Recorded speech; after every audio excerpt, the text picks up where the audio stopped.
Ladies and gentlemen, welcome to the Ariel Helwani Show! Back in your life on this Monday, March 3rd, 2025. Hello again, everyone. I sure hope you're doing well. Holy smokes, my friends. We have a lot to discuss. We have so much to discuss. Yesterday, I woke up on a frigid Sunday morning in New York City, and I said, you know what? I wish it was Monday. I woke up on a Sunday wishing it was Monday. How many of us can say that? And you know why I felt that way? Because Saturday was an absolute wacky day in the world of combat sports, and we touched them all. We touched them all, Joe. We had wackiness in boxing. We had wackiness in MMA. We had wackiness in mixed martial arts. And you know, if I could think of just one word, if I could select one word to describe the weekend, and in particular Saturday in particular in the world of combat sports, that word is controversy. Or as my friends in the UK like to say, controversy. There was controversy from Northern Ireland to Brooklyn to Toronto to Las Vegas. I'm not sure if I got that right. It should probably be like Northern Ireland to Brooklyn to Toronto to Las Vegas. Controversy, controversy all over the map, and we have so much to discuss. And I don't really have a lot of time for dilly-dallying. I don't have a lot of time for weekend small talk, chit-chat, water cooler talk, because we've got a stack show. And like I said, we have so much to discuss. On a weekend where I was like, all right, there's some fun things to talk about. No, we've got some freaking juicy things to talk about. So let's get right into it. Back into the show, we're going to be joined by now former WWE superstar, former women's tag team champion, Sonya Deville, a.k.a. Daria Berenato. She was just, I don't know if release is the right word because her contract was coming to an end and they didn't re-sign her. In any event, parted ways with WWE after 10 years in the company. A lot of people may not know this. Former MMA fighter, 2-1 as an MMA fighter, even did a little MMA media back in the day as well. She is now a free agent, if you will, in life, in work. Does she stay in the wrestling business? Does she go back to MMA? Does she get into acting? All those things and more. She's going to join us in studio to talk about all of that. Looking forward to having her on. Have never had the chance to interview her. Prior to that, we're going to be joined by El Kukui himself, Tony Ferguson. Yes, it's been a minute since we spoke to Tony Ferguson, and we found out late last week that he is in fact going to be fighting Dillon Danis sometime later this year. Now, GFL has been announcing. I got some schmutz on my shirt here. Thanks for letting me know, guys. I mean, golly. You got some schmutz on your shirt. Thanks. GFL has been announcing some fights, some matchups, things of that nature, but never a date or a location. What I'm hearing is second week of May, West Coast. Hopefully more to come, but that's what I'm hearing. Second week of May, West Coast. That would be like the second weekend or so. Perhaps Mother's Day weekend, maybe. We'll see. Back end, remember, they're looking at a Sunday-Monday situation. That's what Darren Owen, the founder and commissioner of GFL, has told us time and again. So could it be like a May 11th, May 12th situation? And this would be coming after UFC 315 in Montreal, which is May 10th, perhaps. And perhaps that's where we see Tony Ferguson fight Dillon Danis. You'll also recall that Dillon Danis is supposed to fight KSI on March 29th. He's planning to do both. So all of a sudden, going from not being very active to extremely active, there's a press conference for that fight tomorrow in England. I was thinking for a second, because I'm not sure if it's in Manchester or London. The fight is happening in Manchester, but I'm not sure if it's happening in Manchester or London. Regardless, we'll see some stuff over there. Prior to that, we'll be joined by Keith Idec of Uncrowned.com and The Ring. He, of course, one of the very best voices in the boxing media game, and he was there on Saturday in Brooklyn for the Tank Davis Lamont Roach fight. We will get to more on that in a moment. Just put a pin. Prior to that, we'll be joined by Rafael Fiziev. We found out after I said goodbye on Wednesday that Fiziev is in fact going to fight Justin Gaethje this weekend at UFC 313, headlined by Alex Pereira versus Magomed Ankalaev. Great. We also found out that Anthony Smith is going to have his retirement fight in May officially. Great. We found out that Khalil Roundtree and Khalil Roundtree and Jamal Hill are going to be fighting on the April 26th Kansas City card. Great. We found out that Gian Silva is going to be fighting Bryce Mitchell in April in Miami. Great. So a lot happened. We'll talk to Rafael, who we have not seen since September of 2023. We'll talk to him at about 1:40 p.m. Eastern. And so let us get into some things here, my friends, because like I said, controversy all over the map. So we'll start as the day went on. It started in Northern Ireland. Paddy Donovan versus Lewis Crocker. That ended in controversy. Now I'm screwing myself up with the controversy stuff. Then we moved on to the UFC in Las Vegas. That ended in controversy. Then we moved on to Elimination Chamber. And I won't say that maybe I'm stretching controversy, but it was shocking. Shocking kind of falls in the controversy bucket. And then we moved on to Tank Davis versus Lamont Roach, which was certainly the most controversial of them all. Let me ask the guys here, because I've been debating this one all day, all weekend. What was the biggest story of the weekend? What's the top story? You go to the newsstand, around the block, Pete. What are the guys saying? What are they saying? What did I miss in comments? What's the top story? I think you're crazy. How was Donovan and Crocker and the stoppage? You know what? I should not have asked you first. That's the problem. I should have not have asked you. You think this is home cooking? You think this is home cooking? Me saying this? 1,000%. 1,000%. This was wild. We were talking about Donovan Crocker earlier today, and GC was like, "What's this? Old fight? What's going on? what are we talking about here?" So I'm not sure.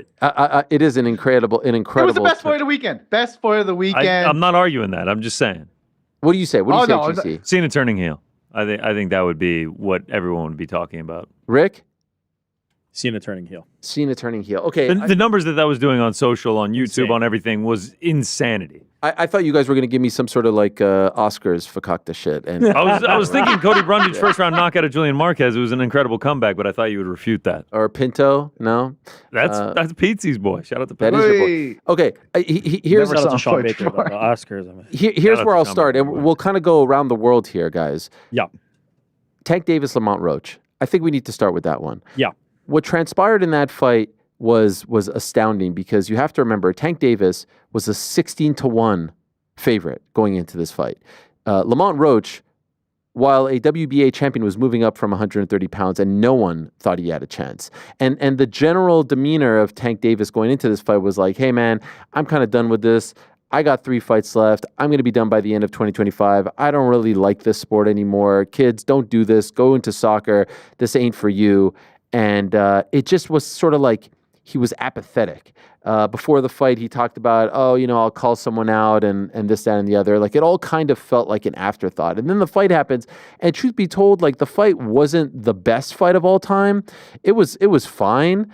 It wasn't your vintage Tank Davis fight. There wasn't a knockout. There wasn't a knockdown scored by him. It was just sort of fine. If that was your first time watching Tank, you're probably like, okay, yeah, sort of, I get it. But it kind of speaks to his demeanor going into the fight. It just felt a little bit underwhelming. And then we get to the 9th round, and then it's complete madness, because in the 9th round, you probably have heard by now, the fight is moving along, and it is important to note that Lamont Roach lands a jab or two, and where we want to start the clock is up to debate, but he certainly lands a punch. And then seconds after that punch lands, that jab lands, all of a sudden Tank Davis takes a knee. He quickly takes a knee, and there it is right there. 9th round, 217. He is taking a knee, and he's looking to his corner. And he also, ever so briefly, it appears as though he's almost trying to call time. Let me tell you, in case you don't know, in boxing, you take a knee, that's considered a knockdown. You cannot call time. And you know what you also can't do? You also can't go to your corner mid-round and ask them to wipe your face. Ask them to do anything. You can't get a swig of water. You can't do this. You cannot do that. But that all happened. And so the referee for this fight is a legendary referee. Steve Willis, you have probably seen him in GIFs. He's got that kind of big-eyed look.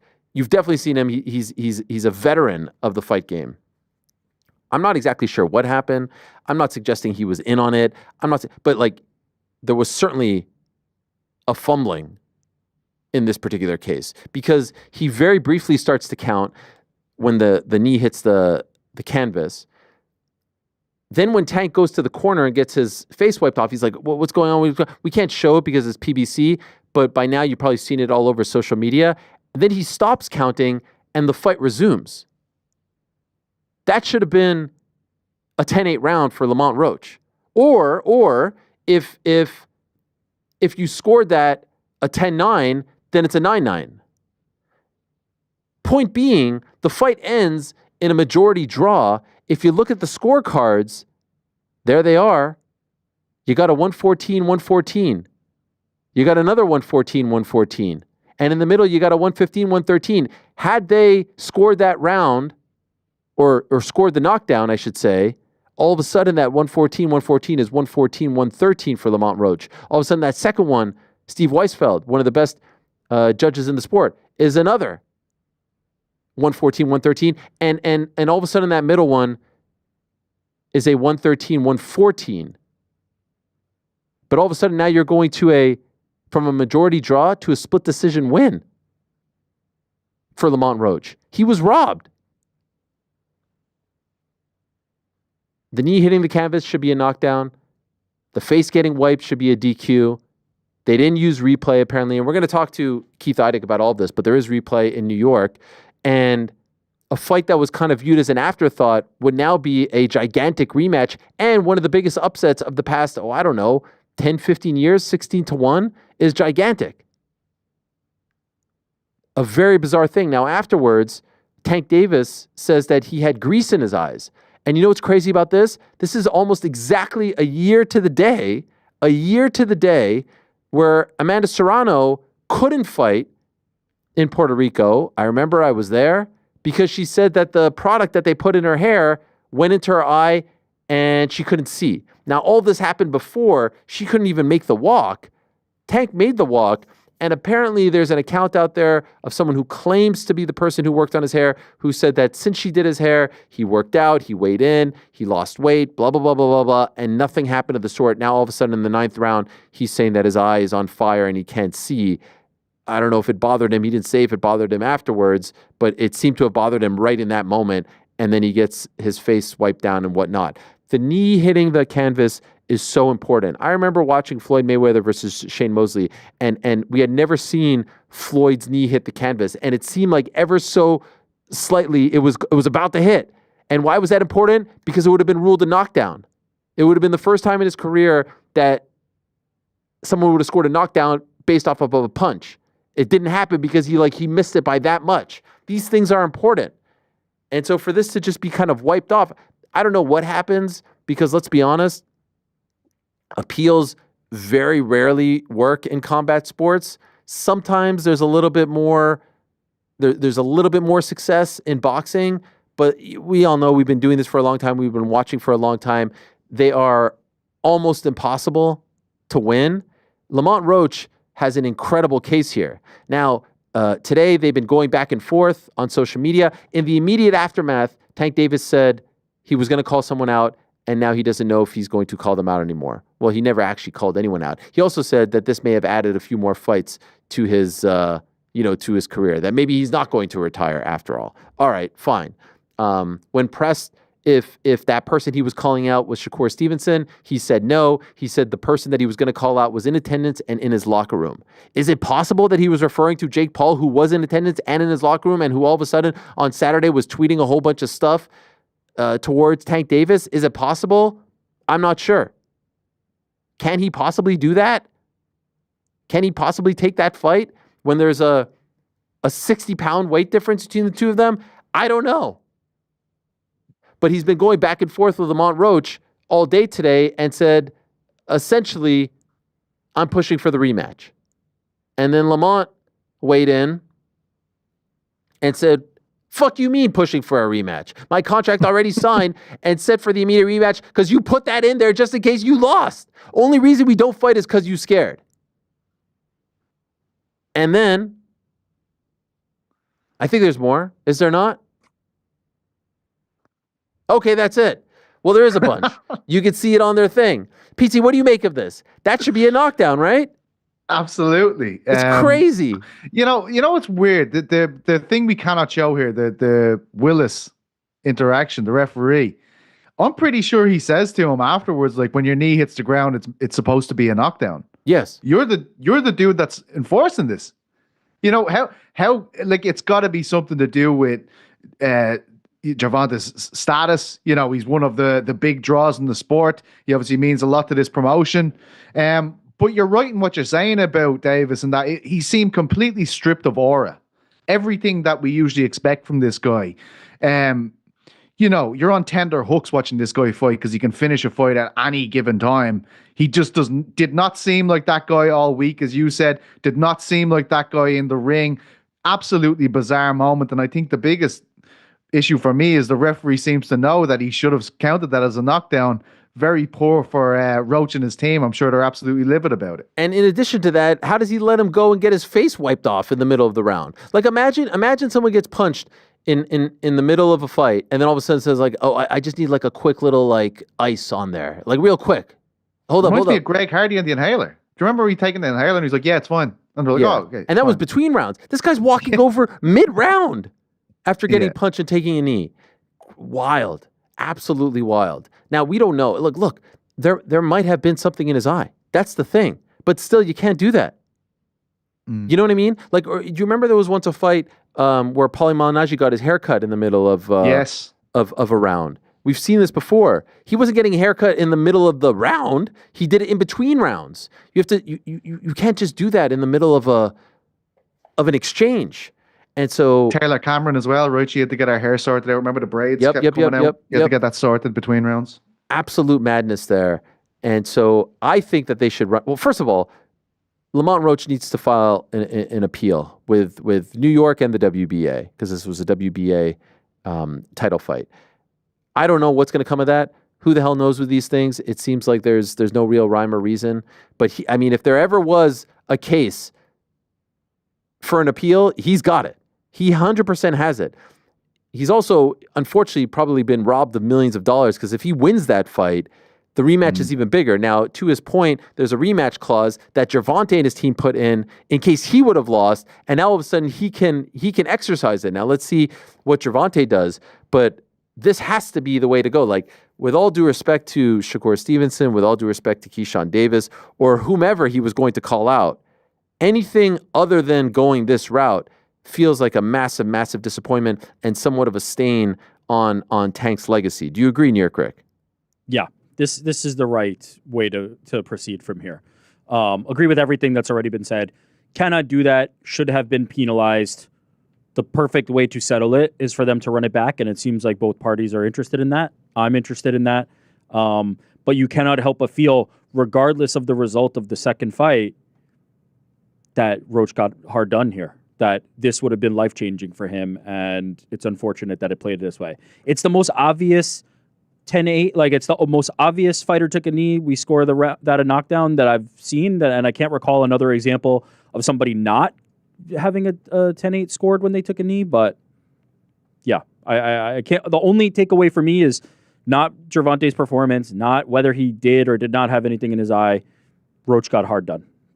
Some 7 hours prior, guys, in Northern Ireland, in Belfast, we had a domestic dust-up, if you will. We had Limerick against Belfast in a all-Irish affair on DAZN. Paddy Donovan, who is becoming a big star over in Ireland. He's got the looks, he's got the team, he's got Andy Lee, he's got Kronk Jim behind him, going up against Lewis Crocker. He's from Limerick, Donovan is, coming over enemy territory, if you will, to Belfast in this great domestic dust-up, as they say. This one we can show you because it's courtesy of our good friends over at DAZN. It was a great fight. Back and forth they went. Now, here's the second headbutt. There's the referee, Marcus McDonald, he takes a point away for this second headbutt. Now, Paddy Donovan and his team will say, we were both leading with our heads. Why'd you take it out on me? Here's him dropping Crocker, and now here's the controversy in question. 8th round, Crocker's down. Take a listen.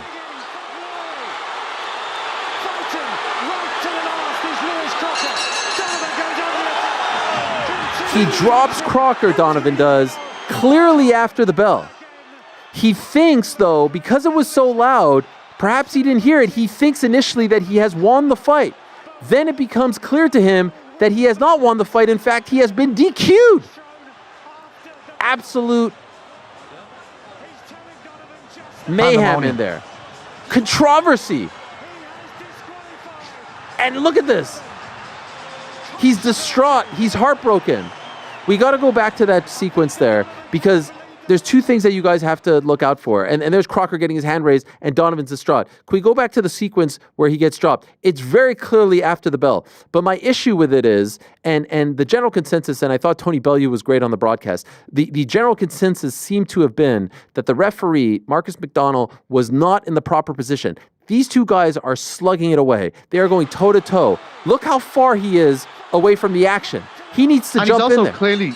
Donovan's clearly trying to stop the fight at this stage. Like, he needs to be on top of that action. Yes. Because Donovan is throwing more punches in sequences here than he has for the whole fight. He's already knocked this dude down. How the referee is on top of that action there it's beggars belief how he's not there. The place is like a cauldron. Like, I talk to people who are there. The place is on fire at this stage. It's already been 2 points taken off Donovan. There's already fouls to be looked out at. If this is the situation, if this is the context of the fight, we know that Crocker's in a bad situation. He needs to be on top of that. It's an absolute, he needs to be in that position to make sure they can stop at the end of the rounds. We hear Andy Lee talking after it, like one of the most honest brokers in Irish boxing. Across the board, you're not going to find anyone in Ireland with anything bad to say about Andy Lee. He was very measured in the ring. I think you'll speak to that as well. Very measured. At the press conference, he's obviously watched it again, and he can't understand how, the referee isn't in between these guys as soon as the bell rings in what looks like a situation which could be a fight-ending exchange for Donovan. I think it's very poor form, to be honest. In the aftermath, his team was saying things like, it wasn't really being called down the middle. He takes away the points. Both of them were fighting the same way. The elbow was questionable, all these things. And so the question is, did he DQ him because it was like a sum of multiple fouls, or did he DQ him because the shot was no one is denying that the shot wasn't after the bell. 100% late. 100%. But he wasn't in position. And could Crocker have continued, or did that? Obviously his eye was messed up, or did that shot just knock him out? At this point, is it a no contest? I don't know. The DQ felt a little harsh, and I feel that way if only because I felt the point deductions were a little bit harsh as well, because I felt like the two of them were engaged in this sort of close battle with their heads moving forward. Ultimately, though, the atmosphere was absolutely electric in there, and now Crocker gets the win and moves on. Again, they need to run this one back because it was so controversial. The rematch would be gigantic, way bigger than anything they could get, without each other involved. And so they need to run that one back. But that's how Saturday started. That was complete mayhem. Then we went from, PT and I were talking about this, we went from that atmosphere to the Apex. Going from that atmosphere at the SSE Arena in Belfast to the Apex, what is the best comparison to this? I don't even know. I don't even know what it is, but I truly feel, Pizzi, I truly feel like my soul is dying. You go from that electric atmosphere, like you cannot even hear, and you can't hear the announcers. You hear Mike Costello there on the call. Like he was brilliant. You can't even hear the guy. You know what I mean? The passion, the energy, the atmosphere, all that stuff is amazing. It's what you live for. It's what you like look for in a big fight. It's what we're drawn to. It's intoxicating. And then you go to the Apex and you can literally hear the corners. We're all the way back in 2020 here, and you can hear the corners saying, yeah, keep it going. They do a nice little thing for Dominic Cruz because he just retired, and there's two people in back of him and a sea of empty seats behind him. And I tweeted, I was saying that, I thought that, Dominic Cruz, it would have been great to have a package for him where, they were announcing him going into the Hall of Fame. We've certainly seen a lot lesser people retire and then go right in. There's no 4-year waiting period. And then I got some people saying oh yeah, well, he deserved to have that moment outside of the Apex. That's fine. But my reply was, You know who deserves better? It's these freaking fighters. It's Manel Kape who is quickly becoming one of the best flyweights in the world, maybe the number one contender right now. He deserves to be fighting outside of the Apex. All these guys, every single one of them at this point deserve to be. Jared Cannonier deserves to be fighting outside of the Apex. Marvin Vettori deserves to be fighting outside of the Apex. Every single person who has been fighting in the year 2025 and 2024 deserves to be outside of the Apex. I got into a little back and forth, not disrespectful. I love Alan Jouban, but his argument is the same argument that I continue to hear, which is these cards could not sell outside of the Apex, and that is inaccurate. That is inaccurate. These cards are being made because they are Apex cards. There's no incentive for the UFC to load these cards up because they already know that they're being put in the Apex. These cards could easily be put in smaller venues like, Virgin Hotel, Palms, Hard Rock, Fontainebleau, etc. And you don't need a lot more to add to it to put it in a bigger arena. The Seattle card wasn't gangbusters. It had a nice main event, solid co-main. The rest wasn't anything to really write home about. And look what they did there. Look at the Edmonton card back in November as well. Don't give them a pass on this. Now they're starting to say, Mark Shapiro, the president and COO of TKO, is starting to say that we're going to move out. Great. They're not as profitable. Great. They're still pretty damn profitable. And if you're wondering why, they realized during the pandemic, it's all bought and paid for. It's all in-house. Everything's there. The lighting, the logistics, the transportation, the control room, the post-show. All of it is great. It's been genius, but we have reached the point, it's Contender Series, and it's tough in the Apex. That's it. Fight nights, smaller venues, arenas, pay-per-views, arenas. That's it. Enough of this. What are we doing? 2025, we're still holding events in empty warehouses. These fighters have earned the right to fight in front of people. You reach the top of the mountain, the major leagues of mixed martial arts, and lesser shows, lesser promotions are holding events. Don't tell me that these cards can't sell. First of all, the UFC is on fire. I bet you even this card, exactly this card, could sell 2,000, 3,000 people at the Virgin Hotel or the Fontainebleau. Don't give them a pass. They are being constructed this way because they are Apex cards. You can put whatever you want. There is no incentive to put on a better card. There is no pressure to sell a single ticket to these events. So they could put on anything they want. Did you all forget that pre-pandemic they had the same number of shows, 43 shows, and each and every week was in a different venue, arena around the world? It's the same number of shows. I get it. Some of you are new fans. It's the same number of shows. They are not doing more shows now. Don't give them a pass. Oh, by the way, second weekend in a row, controversy in the main event. This time, once again, wouldn't you know it? The gloves. Manel Kape with a great win. He's right there. Couldn't help but laugh. Post-show, they bring in Pantoja to do a little face-to-face with Kape. Remember the days when we would do that and we would be called instigators? Now they're doing it on the post-show. Look at the final sequence here with Manel. Does that not look like fingers to the eye? I would dare say that is fingers to the eye. Doesn't just look like it. That is actually fingers to the eye. Multiple times. Yes. No, the whole finishing sequence. Fingers to the eyes. In real time, I thought he was landing punches. You slow it down and you watch it, it is literally fingers straight to the eye. Now, Asu Amabayev, who had won 17 in a row, kind of calls time out as well, which you cannot do. But he's trying to tell the referee, Mike Beltran, hey, I got poked in the eye multiple times. By the way, this is not the first time. Earlier in the fight, he successfully called timeout. And the referee gave it to him. Yep. And then they reviewed it and said, nah, it was actually a punch. Then it turns out, actually, it was not a punch. It was fingers to the eye. So just a sloppy kind of way of handling it. I think it was clear that Manel was better in that fight. I think Manel was on his way to winning. But just that's not the way you want to see that fight finished. And you have to feel if you're Almabayev, like that's not it. It's unfortunate. Second weekend in a row that this happens. Obviously, we know what happened in the Cejudo Song fight last weekend, 2 weekends ago in Seattle. This time around, Kape gets the win. Seems like he thinks he's next. I'm hearing it's going to be Pantoja versus KKF, maybe as recently as June, but that's not in stone. And certainly Pantoja didn't allude to that. Although I saw there was a graphic that said 316, and that is the June pay-per-view, June 7th, which a lot of people think is going to happen in New Jersey.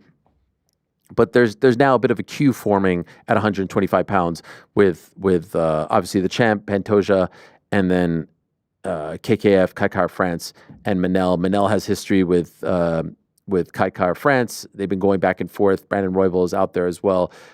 You hate that it ends this way because he's a great character and a great fighter, and as Rick said, was well on his way. But unfortunately, those are eye pokes. And as I said last week, as long as there's going to be fingerless gloves, these are going to happen. Now, could they do something to at least try to deter this from happening? We thought that they were doing that. They got rid of those gloves. There are still other gloves out there that curve the fingers, and ultimately, the best way to deter it is taking points away and admonishing fighters who fight like this. There is no reason to fight like this. Close your fist, point the fingers to the sky, something like that. But doing that is just leading to eye pokes. Then we go to Elimination Chamber. And my friends, as the great Jim Lampley said, it happened. It happened. It actually happened for the past, I don't know, what? 15, 16, 17 years? Fans have been asking, would John Cena turn heel? Would he actually turn heel? And there it was in Toronto at the Rogers Center, formerly known as the Sky Dome.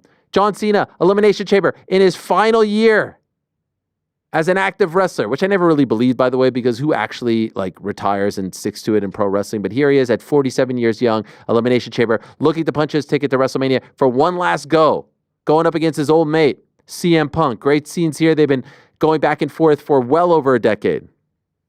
He wins the match. He punches his ticket. That means he's going up against Cody Rhodes. Night 2, WrestleMania. Cody Rhodes appears. I don't know who the old guy is to his left, but shout out to him.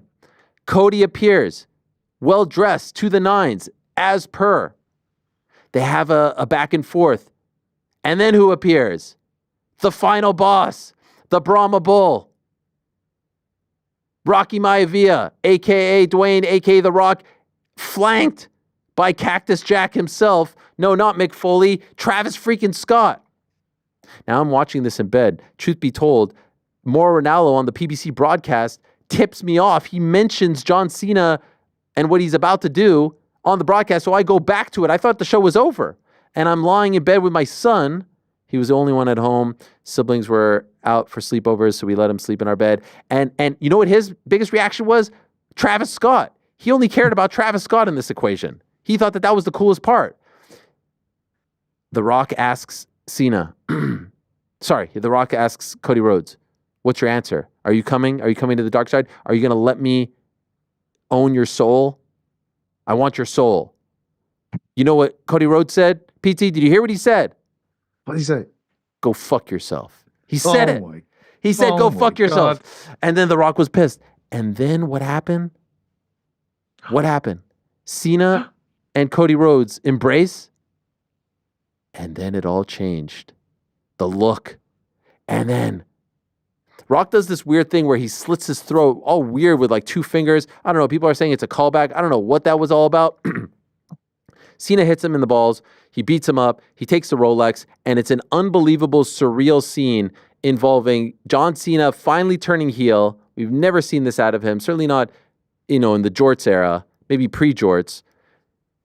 The final boss kicking the crap out of Cody Rhodes with the belt, making him bleed, and Travis freaking Scott himself really laying it on Cody Rhodes, potatoing him all over the gaff. Look at this! Bang! Right to the face. Look at this from Travis Scott. Hey, Travis, pull those punches. Oh, he's going to get it. And then it's iconic scenes. It's NWO 2025, or as our good friend Mark Raimondi put it, NWO Hollywood. Cena, Rock, and T. Scott. Incredible. Now, there's been a lot of talk afterwards. Now, this is serious. This is actually from the heart. Okay. Is this the greatest heel turn?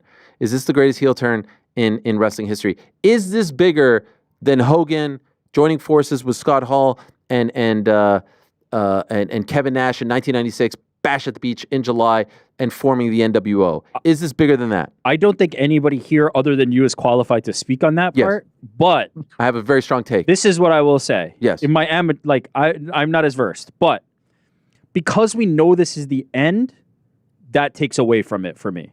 Because we know there's a limited time that this will be happening, right? Yes. We know that this is the going away tour. That detracts from it for me because it's like, okay, we're giving this to you on the way out. But when Hogan joins the NWO or any of these other big heel turns, who knows? That could be the next decade of the company. Like the Hogan NWO era was massive and huge and went for a while, and you didn't know when that was going to end. To me, that takes away from it. And so I can't definitively say that. Okay, now here's the thing. Hogan was about 43 when that happened, Cena 47. Now, again, I don't really believe that he's actually going to stop wrestling in 10 months, but let's just so you don't think this is the real goodbye? Heels lie. Heels lie. Here's the thing. Here's the thing.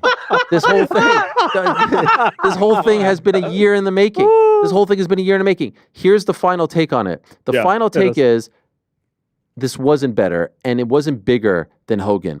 Hogan turning was seismic. Yeah. Hogan turning was something we never thought we would see. In fact, no one was really even calling for it. Like the act was getting a little bit stale in WCW, but no one was calling for it as we have been calling for Cena to do it in so long. I've said on this show, I have found the Cena act to be stale. The guy's almost 50 years old. He's still wearing the same jorts that he was wearing back in 2007. Like the whole thing needed to evolve. The whole gimmick needed to evolve. And so we have been asking and longing for it. Now I'm all in. Now I can't wait. Now I can't wait to see what he says, how he acts, all that stuff and more.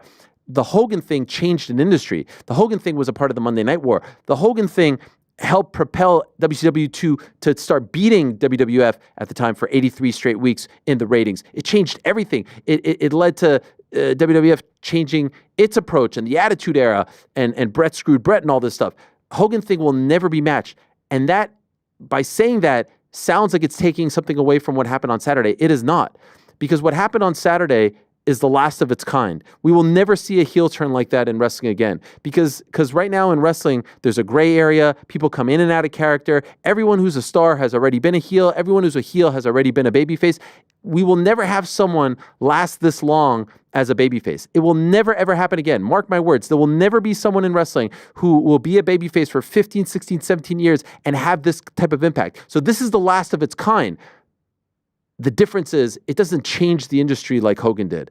And I'm only bringing this up to just explain the two because I understand I was getting it. Actually, I was debating this with Tim Simpson, who's a gigantic wrestling fan. And he was saying that I was crazy for feeling this way. But then my obvious question was, were you around for Hogan? And he wasn't. He's a little bit younger than I am. If you were around for the Hogan thing, you realize that was seismic. That changed the industry. That changed what WWF did. That changed what WCW did. This doesn't change what AEW is doing. And it is an amazing storyline. And now all of a sudden, what felt like a bit of a stale WrestleMania season run all of a sudden feels even better than last year. And then all of a sudden you start thinking back to the little nuggets dropped back in Philadelphia last year and throughout the year, and it all starts to make sense. And it's incredible theater and it's cinema, and WWE has never, at least in the last few years, I will say, they have never felt so close to the mainstream. Drake is in freaking attendance. Travis Scott, like I said, my kids are more excited about Travis Scott's involvement in this angle than anything else. They think he is the coolest.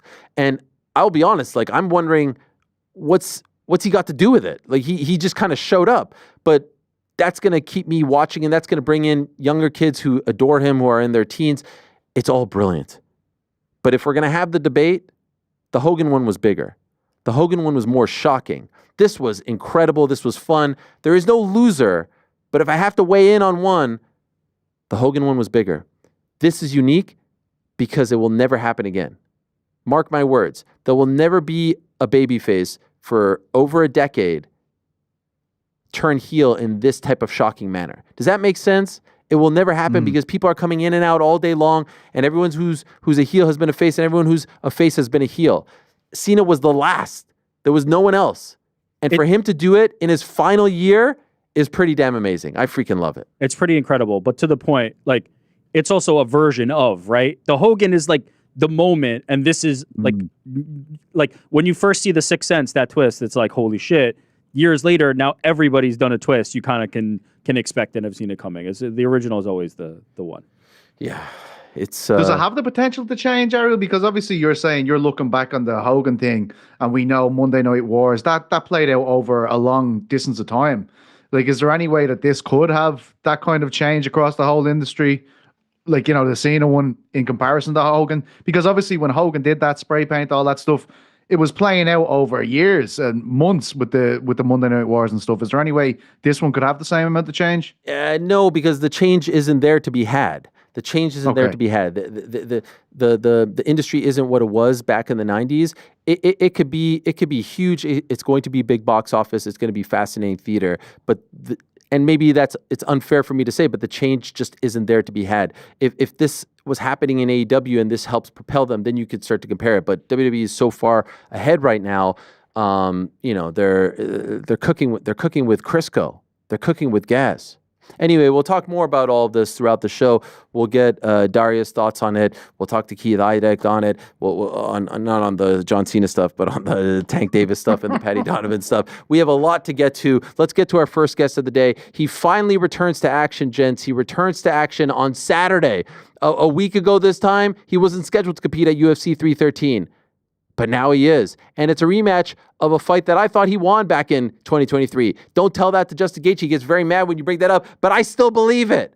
Anyways, he's Rafael Fiziev, and it's great to have him on UFC 313 Fight Week. He's kind enough to join us. Hello, my friend. How are you?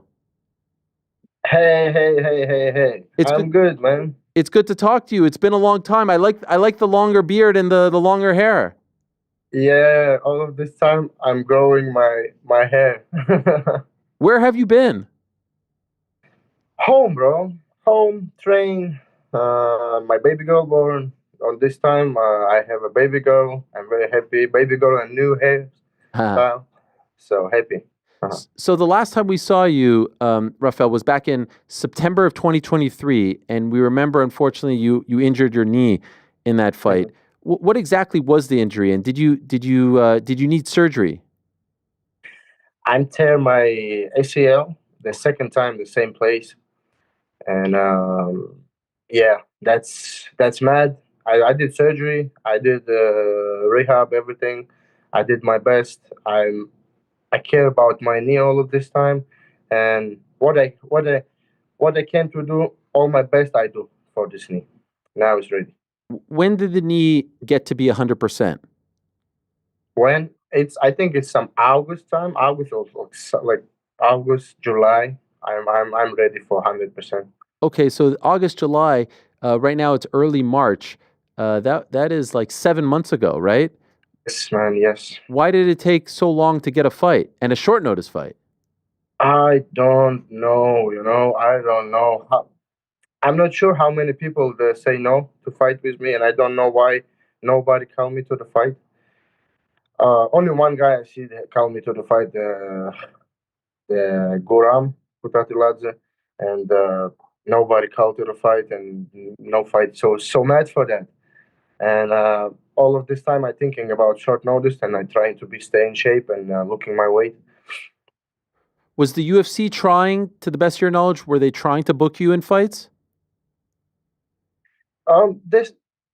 They're saying for me a few times, like okay, you fight October, and after like 1.5 months before October, they're saying okay, December, sure, and after like 1.5 months before December, oh, not December, for sure, February 1st against Gamrot in Saudi Arabia. I said okay, nice, and after then every time change. I don't know what happened. It's fighters or what. This business sometimes going like that. Yeah. I understand. Were you getting frustrated? Oh yeah. This is honestly, it's very surprised to me because I have a feeling for the short notice, and but not Justin. This is like wow. Okay, so what happened? You found out that Dan Hooker got hurt, and then what did you guys do? Well, when I hear that, I straight away saying like I'm ready. Let's go. I calling to my manager. Call me. He say like, hey, this situation. I say, hey, let's go. I'm ready. I'm just like, let's go. I wanna tweet. Yeah. And ready and again waiting what they're saying to me. Did you? And after next day they're saying no. They don't want to fight you. No fight. Blah blah blah. I say okay, and I go this same time I go in to take some like 1 kilogram ice cream, and I eat 1 kilogram ice cream. What? And next morning they call me say pack your bag. Serious? That happened? Yeah. Why'd they say no initially? I don't know. I don't know who say no or who say no fight with. But after the next day they say yes. I don't know. Do you think it was the UFC that didn't want it or Justin that didn't want it? I hear. I don't know. Sure, I don't want to hurt anybody, but I hear his coach say like, no, we don't want this fight. But Justin say yes for everybody. Okay. And just curious, initially, was it you guys who volunteered or was it the UFC that reached out to you guys first initially to take this fight? Again, sorry. Sorry, was it your team that said, "Hey, UFC, we're willing," or did they call you first and say, "Hey, are you available?" Who reached out No, first? we stay first. We say first. Okay. Yeah. And can I ask, like, how much did you weigh when you said that you would fight? So I try to stay on, I don't know in pounds, but I try to stay like 79, 80 kg. Okay. That's Not like more, not more 174, than 79, 174, something like that. 175. Yeah, I'm trying to stay on this weight. I look this weight, and yeah, now it's everything good. I'm not, I cannot say like I'm cutting weight bad. It's so hard right now or something. That no, it's almost like I have camp. Okay. And I'm sure the fact that you fought him before, just 2 years ago, that helps as well. So you've already game planned for him. You've already prepared for him. Yeah, of course. After this fight, I'm thinking a lot about this. How much mistake I did, how much stupid idea I did in this fight, and yeah, right now is I'm doing different for sure. What kind of mistakes? Mistakes is a I hear Arena, and every time when I do something or Justin do something, I hear Arena and I'm like, oh, fuck this game plan. I want to go forward and I want people screaming more. Yeah. And so you can't listen to the crowd. You can't get too excited and forget about the game plan. Yeah, and in my corners, I hear them all time like, "Hey, stop! Go back! Just move! No need go forward! No need. He want you go forward. No need the war. No need the crazy stuff. Go back! Just move!" And I hear all of this time, but I don't. How do you stop that from happening again? Because this is going to be another big crowd, and I'm sure they're going to be very excited as well. So what happens if they start going crazy Oh, again in this because fight? yeah, because if if we look my career in the UFC, I have every time like I have a fight, two round win, last round so tired and lost, and last round lost. So next fight, I always like okay, I come back to cold brain. I wanna fight smart and spend my energy good, on the rounds. And again, I did maybe two fights good, and again I forget about that, and I start to rush. I start to be crazy in the fight because I forget like I have to save energy. Uh, and so one fight good, one fight bad, two fight not bad, one fight bad, two fight not bad. So it's going like that, I think. So afterwards, I remember watching the fight, and I said that I thought you won the fight. And I think some people disagreed. I think Justin disagreed with me. Actually, he told me he disagreed with me. Do you think that I'm crazy, or do you think there was a case for you to win the fight? No, I don't think you're crazy. Okay, thank you. I don't think you're crazy, but I'm agree with Justin. Okay. This last round, I take a lot of. I deserve to lose this because I make too stupid on last round, last 3 minutes. Was this one because you feel this way? I would imagine this was one that you really wanted, that you were like thinking about a lot, that you would love to have back. But perhaps given where he is at and your time off, you thought maybe you would be a few fights away, if ever, because who knows how many fights he has left, right? That you thought maybe you would have to win a couple fights to get back into a fight with him. Yeah. So this is like a gift, right? Oh my God, this is a miracle, man.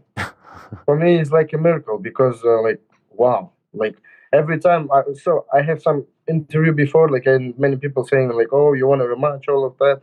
What do you think about rematch?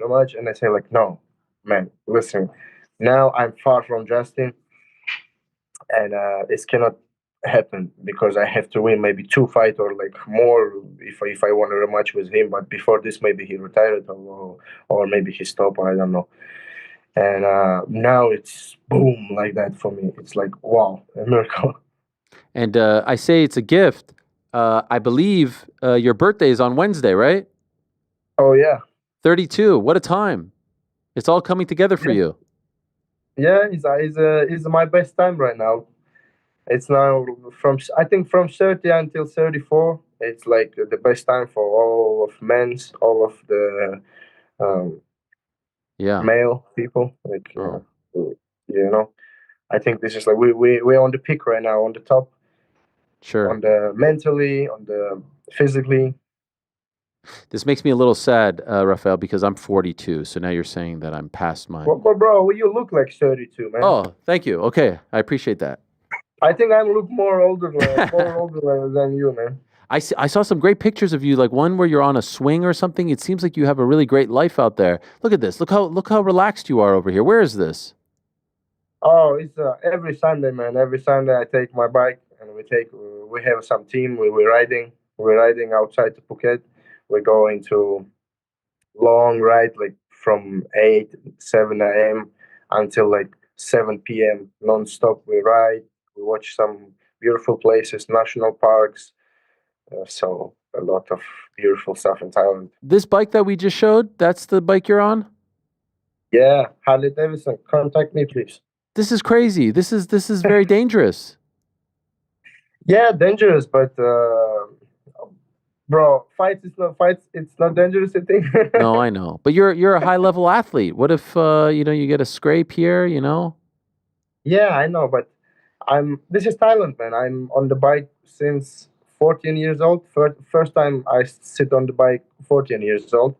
So I have good experience, and I'm not drive fast. I'm drive very smart. Okay. You learned how to ride a motorcycle when you were 14.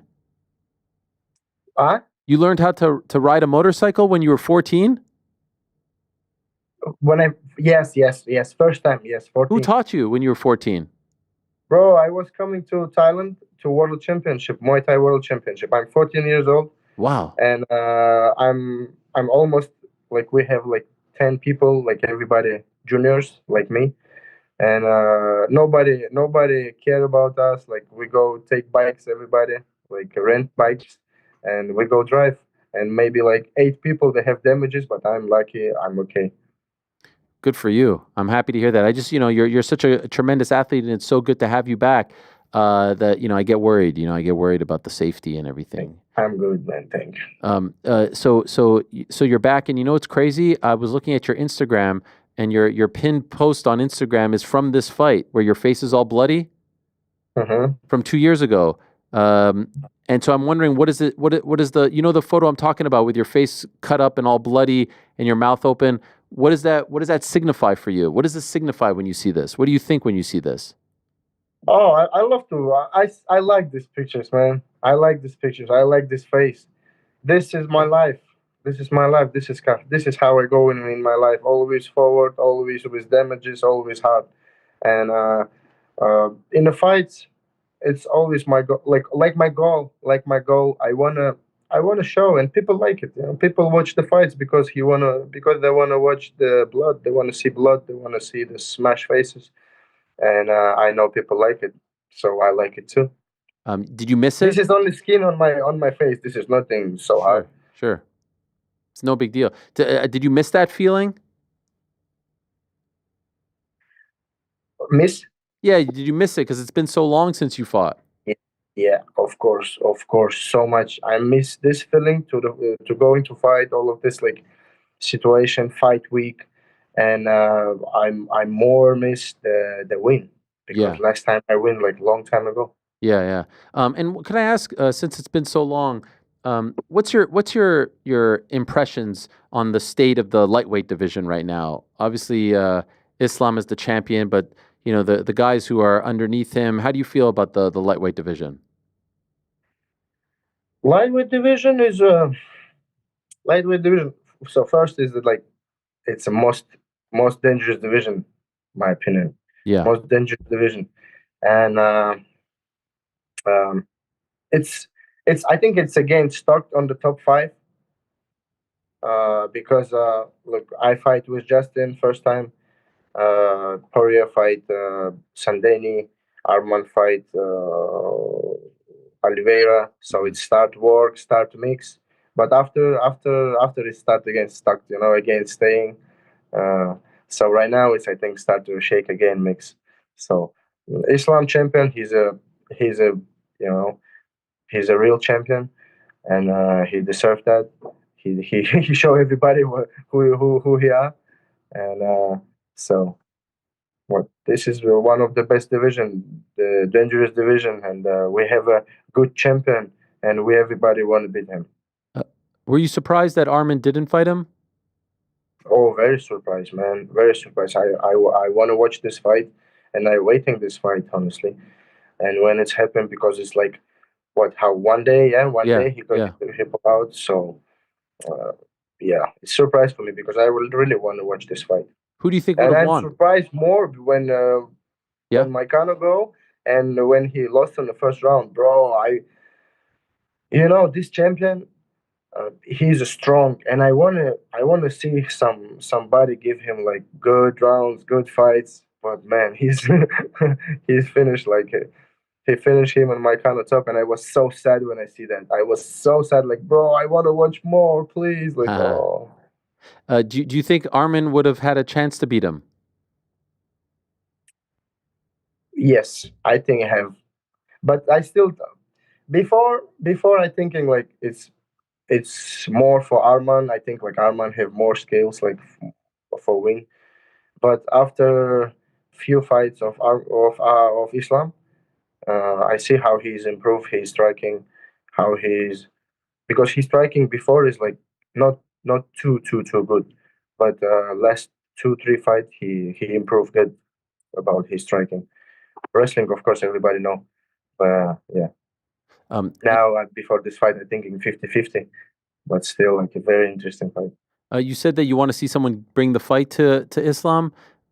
There's the rumor that Ilya is going to fight him, move up to 155. Do you think that he has a good chance to beat him? I hope, man. I hope I not beat them. I'm don't care. I doesn't care about like who beats them or how. Like I just want to see the good long fight. From the champion, like how he fight on the 3 4 5 rounds, like he fight with Dustin. Oh, this like good example. That's what I want to watch. Like more time to watching champion. On the cage. What do you think happens if all goes well for you on Saturday? What do you think you get from this fight? What would be the next move? Oh, he's a former BMF champion. He's a ranking number 3. I don't know, man. I don't know. I'm on very good place after if I get it. So and I right now, honestly, I don't know what I can say after. I think this week I gonna think. Yeah. We're gonna sit with the team. We're gonna think what who we're gonna call out after this fight. How Yes. what funny stuff we can do in the cage after. Yeah. You always have a good call out. I was wondering if maybe Dustin Poirier, his retirement fight, would you want that one? Last Emporium. Well, we'll think. We'll think about that. We'll think. All right. We want it. What's that? What's that? We want it. My coach say we want. Yeah. Okay, he likes it. Yeah, he likes it. Okay. I like it too. Yeah, man, I like it too. All of these fights I like, man. Justin, Dustin. Look, this is stars of the stars in this game. Yes. And fight with these guys for me is like I wanna go and shake the hands of the Justin to saying like, bro, you give me this chance again, man. Oh, I'm not deserve it, and you give me this chance. Yeah, I know the situation. You have a full camp. You wanna fight. You don't wanna pull out from this card, and but still, for me, it's like I want to shake his hand and I think, bro, you give me this chance again, man. Wow, thank you so much. I love it. I love the humility. Can I ask you two last things? Number one, was there any talk of this being a 5-round fight or always 3 rounds? I think no, we don't. I don't hear anything about 5 rounds. We start to talk about 3. Okay. And it's Maybe I 155. missed something, but I don't know. It's 155, right? Lightweight? No catch weight. Yep. And Fine. okay, and in your mind, as you envision the fight, dream about it, how do you think you win on Saturday? What are you thinking? Oh, man, it's a cold brain thinking, move and stay far from him, and everything smart, everything smart. Use my skills. No, not going forward for the war Okay. now. Be Because relaxed. last time Yeah. I want to go to the war, but Justin wanna do smart. That's my mistake. So be measured, be relaxed, be calm. Don't get too crazy. Yeah. Okay. For some reason, I don't really believe you. If I'm being honest, I don't really believe that you're telling me the truth. Oh man, yeah, I don't believe myself too. Okay. All right. All right. Well, that is a good preview of what's to come. Great to see you back. Thank you so much for the time. Good luck to you, and we look forward to the fight very much. Good luck, and welcome back. It's so nice to have you back in the lightweight division. We missed you. You're welcome, man. Thank you. I appreciate it too. All the best. There he is, the great Rafael Fiziev. Amazing preview of a fight that I think is going to be great. And he says he's going to be measured, he's going to be calm, he's going to be calculated, he's going to be relaxed. And I'm not so sure I believe him. I don't know if either guy is going to fight that way. Perhaps Justin coming off the Max Holloway fight. And I was kind of surprised, honestly, to hear people say that they weren't so into this, like this wasn't a rematch we wanted. First of all, it's a fight put together on 10 days notice. Like what are you talking about? A. B, there were options out there, but is the Gamrot fight better than this? Is the Dariush fight better than this? Like I don't necessarily agree, to be honest. This is an amazing fight. Did you forget how good the first fight was? The first fight was amazing. I thought. I enjoyed it. I think people had extremely high expectations going into that fight. I don't know if they were met. I don't know if it was if they felt like the fight didn't exceed the expectations. I thought it was a great fight. I thought it was an entertaining fight. Remember, it was the Usman Edwards card, part 3. And so to get this on 10 days notice, he hasn't fought since September of 2023. Let's see what kind of shape he's in. Let's see how he looks. Let's see if there's cage rust that affects him, all that stuff and more. I thought they smashed it. It looked for a moment like we weren't even going to get Justin Gaethje. Like he was just going to be removed from the card. That's what it looked like for a moment. And then if you look at the options, the realistic options, Arman wasn't taking this fight. It would make no sense. There's too much to lose right now. Oliveira on such short, no, this was a great turn of events. Nothing will top the Hooker fight. We were so excited. There was no way that fight was going to be boring. No way that fight was going to not live up to the hype. This is a great plan B, if you ask me. So I'm looking forward to it and looking forward to it even more after talking to Rafael. In about 30 minutes' time, we'll be joined by Tony Ferguson. Stay tuned for that. But let's go back to boxing. What a crazy, crazy day it was. Like I said at the top of the show, it started in Belfast with the Paddy Donovan, Lewis Crocker controversy, and it ended on Saturday, late evening at the Barclays Center in Brooklyn with the Tank Davis, Lamont Roach controversy. Here to talk to us about it all, making his show debut is one of our own, Uncrowned.com's and The Ring's Keith Idec. The great Keith Idec is here. Hello, Keith. How are you? Ariel, I just want to know why it took 5 months to get me on this show. It's a little hurtful. I'm sorry. I see you out there battling everyone on Twitter these days. I'm like, what? He's very busy. He doesn't have time for. Yeah, it's I don't know what to say about that. I wish I didn't have a Twitter account, I guess is what I could say. But I understand. How you doing, my friend? You good? I'm doing great. It's great to have you on. We have so much to discuss, and what a Monday to have you on. I wanted to start with, and you've done a tremendous job of recapping all of this and weighing in on Uncrowned, on social media, on The Ring as well. But and there's the article, which I urge everyone to check out, maybe after this interview, so you can focus. Overall, if someone were to ask you, like, what the hell happened on Saturday at Barclays in Brooklyn? What the hell was that? What is the answer that you provide to them? That is definitely the appropriate question, that's for sure.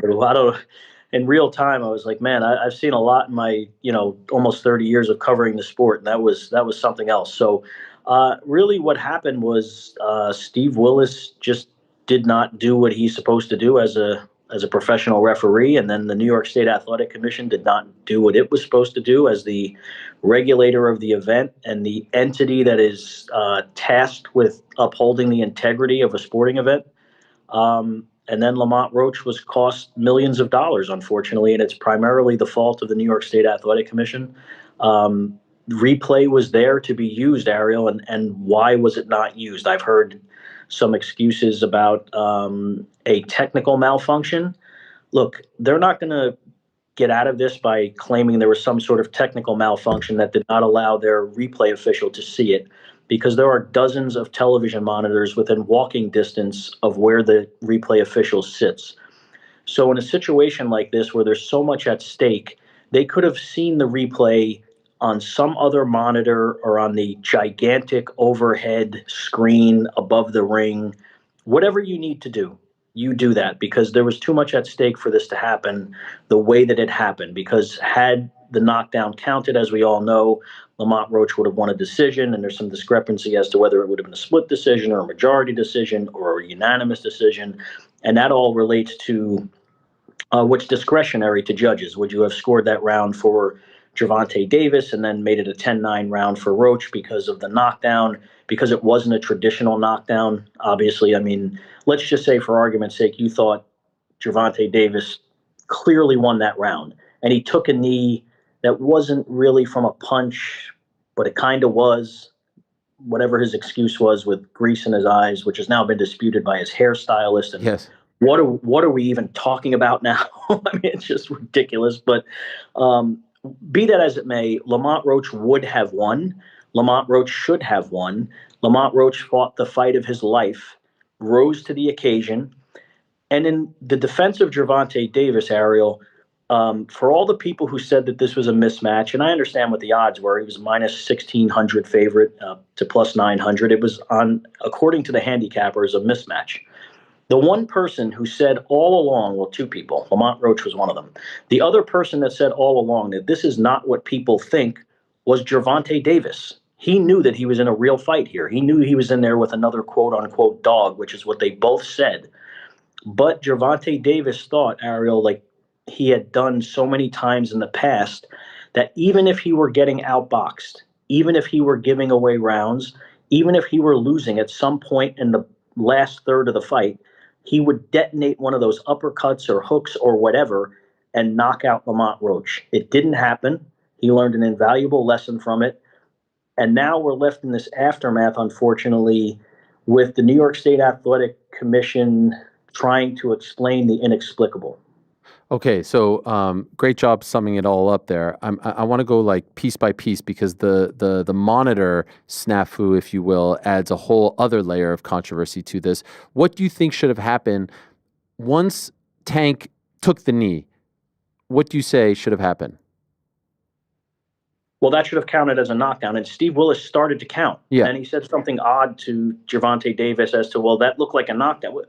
He's not a PR person. Like, oh, just do your job. Yeah. You know, Steve is overall has been a solid referee. I don't have a problem with him. But he just didn't do his job there. I mean, that's and there should be some consequences to that. Like maybe he takes a little breather, and because he's taking a lot of criticism here, and it's not easy for referees who generally are instructed not to speak to the media. So he's not going to be able to give his perspective unless he goes against protocol, which he probably wouldn't do because it would cost him assignments. So we're not really going to hear from him, but we should hear from Matt Delaglio, the executive director of the New York State Athletic Commission. They have some explaining to do here. It's going to be uncomfortable.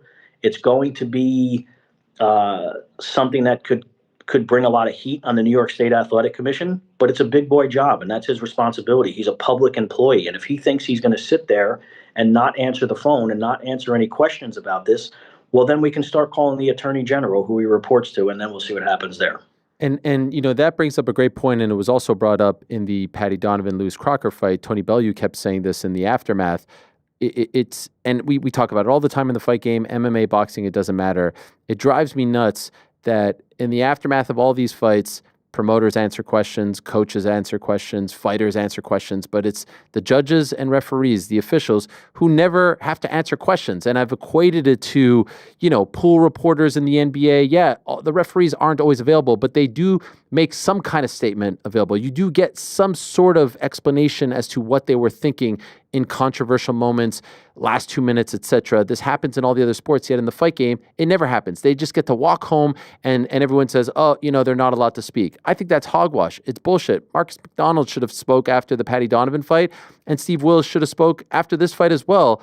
I don't know if it's ever going to change, but I don't know why they get protected and everyone else doesn't. Like sometimes in these fights, like Eddie Hearn did nothing wrong in that fight in Belfast, but he has to answer. Why can't the refs/judges answer these questions? And Ariel, even worse in boxing and mixed martial arts. In baseball, if there's a blown call at home plate or a blown ball and strike call, you know what? Aaron Judge shows up the next day and his salary is still $40 million. Lamont Roach loses or settles for a draw because an official made a mistake. It impacts his livelihood like it impacts people in no other sport other than MMA. So there should be even more accountability because scoring boxing and scoring mixed martial arts to a degree are subjective sciences. I mean, imagine it goes back to last week, Ariel. I know this is kind of getting off topic a little bit, but what happened in the Carlos Adames-Hamza Shiraz fight. Mm-hmm. If we had open scoring in this sport like we should, and I've heard arguments against it that don't make any sense to me, if we had open scoring, sure, it's going to impact whether one guy fights more cautiously or one guy fights more aggressively. But that's what should happen because you should know the score. There's no other sport in the world, again, other than mixed martial arts, where you don't know the score as you progress. Imagine if the Yankees played the Dodgers and they said, well, we're not going to keep track of the runs. We'll just let you know in 3 hours what happened and we'll kind of guess. It's ridiculous. It makes no sense. And the sport needs to start operating. I can only really speak to boxing because it's what I cover, and I know you're much more well versed in MMA. The powers that be in boxing need to start operating differently, or this sport will be relegated to, all right, it's a niche sport now. It could be worse if they don't get their act together collectively and start behaving differently. I always liked you. I didn't realize you were an open scoring guy like myself. I'm a huge proponent for open scoring. I think it's absurd that in 2025 the fighters have no idea with so much at stake where they stand going into the final 3 minutes, 5 minutes of their massive life-altering potentially fights. Right. It's a crazy thing, and those who say, oh, it's not as fun, it ruins the entertainment. You don't get that moment and new and still. What? Like, really? What are we doing here? Like, could you imagine if there's a basketball game and we just stop, scoring, and then all of a sudden we find out at the end that the Lakers won by 1? It's absurd. Back to the fight. Okay, that's the knee hitting the canvas, but then when Calvin Ford takes the towel and wipes his face, is that not a DQ? It's grounds for a disqualification, but again, going back to what I was saying about the scoring, everything is discretionary in terms of what the referee can and cannot do. Could he have disqualified him? He could have, and some people would argue he should have. In this case, look, he bungled the whole thing, so it's hard to defend Steve Willis. But let's just say Gervonta Davis didn't take a knee. He turned his back on Lamont Roach, also against the rules, and went to Calvin Davis to wipe his eyes. Also against the rules. But let's just say, for argument's sake, he couldn't see. Now, he should ask the referee, but in real time, things get crazy or whatever. And I'm not defending Gervonta Davis, but I would say that Steve Willis or any other referee would say, this is a high-profile fight. It's very competitive. Yeah, he shouldn't have done that.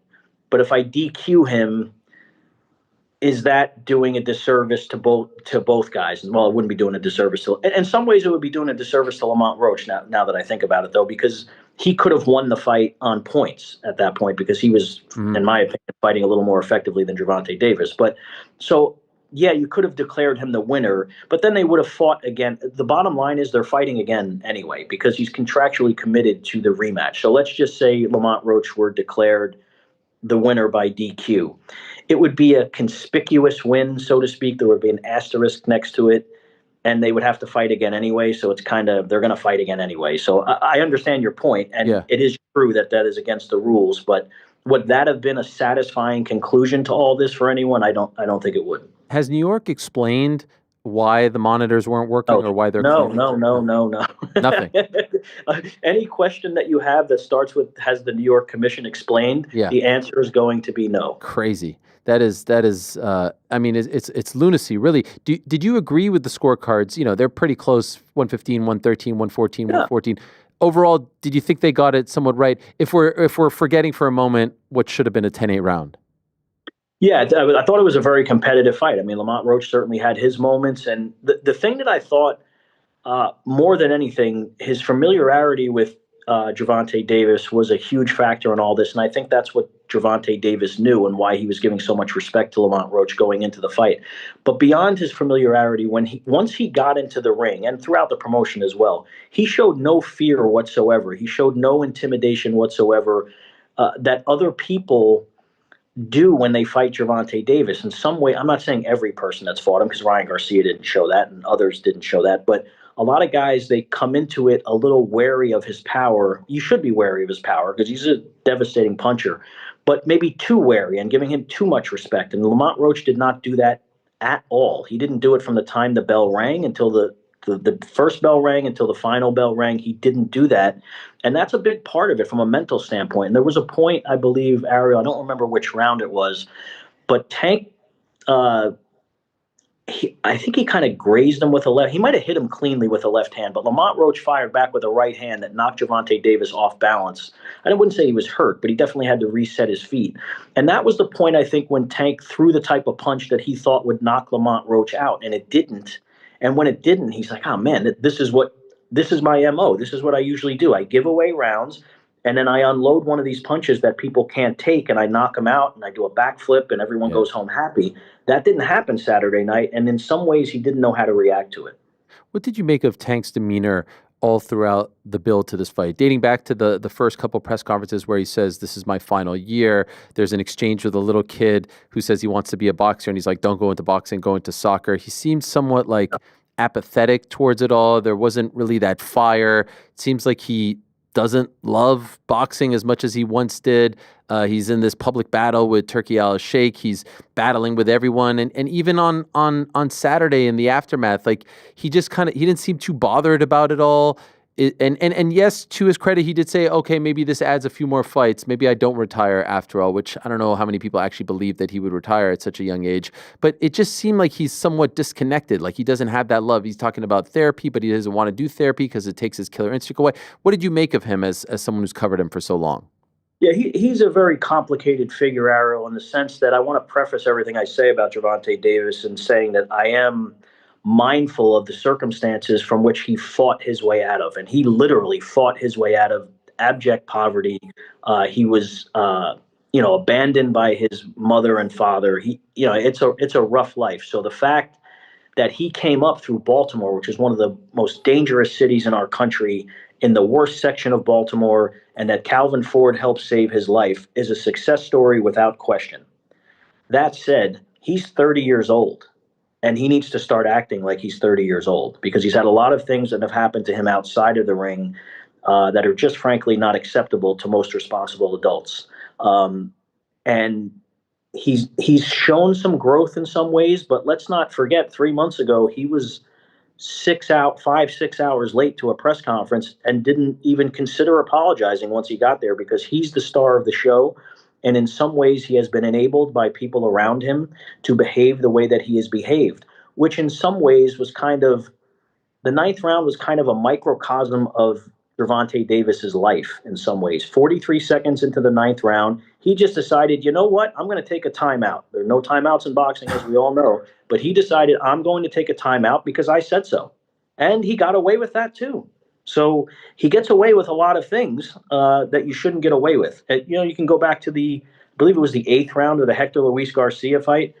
He started looking out into the crowd when there was a fight in the crowd and kind of got a timeout there too. I mean, that was a weird occurrence. I'm not saying there wasn't something going on outside of the ring, but that he felt it was distracting or whatever. But your primary focus has to be what's happening inside the ring. But to answer your question, I know it kind of went in a roundabout way here, but he was sending mixed messages. He wants to retire. He wants to get therapy, as you said, which is which is a sign of growth that he wants to be a better father for his daughters and all that. And that's important. I mean, because beyond, because all of this Gervonta Davis superstar stuff is going to go away within the next few years because he's going to be too old to compete at the elite level. And then he's going to have to figure out what he's going to do with the rest of his life. Now, hopefully he'll have enough money saved or, enough property purchased or whatever it might be to live a comfortable life because he earned it inside of the ring. Whatever people think of his level of competition or anything else, these people risk their lives for a living, and they're not doing it as a favor to us. They're doing it to better their own lives and to make money, but they are risking their lives, and they do it whoever you're a fan of or not a fan of. In my opinion, every boxer and every MMA fighter deserves our respect because they are risking their lives. Some people question the courage of fighters. I don't like people doing that because most people don't have the balls to do this for a living, as we well know. Yep. But he's a very complicated person because he says things that make you say, okay, well, yeah, the guy's starting to get it a little bit. But then there are situations where he's had multiple domestic violence incidents, and he's had a situation where he left the scene of an accident and people were injured. A lot of the things that he's done outside of the ring are hard to defend. Not that he's looking for any of us to defend them, but they're hard to defend. Right. And then some of his behavior otherwise is hard to defend, like showing up 5 hours late. I mean, you have to behave. You have a responsibility as a superstar, and he is without question a superstar, and one of the few that we have in this sport, especially on the American side, to behave in a certain way. And he frankly doesn't do that oftentimes. I mean, he was, I believe he was an hour and a half late to the weigh-in the other day. It's always something. So, and that's not to say that people aren't making their best efforts internally at PBC to try to get him to behave in the way that he should when he's on the public stage. They can't control what he does when he goes home for the most part, but they have tried to counsel him and try to get him to behave in a certain way. Sometimes it's worked, sometimes it's not. And it's very frustrating for them because they know that this is not the way to conduct business when you're trying to, to create a public perception of someone, whether, people think that's fair or not. That's what they're doing. And when you show up 5 hours late for a press conference and do a lot of other things, and also his level of competition, Ariel, too. I mean, I think people go overboard sometimes because they make it seem like he fought like Joe Lewis's Bum of the Month Club, and he hasn't done that exactly. But I do understand the people who want him to fight Shakur Stevenson and Devin Haney and Teofimo Lopez. I know Lopez and Haney are at higher weight classes. One other thing related to that, Ariel, it's something that I always try to stress to people who might not know the difference because they don't get the opportunity to be around these fighters like we do. Gervonta Davis is a tiny guy. Like, I'm not tall. I'm like barely 5'7", and I'm significantly taller than him. He's a small person. So for the people who say that Lamont Roach was a smaller guy coming up, if you saw Gervonta Davis and Lamont Roach standing next to each other, you'd say, oh, that Lamont Roach is the lightweight and Gervonta Davis is the junior lightweight. He came in under 134 pounds, where Lamont Roach came in at 135. And Lamont's probably about 2 inches taller than him, and I'm sure weighed more than him inside the ring. So some of that stuff about bringing guys up in weight, while it's technically true, is a little overblown. And I think his resume gets picked apart to some degree because there's a hatred for his success. And let's be honest, man, I mean, there's a lot of racism in our country too. So I'm not saying every person that doesn't like Gervonta Davis is a racist. Some of their problems with him are justifiable, but some people are racist too. And that there is an element of that to it. And we'd be stupid or naive to believe otherwise. I know they've been going back and forth on Twitter today. Do you think they ultimately run it back right away? Yes, because I think that all the momentum is there for it to happen next. And what I hope that they do, and I've kind of spoken to people internally about this a little bit since Saturday, this fight belongs in the DMV somewhere, either in Baltimore, in Washington, somewhere in between.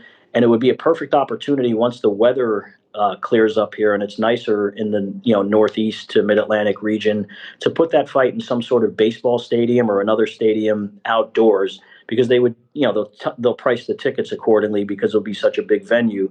They would do a huge crowd for that fight down there, and now there's so much more momentum going into the second fight as opposed to the first fight, which some people thought was a mismatch for whatever reason. This rematch will do huge business, and who would have thought a week ago we'd be saying let's make the Gervonta Davis Lamont Roach rematch in a stadium in the DMV somewhere in the summer. In the post-fight press conference, he was sort of pressed as to who he was going to call out. He kind of teased that he was going to call someone out, and someone asked him if it was Shakur, and he said no, and he said the guy was here and he was in my locker room, but he never actually said the person's name. Do you know anything more about that? I don't know who was in his locker room, but one thing I do know, and I reported this for the Ring. I don't know if it's been posted on the website or not, so let's make it an Ariel Helwani show exclusive for an intermediary, let's say, after the fight on Saturday, after what happened with Lamont Roach, probably within a half an hour after the fight was over, someone from Gervonta Davis's team approached a top-rank executive and asked about Vasily Lomachenko being available for his next fight. So that fight, which was supposed to happen November 2nd at MGM Grand Garden Arena, and the deal was almost done, pretty much done, except for the fact that Loma didn't sign off on it and then decided that he would want to maybe retire.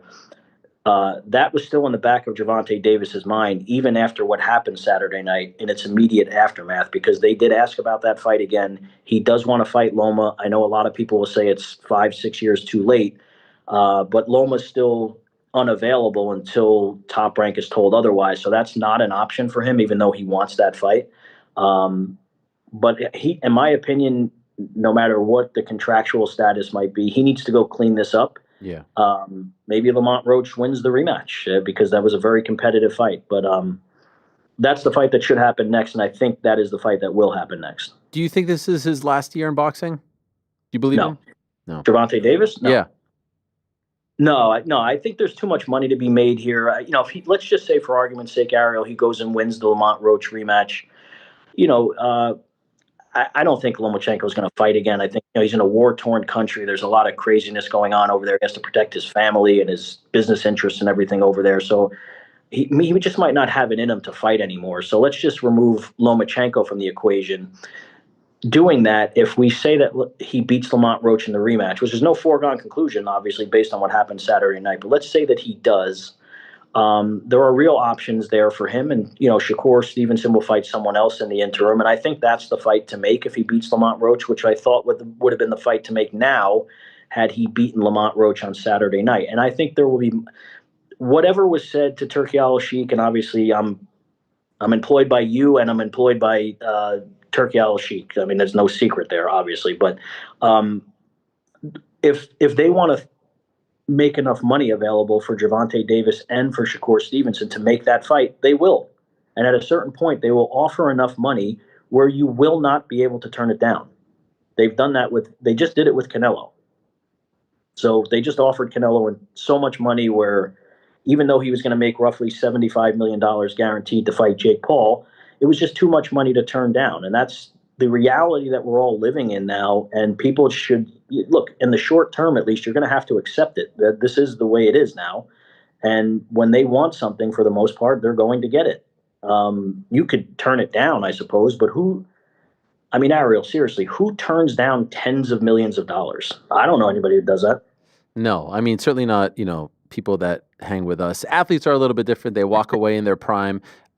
Listen, you might have tens of millions of dollars. No, not there yet. I wish. Not quite there yet. By the way, just as a quick aside, while we're talking about New York, this Times Square card, which we found out yesterday is going to be called by the great Jim Lampley coming back. What a story that is. Do you have any idea? I guess we're going to find out tomorrow. There's a press conference here in New York at the Palladium in Times Square. Is this open to the public? Is this a ticket thing? I know Turkey himself tweeted like it's going to be a VIP thing, but I'm still kind of blown away as to how they're going to pull this off. Yeah, I'm looking for clarification on that myself, and I don't know that that's entirely been settled yet. But yeah, there was something where I was told, and I don't hold me to this. Obviously, your listeners, and viewers don't hold me to this. But I was told at some point you might have to be a Ring Magazine subscriber to be involved in some sort of lottery or something like that. But I'm not sure where that is right now. So we can definitely, I can circle back to you and just, let you can, sure. And I just tell you mention it on the show or however you want to do it. But I don't know that yet. But we should have clarification on that soon, because the tickets would either go on sale, or they would have to explain to people how to get involved in some sort of lottery, because remember, there are not going to be a lot of seats available. Although I heard Oscar De La Hoya say there were going to be millions of people in Times Square, I can assure you there will not be. So it's going to be a finite amount of people, and then they'll just go from there. The other one, it just kind of came like, okay, we knew it was going to be, Garcia and Romero. We knew it was going to be Haney and Ramirez. I didn't hear anything about Teofimo Lopez against Arnold Barbosa. Where does this come from? We thought it was going to be Martin McCauley, but then he loses. The fact that a fight like that just gets made out of nowhere and now makes the 3-fight card even better is what really blew me away. Yeah, and it keeps it all restricted within the junior welterweight division, which is really important, because obviously Ryan Garcia is going to fight Devin Haney if they both win, and they're both favorites in their fights. But if they both win, they're going to fight each other. But then Teofimo and Arnold Barboza, which is a very competitive fight and should be very interesting. Those guys have been circling each other for quite some time, so we're finally getting that fight. Again, it just goes back to what I was saying, Ariel. When fights at times in the old world that we lived in, and by the old world I mean like last year, the year before, sometimes there's just not the money available to make the fights that you want to make. And now it's not really like that. It's sort of like fantasy boxing. It's like, this is not a joke. Like, Turkey wakes up and says, I would like to see so-and-so fight so-and-so, and then he gets connected to so-and-so's manager or promoter, or however they go about it, and suddenly those fights are made. That's just the way.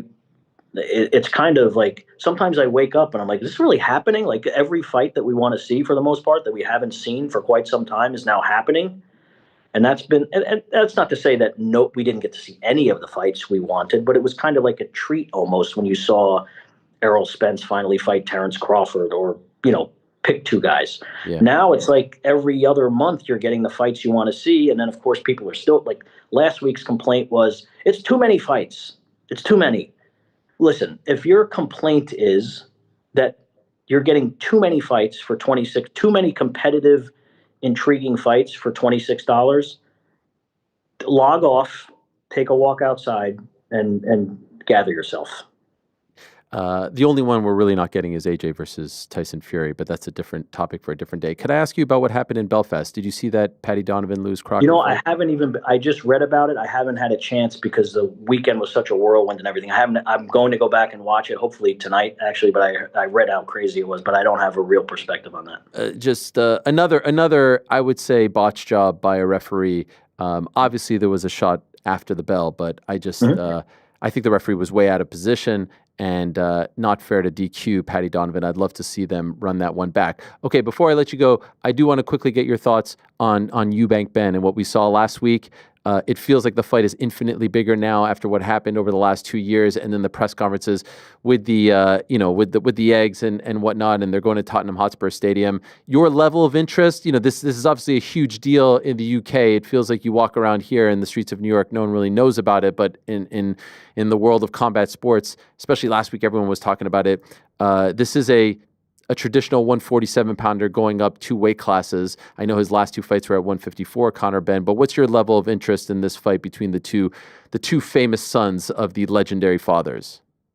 Yeah, I mean, it's a grudge match of epic proportions here, right? I mean, you have and like you said, it's intriguing to me because it's really kind of a welterweight, even though he's fought at 154 pounds, moving up to fight a guy who's fought at 168. And I think they're more competitive than your typical, 154 pounder going up to fight a 68 pounder, although they're fighting at 60, of course. But so that element to it is very interesting to me because, I would have favored Eubank to win more if what happened to him against Liam Smith didn't happen. So that adds some intrigue to it as well, I think. They obviously hate each other. And boxing is so popular in the UK, so much more popular in the UK in general than it is here in the United States. It's enormous. It's an enormous event. There are no two ways about it. I'm not saying that because it's a Ring magazine event and I work for the Ring. It's huge business over there. I mean, Tottenham Hotspur Stadium is an enormous venue. They're going to sell it out. And, the other thing in the UK, which I wish were still the case in the US here, Ariel, and I know you do too, coming from, your journalism background as well, newspapers still matter in the UK. People still read the tabloids and the more traditional broadsheet papers. So it's kind of like how I wish we were still operating in the U.S. in some ways. Maybe, I don't know if jealousy is the right word, but just envy or whatever about how it still goes there, because it's the world from which I came for 20 plus years, and to see it over there, it's cool. Like, I'm not going to go to the fight because we have a 4-person UK team who's going to handle it, so I'll be able to watch that one from home. Have a few friends over and kind of enjoy it. I get some food and that kind of thing, and watch the fight. So I'm looking forward to it in that sense, and I know that was wild what happened when he smashed the egg on his face last week. I mean, it's a great promotional ploy and a great psychological ploy by Chris Eubank Jr., who knows how to get under people's skin. There's no two. He's not a Hall of Fame fighter like his father, but he knows how to get under people's skin. That's for damn sure. Oh, I can't wait for that. April 26th, Tottenham Hotspur Stadium. What a time, Keith. Press conference tomorrow. Press conference on Thursday in New York for Canelo versus William Skull. It's a great time to be in the boxing business. No rest for the weary, my friend. I love it. Keep up the great work. Uncrowned.com. Is it the ring.com or ringmagazine.com? I think it's ring. It's ringmagazine.com now. There it is. Pleasure as always to talk to you. Great to have you on the show for the first time, the first of many. Sorry it took so long. That's on. No worries. I appreciate it, man. Go Knicks. Let's go. Yes, sir. Thank you so much. Keith Idec joining us. He is our boxing guy, and he has been doing a tremendous job. Covering the sport for us, but really covering it for the past, as he said, 30 years, I believe, with the Bergen Record and BoxingScene.com. So many different outlets, and these days for Uncrowned and The Ring. Let me just tell the boys here something. Okay.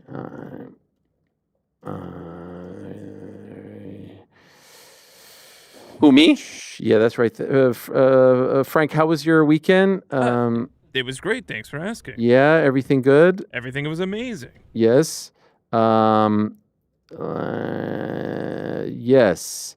This is great. This is all happening in real time. Okay, so slight update. Do have to move. Nottingham Forest Ipswich Town has begun, guys. Anyone interested in that? Locked in? Yep. Thank you. You versus Arnold Allen. Yes. Good thank stuff. You. Thank you, GC. Appreciate that. Of course, man. Tony Always Ferguson supposed to be at 2:30, pushing him to the back end of the show for reasons that actually have nothing to do with Tony Ferguson, if I'm being honest. So you can't pin this on him, but that's okay because I'm very excited about our next guest. This is a big one, my friends, because actually it was about, I think, 2 or 3 years ago, I ran into the artist formerly known as Sonya Deville of WWE, and she told me that she was a former MMA fighter, and I was like, MMA fighter?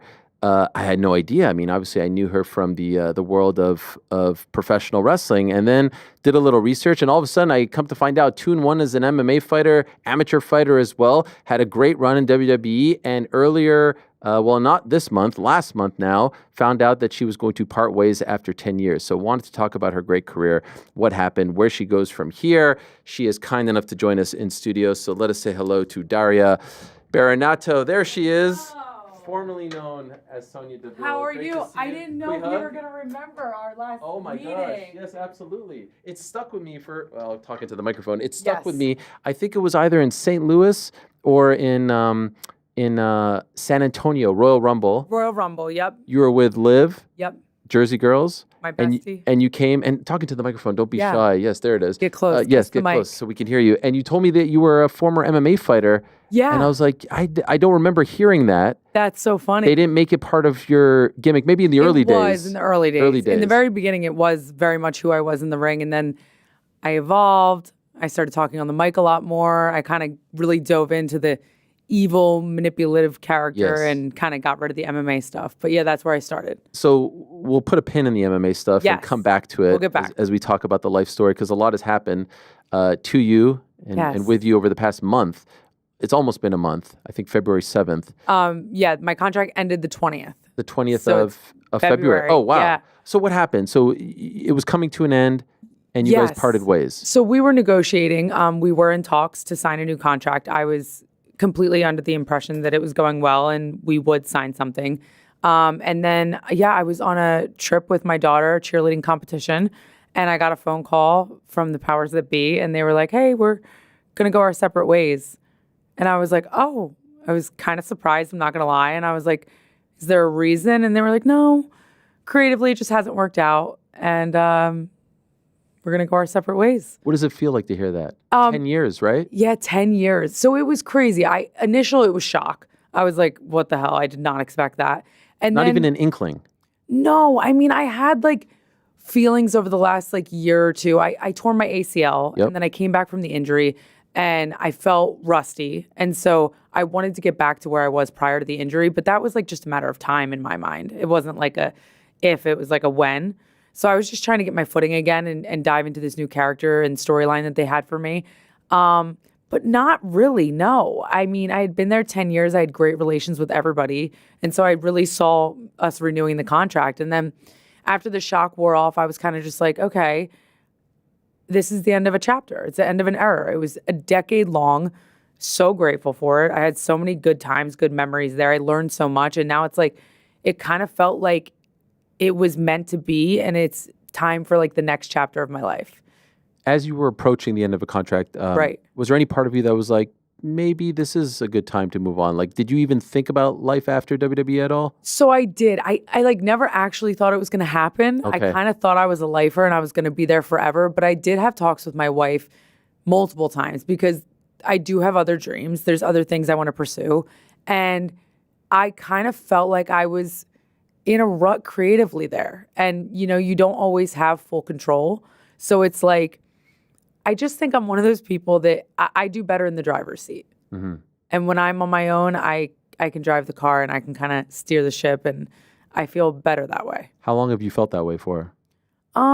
Maybe the last like year or two. Oh, really? Yeah. It's tough to be in a rut for a year or two. Yeah, it just felt like we would get something started and then it would stop. It was very like start, stop. And I was never like super frustrated. I kind of just took it for what it was and I always was trying to reinvent and recreate, getting new wardrobe, getting new gear, working on my character and, you know, trying to find a way to make something work. But sometimes, yeah, when you don't have full control, it's hard. And so when you get that call, is there any sort of like, not negotiation, but like, hey, let's consider this or that, or is it just like a 2-minute phone call? No, it was like a 30-second phone call. Is that it? And I'm not one to be like, listen, like, they have their reasons. They wanted to part ways. Like it's not really in my mentality to be like, but why? Please, no. Sure, like, sure, you know, like I'm a big believer in like fate and everything happening for a reason. So I was like, oh, that's interesting. But it must just truly be time for the next chapter of my life. So in normal life, I'm not saying your life wasn't normal, but you know, a job, someone says like, we're going to part ways, usually come to the office, you pick up your stuff, you say goodbye to people. Right. Did you get a chance to say goodbye to the people that, obviously you could text them and call them, but there's people that you see on the road, there's producers, there's writers, and you never were kind of afforded the chance to say that to anyone, right? No, it was and like, I didn't hear from anybody. It was obviously my friends reached out and everything, but I didn't hear from anybody from the office or anything like telling me what the next step was. Like, I didn't even know what to do. Like, Raw was coming up that Monday, and I was like, I don't go, right? Like, obviously, my contract still had 10 days left on it when they told me that they weren't renewing it. So it was kind of like a weird situation. So I was like, do I go to work? Like, I'm a workhorse, and I never miss work. So it felt really weird. And no one called me. So me and my wife were kind of like, she's like, no, babe, I don't think you go. Like, I don't think you go there anymore. And I was that the right call? Yeah. I mean, no one was expecting you there. No, I mean, what am I going to go do? Yeah. I don't work there anymore. So, yeah, it was weird. The one thing I will say, I've seen you've done a couple of podcasts since. Yeah. You don't come across as bitter.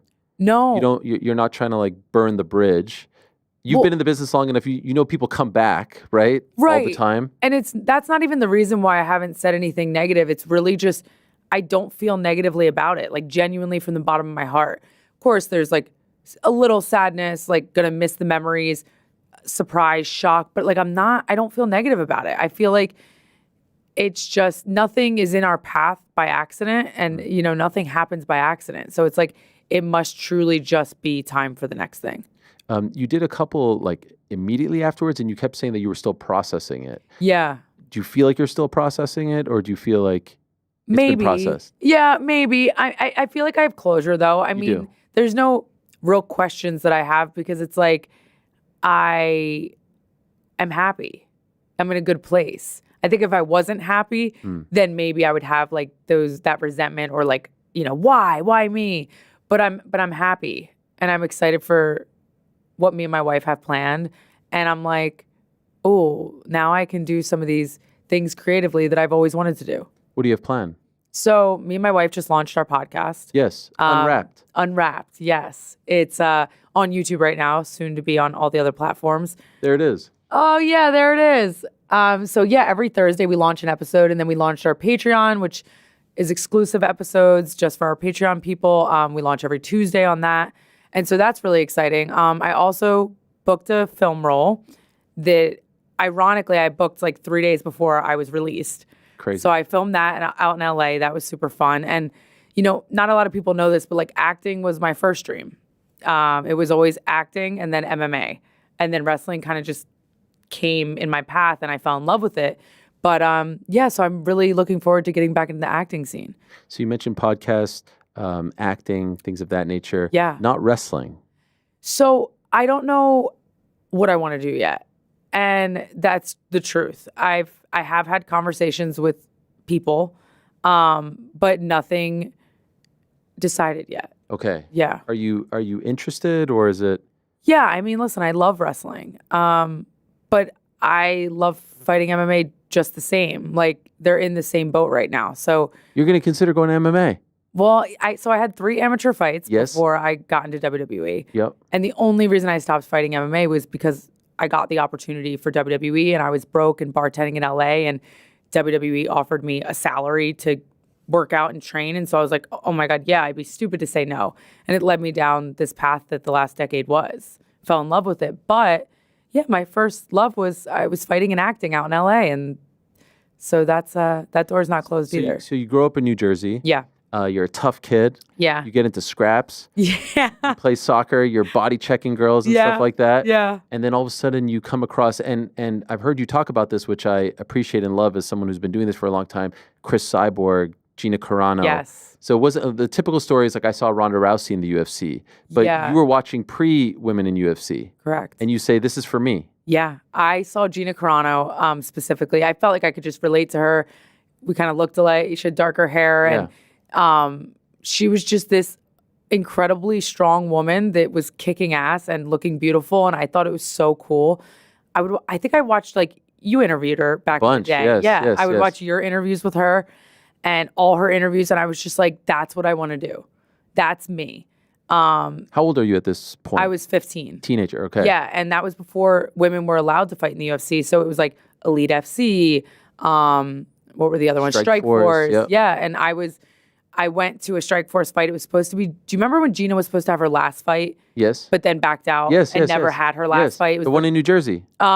no, it was in Dallas. Dallas, you're right. Dallas. You're 100% right. Yes. Yeah. You went to that? So I went to that. June of 2011, I yes. believe. Yes. So yeah. I graduated high school June of 2011. Yep. I packed up my car, shipped it to Florida, and me and my mom flew to Dallas, Texas to watch Gina Wow. fight. And then it got canceled. Daniel Cormier was on that card. Yes. Yes. Josh Barnett, Brett Rogers. Yep, it was a great card. Yes, yes. But I was so excited to see Gina in person, and then it didn't happen.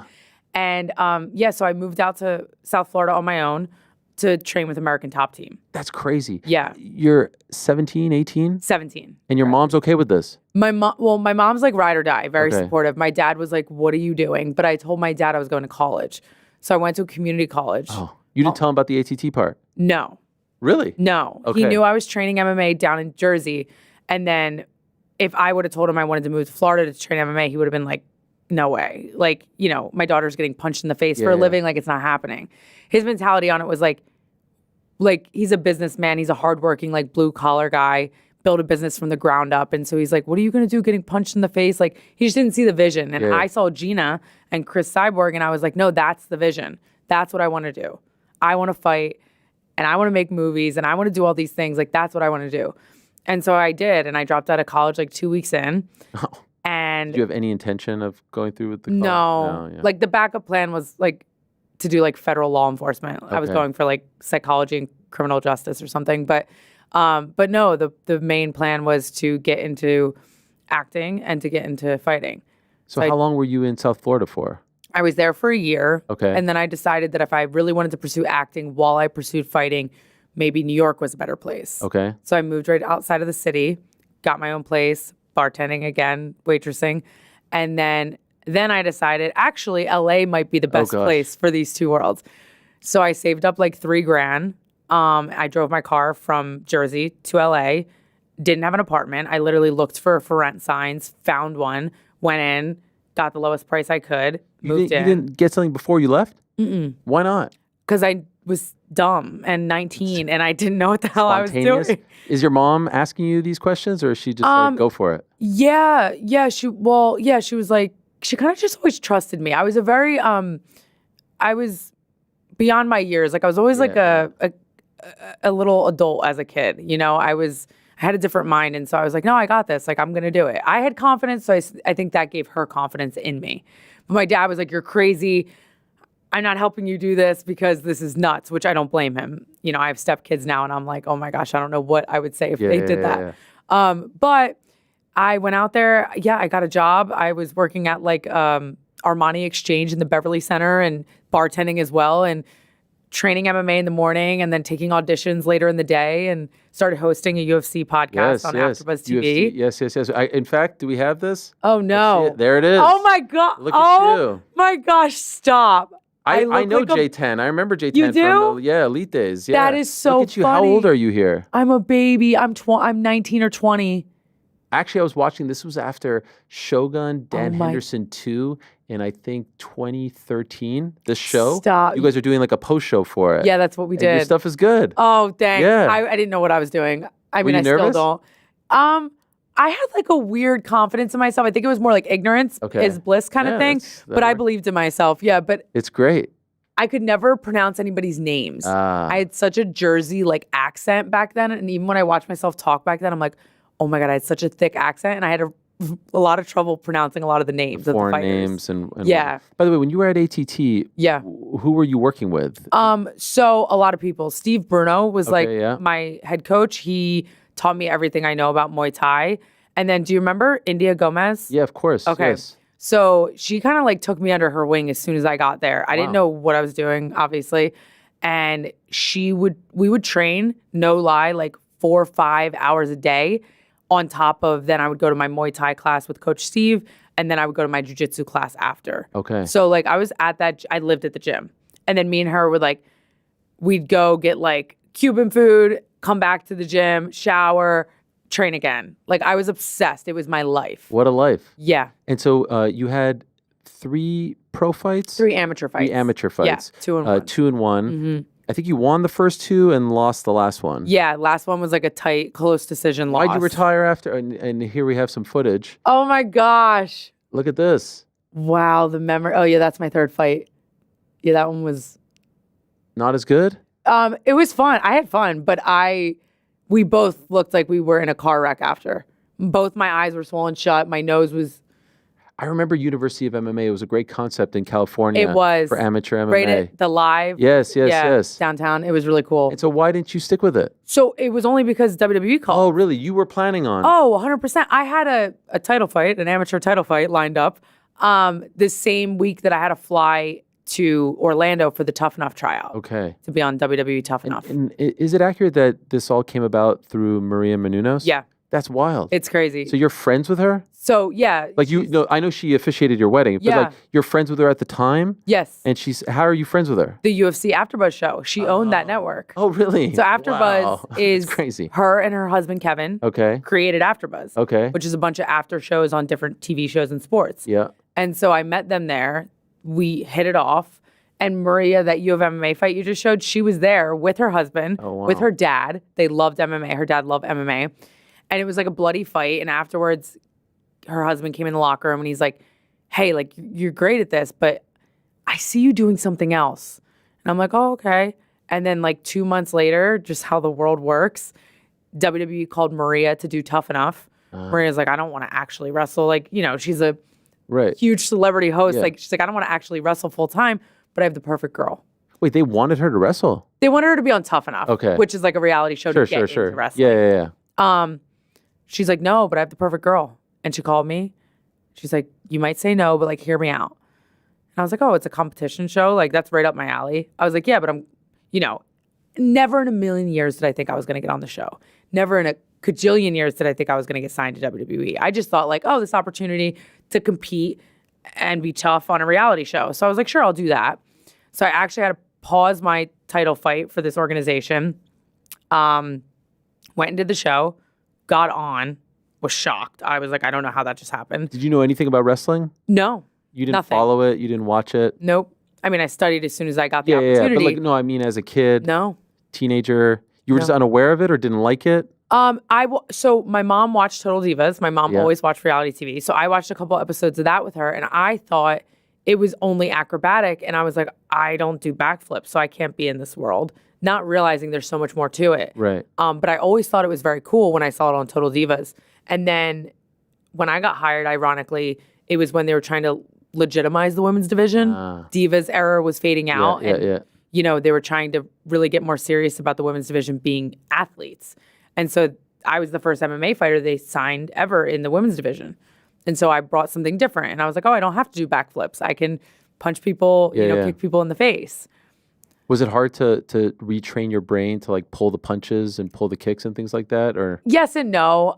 Yeah, at first I was definitely like rocking people, but I had such a good coach at the Performance Center, Sarah Amato, and she was just like, you can't kill people. And so I would practice like on the punching bag, like pulling my punches and stuff. And I got the hang of it. did you like it right away? Yeah, I loved it. And were you okay? You know, because an MMA fighter or someone who wants to be an MMA fighter would be like, I don't want to do the fake stuff. Well, that was my initial thought. Okay. I was like, I'm not doing this fake stuff. And then when I looked into it and once I went to the tryout and saw how intense it was, I was like, oh, it's not fake at all. Okay.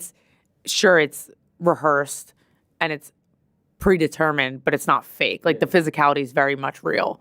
And so once I saw that, and listen, like I always wanted to act, I always wanted to fight. And now here's this world that's performance-based fighting.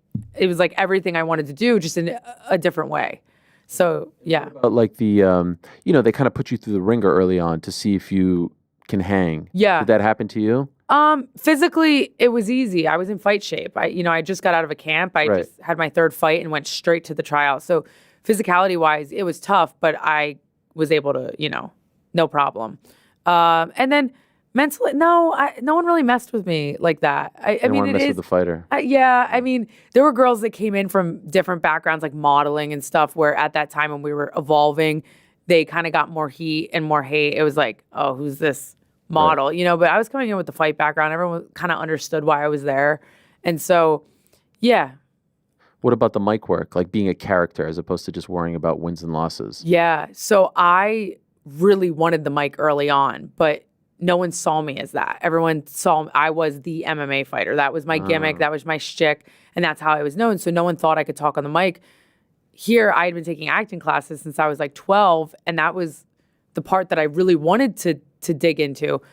And the opportunity arose, or I made the opportunity during the pandemic. My best friend Mandy and I had gotten into a storyline. And I was like, can you please just give me a promo? Just give me the mic. And they did. And the promo was great, and Vince was standing up in Gorilla after, kind of clapping, and he gave me his nod of approval, like, okay. And then from then on, it was like, screw the MMA gimmick. Let's just talk.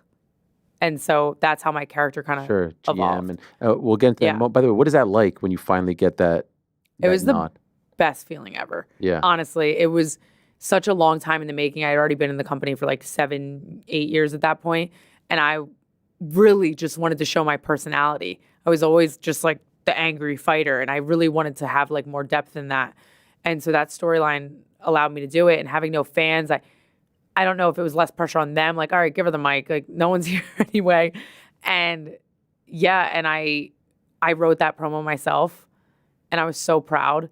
And I knew it was going to come out good because a lot of it was like derived from true feelings that I had at that time. And so it worked. And yeah, I was super excited. When you say write it yourself, is that not common? It is and it isn't these days. Like, it depends. The writers will always write you something, but if you feel passionately about something and you're like, listen, like, I want to add to it, I want to edit it, you can, and give it back to them, and they'll either be like, no, go the direction I told you to go, or yeah, go ahead, say that. Like, it's half and half. It just depends. But for that reason, I don't know why they trusted me that time, and they were like, yeah, that sounds great, go say it. I'm wondering, was the leash a little bit longer in the pandemic because you didn't have to worry so much about fan reaction and whatnot, so you can maybe take risks and allow you guys to spread your wings a little bit more creatively? I think there's something to that. Yeah. Yeah, because there's no crowd regardless. Right. So, and we're kind of plugging in the crowd noise, so it's kind of like whatever we want to happen can happen. But yeah, it was even after the pandemic, things started changing and getting a little more lenient, where like creative energy was kind of dispersed both ways. It wasn't just like a one-way street anymore. I thought you were phenomenal as GM. Thank you. I thought you played that role so perfectly. You dressed the part. Like, Thank you. It was so common to just see like an older guy as the GM, Right. Dating back to the Bischoff era and whatnot, Paul Heyman, etc. And even now, it's two guys, and they're great. But there was something so unique about your look and the fact that you were a female and that you were young, you weren't past your prime or anything like that. Right. Whose idea was that initially to put you in that spot? This is the craziest story. So the incident had happened in my home, the attempted kidnapping, and they had told me to take time off. I didn't want to take time off, but I guess they were looking out for me, and they were like, just sit home for a little bit. So that's why we switched the ending of me and Mandy's SummerSlam match. It was supposed to be hair versus hair, and we all kind of decided like maybe that's like a traumatic move to happen right now, because I don't know, I can say anything I want now. I was supposed to be shaving my head. Oh my. And that was going to lead to a big character turn. And were you okay with that?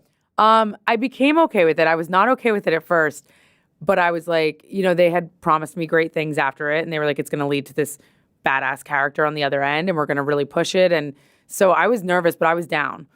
But once the incident happened in my home, and I had to go to court and testify, and we all kind of just decided like this is probably not the greatest timing for this move.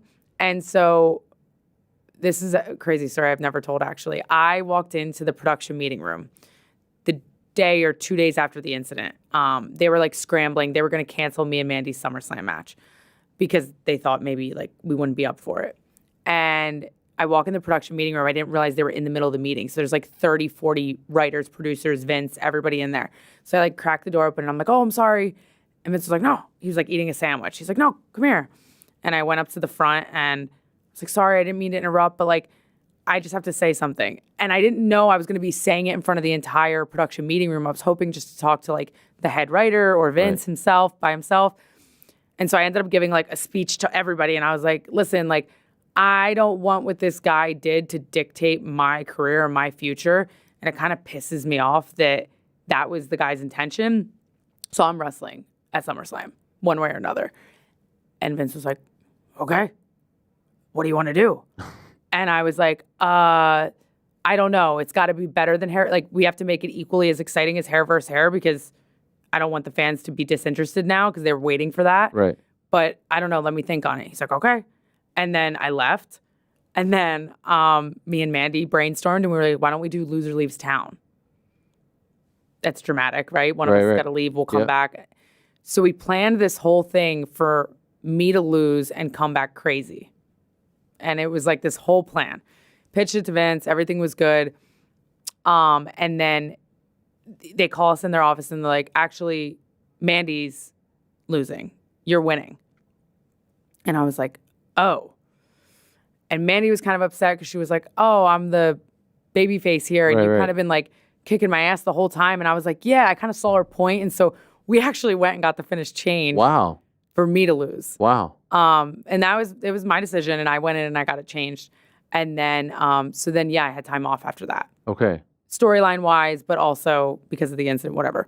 And then when I came back, I went in Vince's office. We were chatting and about like ideas, what I could come back and do. And I was like, I don't know, but I just got this custom suit made. It's back at the hotel, but I can go get it. Maybe I can just be like a boss, like not Sasha Banks the boss, but like, something like that. And he's like, yeah, go get it. So I go get the suit. I come back in his office in the suit, and he's like, that's it.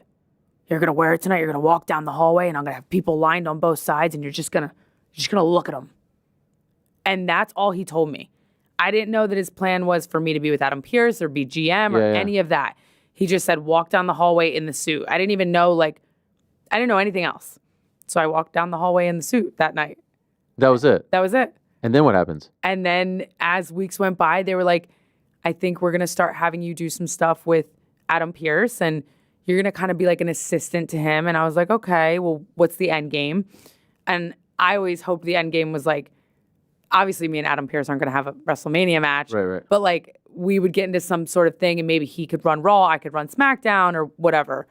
But it didn't kind of go that way. I was just kind of with Adam Pearce for a while, as you saw on Raw and SmackDown. Super fun. And then, eventually got out of the role and went into a story with Bianca. I thought you were so good. And I always wondered if you wanted to do that, if you were okay with that. Because for a long time, you weren't actively wrestling, right? Yeah.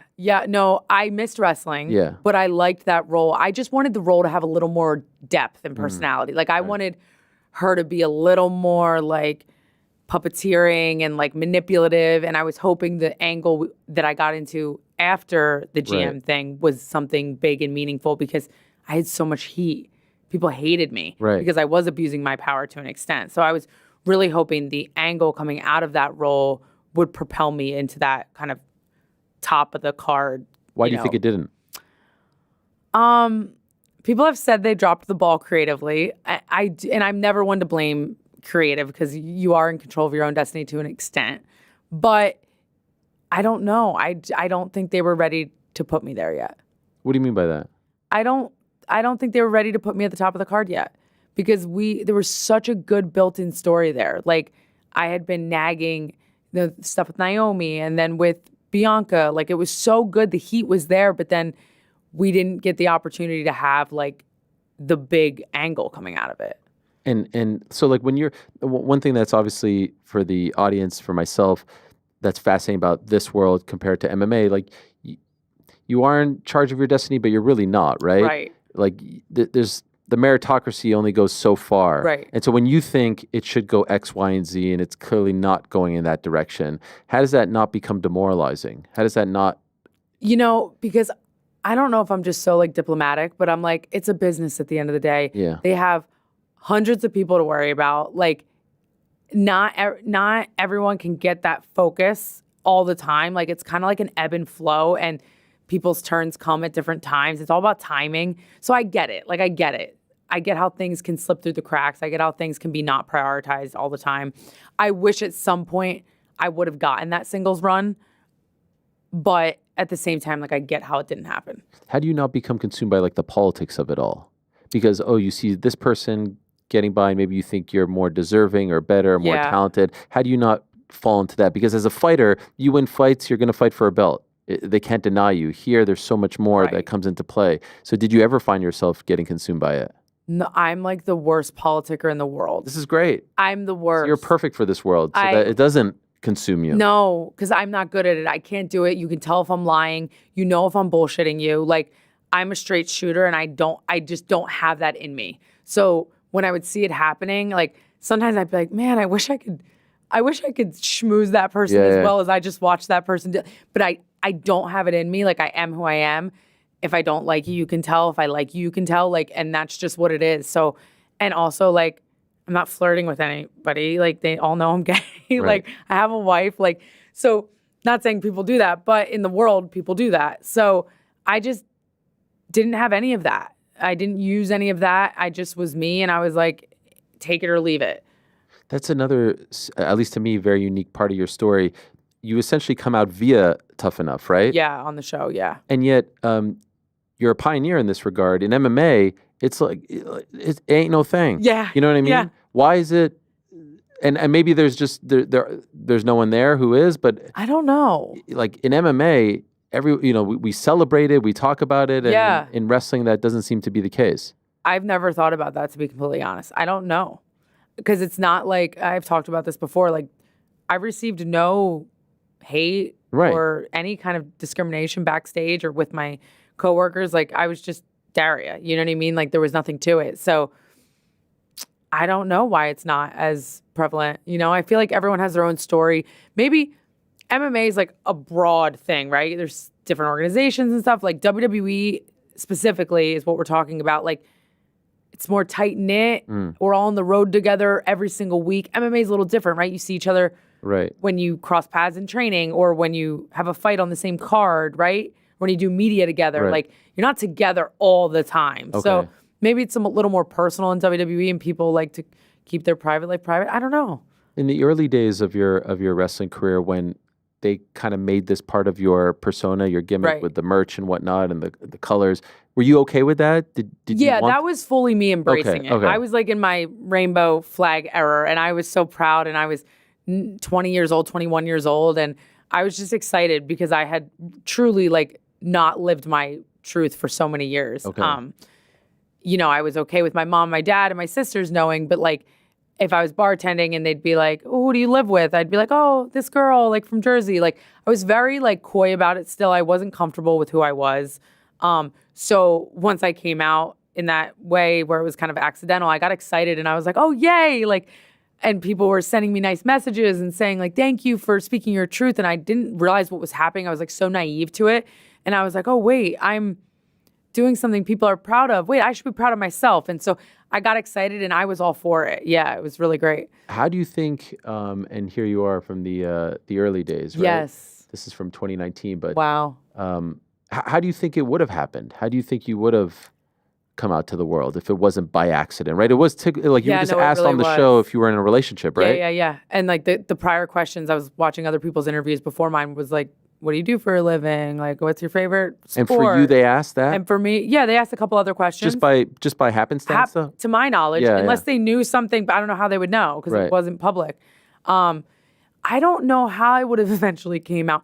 I was in a relationship, so I would post my ex, but like not like kissing or anything. I feel like at some point I would have become comfortable enough to, you know, publicize it, and that's kind of how it would come out. But yeah, I really don't know. What's also somewhat, use the word ironic, unfortunate, whatever it is. You finally win a title, Yeah. tag title, and then unfortunately you tear your ACL. This is in 2023, right? Yeah. What was that like? So now here you are, like, because now I felt like you were kind of going back to your roots. They were playing up that you were tough, that you know, like no more GM stuff. You're actively competing.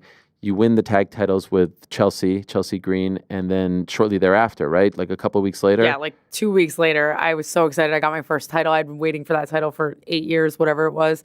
And I tore my ACL. I was devastated, but I really think I'm good at compartmentalizing because it was like too hard to bear. Okay. I was like, it's okay. We just got to get through this time period, and then I'm going to come back better than ever, and I'm going to have a great run, and it's all going to be fine.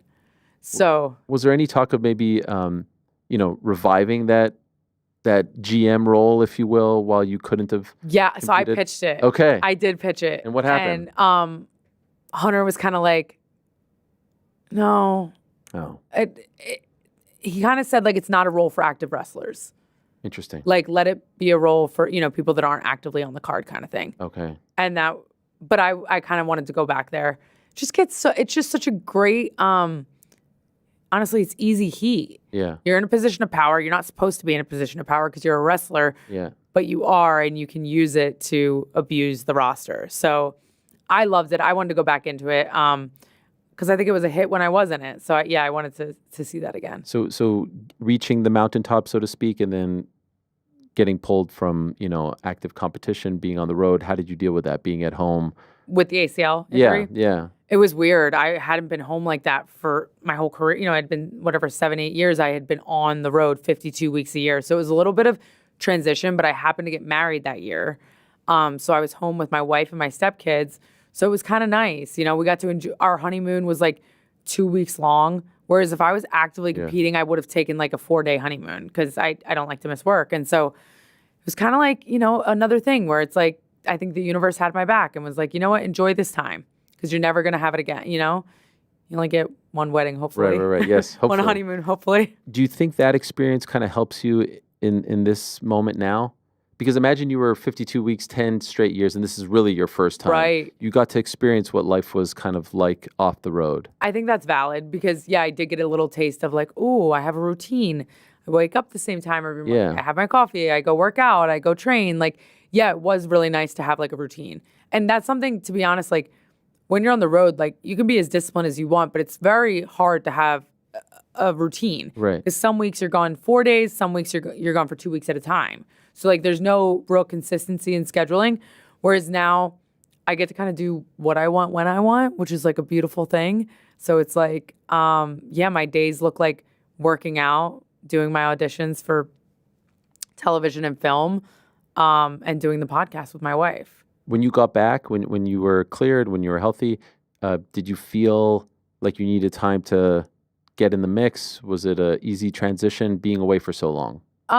I was good, like mentally. It was just more physically getting my knee and my body to do what it used to do. Mm-hmm. And I was training at the Performance Center, and a lot of people don't know this, but I actually had a talk with Triple H, and we were talking about how I was rusty in the ring, and I was like, "Sir, can I got you. Like, say less. I'm going to go to the Performance Center and I'm going to train." And they supported me in doing that. So I actually lived in Orlando for like 2 months. Oh, wow. And was training at the Performance Center every single day. And while I was injured, I moved to Orlando for like 4 months because my rehab in Jersey wasn't coming along that well. And so they were kind of like, "Do you want to go to the PC instead?" And I was like, "Sure, if that's what you need me to do." So I really was in Orlando for like 6 months over the last 2 years, trying to be the best that I could be, which is why I think I have so much peace right now, because I'm like, well, then it was gonna happen how it was gonna happen. It's not for a lack of effort. It's Right. not for a lack of, work ethic or anything like that, or even talent. That's just what they wanted to do right now, and it's not in my hands. By the way, being a wrestler in the Triple H era as opposed to the Vince era, what is the difference? What is it like? There's like pros and cons, but at the same time, it's like as talent, you're not affected too much by it. Okay. Even though he's head of creative, I mean, it's a totally different vision, right? It is. I guess it didn't affect me Okay. that much, I feel like. I had a good relationship with both of them. I feel like Triple H has things planned further in advanced, probably. Whereas Vince was very much like, if something better came up that day, he would change it. Wow. But I respect both because I see the kind of genius in both. Because Triple H was an active wrestler in this era, did that change things? Do you think he like connected more? Do you think that he had his finger on the pulse, knew what you guys were going through? Yeah, I mean, maybe just naturally having the experience as a wrestler, something that Vince couldn't relate to in that regard to that extent.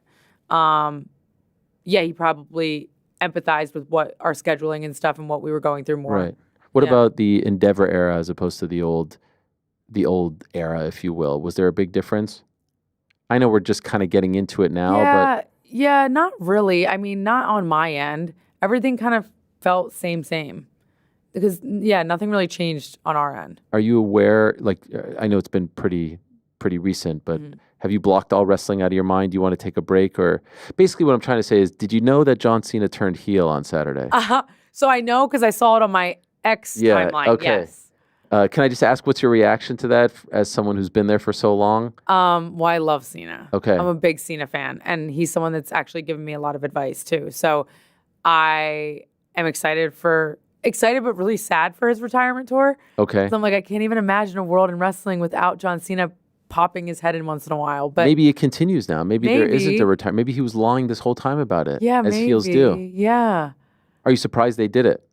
No, I'm not going to be surprised by anything that happens on his last year here. I feel like it's got to be big, and it's got to be surprises, and it's got to be outlandish. Did you like the way they did it from what you saw? I didn't. Well, I just You saw didn't even clips. watch it? No, I didn't watch. Even the clips did you watch? Did you? I just saw like highlights. I saw Okay. like a bunch of memes where they were putting like his angry face next to like his smiling face. Is part of that because you need a break? Yeah. Okay. Yeah, I'm compartmental. I'm a really good compartmentalizer. Okay. Like I said before, like I'm good at like, if that's painful, I'm just not going to touch it right now. Probably, to be honest. Would you say it is? I just think my mind needs to be elsewhere right now. Okay. Like I have a wife, I have 2 stepkids, and I need to take care of us, and I need to move on to the next thing. And there's so many like amazing things that we have in the works. Some I can talk about, some I can't. And I'm like, I just want to be excited. I want to be happy. Sure. By the way, I agree with you. I'm pretty petty myself. I don't want to revel in what the other place is doing if I'm not there. I'm talking about like for my own career. Right. So I don't blame you for that. I was just curious. I know you still have friends there, great friends, right? Of course, People that you will keep in touch Talk with to live like every day. Yeah. for the rest of your life. Yes. But you probably want to just kind of move on mentally right now. Yeah, it just like I don't know what is good? What good is going to come from me consuming all that content right now? Sure. I don't need to be in that right now. If you were to sort of guess, and we won't hold you to it, do you think you continue in the world of pro wrestling? Do you think you pop up here or there, or do you think you'll take a long? There's some people who say if it can't be with WWE, I don't want to do it. Right. I think the chances of me continuing my wrestling career and the chances of me reigniting my MMA career are about the same right now. Right now, have any MMA promotions reached out, or have you talked to any? No, because I haven't even put that feeler out there. Okay, wow. Right now, and I didn't even plan to say that, honestly. I just was thinking about MMA so much actually on my drive here because I used to watch you, and it was very reminiscent. And you messaged me, and I messaged you back, and I was like, oh my God, I've been watching you for years because of the MMA world. And just really, I'm in like the stage of my life right now where everything is going to be based on like what I want and what I feel inside. It's not for any other reason. So yeah, wherever my passion is strongest is where I'm going to go. Do you think you have that, that fire to get punched in the, like to do, you haven't done it in 10 years, right? Yeah. Does that interest you? It does. How does your wife feel about it? Well, yeah, she's going to hate it, but she also hated watching me wrestle and get hurt. Okay. My first real injury was in wrestling, not even MMA. True, yeah. The irony. But yeah, she doesn't like watching me get hurt, but she's so supportive. So she's like, do what you want to do, babe. And are you in this, you're in the Northeast? Yeah, Northeast. So you would train here, or this is all very fresh, right? It's all very fresh. All very There's fresh. no plans. Wow, what a story that would be. You coming all the way back? Yeah, 180? I don't know. You can host AfterBuzz TV? Yeah. Is that even a thing still? It's not there Oh, anymore, but it's okay. I was going to go with it. Yeah. But I'll come back here and visit you. Yes, that would be We'll talk about incredible. it. Yeah. Wow. We'll see. You would go straight to pro at that point. Enough of this amateur stuff. I don't know. There really isn't an amateur scene at There's the not. moment. Not really. No. There's a couple of promotions in Las Vegas. Yeah, I'm so out of the loop. I'd have to get back in. And I'd need I'd need at least like a 8-month, Did year-long you do any camp. training? While I was in WWE? Yeah. No, Like, because I'm just for such a fun? weirdo. Oh. And the way I compartmentalize now, Oh my gosh. I compartmentalized then. I was like a dead stop because, to be honest, and I don't say this often, but I was heartbroken when I left MMA for wrestling. I was really like messed up about it for like probably like a year to 2 years.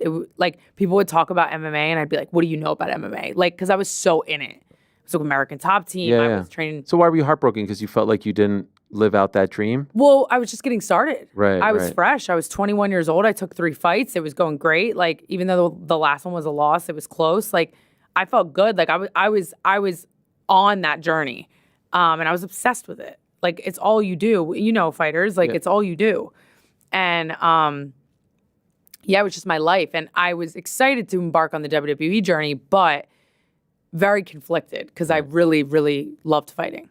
Well, here's a chance. Never You're know. still very young. We'll see. Yeah, I'm 31. You mentioned the incident at your house. Yeah. And for like a casual fan, they might be thinking like, Confused. what the hell yeah. are you talking about? Are you okay talking about this? Yeah, that's fine. So I don't even know what year it was. Like 23, I think. Or it culminated in 23. Was it? Yes, that's what I thought. 2023?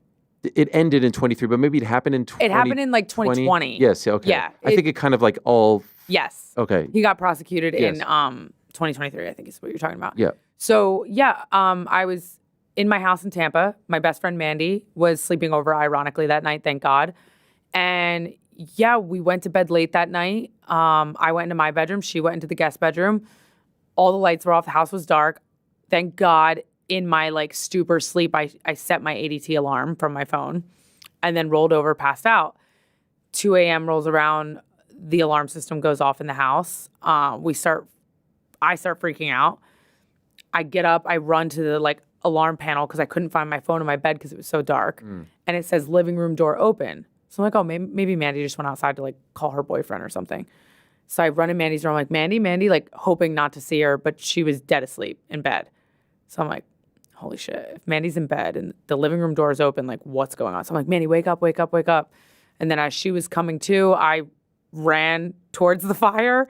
I turned all the lights on and I have living room doors, like one goes this way and one's like perpendicular this way, and they all have curtains drawn on them. So I don't know which one's open now because the curtains cover the door.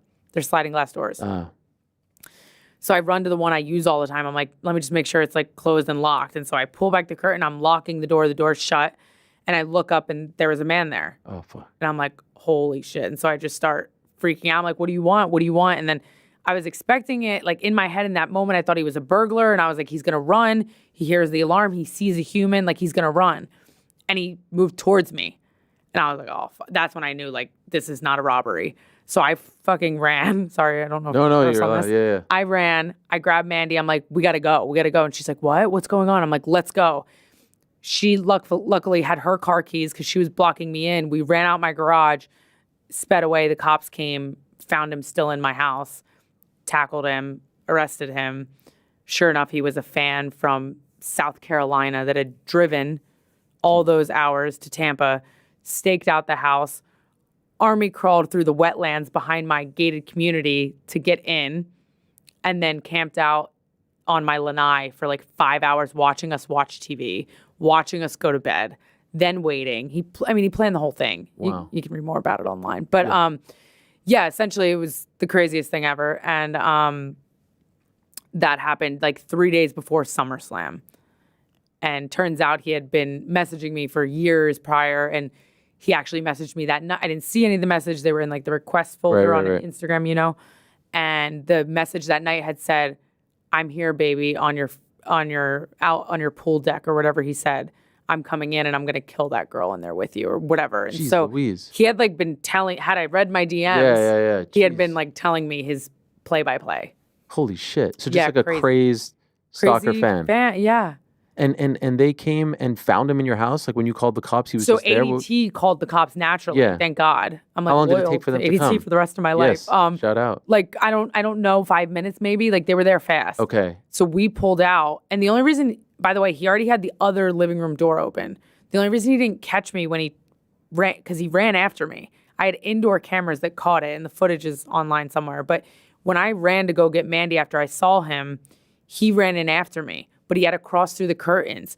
So by the time he crossed through the curtains, he had like a blind spot for a minute. He thought I ran up the staircase, Oh, man. but I ran around the corner behind the staircase to get Mandy and leave. So when the cops came in, he was waiting at the bottom of the staircase looking up with a knife in one hand and pepper spray in the other hand because he thought I was still up there. Oh, my God. And like, do you know what his motives were? Well, his motives were weird. His whole testimony apparently is on YouTube, and I didn't know until a fan tagged me in it and was like, "Oh, this guy's crazy." And I was like, his whole thing is public. I guess that's how So things I work. watched some of it yesterday. Oh, you and did? Yes. Oh, and okay. Well, yeah, I didn't know what you knew, and Yeah. it's very uncomfortable watching it. Very weird, right? Yes, it's He's supremely bizarre. creepy. Yes, but Yeah. he continues to say, "Do you want to talk about?" I'm sorry No, for you're bringing. fine. I mean, Okay. yeah, here goes it. Well, he keeps saying like, if I wanted to hurt her, I could have hurt her. I was sitting there for 5 hours. I just wanted to talk. Yeah. I just wanted to have a conversation. But why does he have these things if he wanted to have a conversation? Well, none of that is true. Obviously, yeah. Obviously, if you read the messages he sent for the years he was sending them, and the more recent messages got more and more aggressive, I mean, they're horrible. They're like things he's going to do to my family members, things he's going to do to me in front of my family members. Like his intention was very clear in the messages that he was going to kidnap, hold me hostage, make sure I didn't show up to SummerSlam specifically, which was so weird, and have his way with me. Was there any reason why you? Like, did you have an interaction with him? No. Just- He was in love with me was Okay. his story, and he was mad that I was just into women, not into women and men. Oh God. Because apparently he was into women and men, and I should be too, because I should at least give the other gender a shot. Right. That was, and I'm just reiterating his Yes. messages because this is crazy talk, obviously, but that was his kind of point of view. I've seen wrestlers talk about this, the fans who show up at the airport, Yeah. all this stuff. Is this just something you have to deal with? Because it feels like an awful existence to have to deal with people at 5 a.m., people trying to Yeah. forge these relationships with you. What you went through is just on a whole other level of Yeah. nightmare. But was this an isolated thing, or are you constantly head on a swivel? I mean, like the fans at the airport, like, yeah, it's like I like when kids come up to me, I'm all about it. It Okay. could be 5 a.m. I could have no makeup on. I look like shit. I'm like, come here, I'll take a picture with you. When it's the grown men that are having you sign 10 of the same photo because they're going to go sell them online, Yeah. that's when I'm like, come on, bro. Like, don't follow me to the airport. Don't track my flights. Right. Jeez. This is obviously a very different scenario when the person's Yes. stalking and, at your house. And I think a couple other of the women have dealt with something kind of similar, but I think this is the craziest. Yeah. And how do you go back to, like, did you go back home that night? Oh, God. So I thought I was going to be Mrs. Brave, and I was like, I'm sleeping in I just bought that house, and I was very proud of it. It was like my first house. And I was like, I'm going back to my house that night. I'm going to sleep in it. And I had all this adrenaline, and I thought I was going to be fine.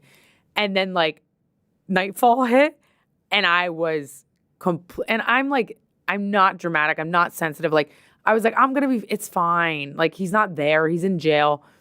I was messed up. We drove back to the house. My dad, God bless his heart, he flew right in from Jersey. He got there the next day. So it was just me and Mandy. We drove back to the house. We couldn't even open the front door. Right. I mean, I was like traumatized. It was bad. Security came. WWE sent security. Oh my God, I'm going to tell all these stories I've never told before. This is crazy. But sorry for putting. No, it's okay. Cut me off if I'm too long-winded. But No. So essentially, WWE sent security to meet me there and help go in the house and get my stuff out because I needed clothes and stuff to wrestle in. Right. And then they got us a hotel in downtown Tampa. And I was I was so paranoid. I thought that the hotel couldn't even be in my name because what if this guy, the whole concern was he was going to get out on bail. They weren't going to grant a permanent restraining order and they weren't going to grant, I forget what it's called, but like where you can't make bail at all. Okay. They didn't think, the people at Tampa Police Department who were communicating with me were like, he's going to get some kind of bail. I don't know if he's going to be able to make it, but he's going to get some kind of bail. So I was freaking out. I was like, he's going to be loose tonight and he's going to come right back after me. And like the cops had made it clear to me that in his interrogation, he made it clear he's not done with me. Like when he gets free, he will come back after me. So I was like freaked out. So I put the hotel name under an alias. Me and Mandy are in the hotel room together. We're scared shitless. We dragged the dresser in front of the hotel room door. Oh my gosh. Okay? Jeez. I'm talking to Vince because SummerSlam's coming up. And obviously he's like checking in on me and he's like, are you okay? He's like, why don't you come to the venue? I want to say hi to you. I want to hug you. And I was like, okay. So we drove to the venue. We saw him. Hunter was there. Stephanie was there. And he was like, what do you need from me? And I was like, I don't know. He's like, well, are you going to be okay like staying back in your house? And I was like, no, I don't think I can go back there. I looked on my ADT cameras and there was reporters. Oh God. All over my front doorstep. And I'm like, I can't do this. So I'm like, it's okay, I'll figure it out. And Vince is like, no, what do you want to do? Do you need a place to stay? And I'm like, well, I don't know. My dad's coming down tomorrow. I'll try to figure something out. He's like, all right, well, we'll get you a place to stay if you need a place to stay. And again, I don't know if I'm supposed to say it. I guess I could say whatever I want. It's my story. But Vince rented a house for me to stay in a different part of Florida. For my mom came down and stayed with me. Mandy stayed with me a little bit. Mandy's mom came and stayed. And hired 24/7 armed security. Wow. And I mean, like, these guys had guns on their hips. For how long? A month. Wow. A month. And that's where I went after there, and nobody knows that. But luckily, I got a call from Tampa Police Department a few days later or whatever, and he was granted no bail. I don't know what it's called. Yeah. Whatever. He wasn't allowed to bail out. So then I was safe, but I didn't feel safe. And the next however many months was a whirlwind. I mean, I went and got my right to carry. I was finally moved myself into a high-rise apartment where I thought I'd feel most secure. But you never stayed in that house again? No. Wow. I rented it out and then ended up selling it a couple years later. But yeah, I had like a little 380, like a little tiny handgun that I would sleep with, dresser in front of the door, like in the high-rise apartment, but like just, just paranoia. And do you still feel that paranoia? No, thank God. How did you get rid of it? I don't know. I just went through it. That's when I got my Rottweiler, and then I got her trained to attack. Then I got a black German Shepherd, got her trained to attack, and got every security system, anything you can have, my house has. Okay. So I think maybe I found comfort in taking all those steps. Right. But yeah. And he was sentenced to 15 years. 15 years, yeah. And so what happens after 15 years? I guess he's free. I don't know. Do you allow yourself to think of that? No. Okay. Back to thinking in my little box. Yeah. Sure. No, compartmentalize. Yeah, one thing at a time. But did you ever have a chance to like hear from him, like any sort of, hey, this guy is like mentally ill, or like any sort of closure on it, or no, they originally sent him to they deemed him unfit to stand trial. Oh wow. Because of mental illness. But it was kind of like, did he do that on purpose to get out of going to jail? Because then they sent him to a mental institution for a little while, and then they deemed him fit to stand trial, and we were going to go to trial, and right before we went to trial, he accepted our deal. Oh, really? So we actually didn't. Why didn't you go to trial? Well, in hindsight, maybe that was something I would have done differently, just because he was so guilty. But the statistics my attorney was telling me around how much time he would have gotten had we gone to trial, the deal was seemingly better. Okay. Yeah. And did you ever come in contact? Like, so were you ever we were in the same room the day after the incident when we both had to go and like oh wow, say our sides of the story in front of the judge. What was that like? I was in fight or flight mode. Like, I don't even remember how I felt. I was so like adrenaline up and like just in a different planet. So I don't even know. The good news is though, you don't have any sort of remnants of this in your life. No. That's great. No, I'm grateful. I always say it's like best case scenario because a lot of people have stalkers for years and they leave stuff in their mailbox. They're sneaking around their house. And if they're not caught, caught like on camera or physically caught by the police, like there's not much you can do about it. Right. And that would have been a much more harrowing experience knowing I was being stalked for years and not being able to, prosecute the person. Right. So I feel like I'm lucky in the sense that like my person got caught. They actually followed through, tried to follow through, got caught, and now they're in jail. So I feel grateful. By the way, what about Mandy? Did she have trauma from this? Yeah, we both kind of, we went through it together. Yeah. I don't think she was as messed up as I was. Okay. It wasn't, maybe because it wasn't her space. I can't speak for her. I don't know. But I don't think she was as messed up as I was. She also lived with her mom at the time. I lived alone at the time. So she was able to go back and stay, with her mom. I was kind of trying to find, like, do I move back to Jersey? But I had everything set up in Florida. So, like, I was trying to figure out what to do at the time. It all worked out. I ended up living alone for another year and then finding a roommate and then finding my wife. Right. So. What a life. What a life. Man. Crazy story. I can't believe you took me down that path. I'm sorry. Well, no, it's good. To be fair to me, you did open the door ever so slightly, and I was debating whether or not you'd feel comfortable. Yeah, no, it's okay. But just for the sake of the audience, yes. I wanted them to understand what you have been through because it is very impressive how you've come through all of this and overcome it all, and your story is remarkable. Like most people, I wouldn't say all of them who get into wrestling kind of dream of it. And you kind of just sort of fell into it and had a 10+ year career, extremely successful with highs and lows. Like there's a lot to be proud of. Thank you. It's an and you're so young. You can have 5, 6, 7 more chapters in this. I'm excited. In this year. And as you know, people come back all the time. I'm sure you're leaving that door open. We always have the people. No, it sounds like you're okay. Maybe not. Maybe you're not coming back. It's not that I'm not leaving the door open, but it's like, it's okay that like you guys didn't want me, but like. Oh, now we're going to stick it to him. No, it's not sticking it to him. It's just like, it's okay. Like, if they call you in 4 or 5 years, hey, it's the Rumble. I don't even know who I'll be in 4 or 5 years. Sure. So we'll see. Okay, fair enough. You'll be an UFC champion. You never know. What weight class would we go? I was 115 and 125. Okay, perfect. Yeah. They didn't even have those when Ronda came in. I know. So you were really ahead of the game. Yeah, well, yeah. Who's your favorite fighter of all time? Is it Gina? Gina. Did you ever meet her? So we DM'd a few times and I was dying because she answered and I was like, oh my gosh, my like 12-year-old, 15-year-old Daria would have died. Like, but it was when, I don't even know what I DM'd her about, something.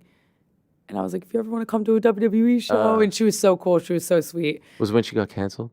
Oh, no, I think it was before that. Okay, good. Yeah. Those were bad days. Yeah, it sucks. We still have her, she's right over there. See the Star Wars? Where? Oh, yeah. Such a badass. But male fighters, I love the Diaz brothers. Entertaining. Who doesn't? Do you watch it now? No, and I'm gonna get back into it because I do miss it. Yes. Yeah. especially if you're hosting the show. Yeah. After Buzz. Yeah.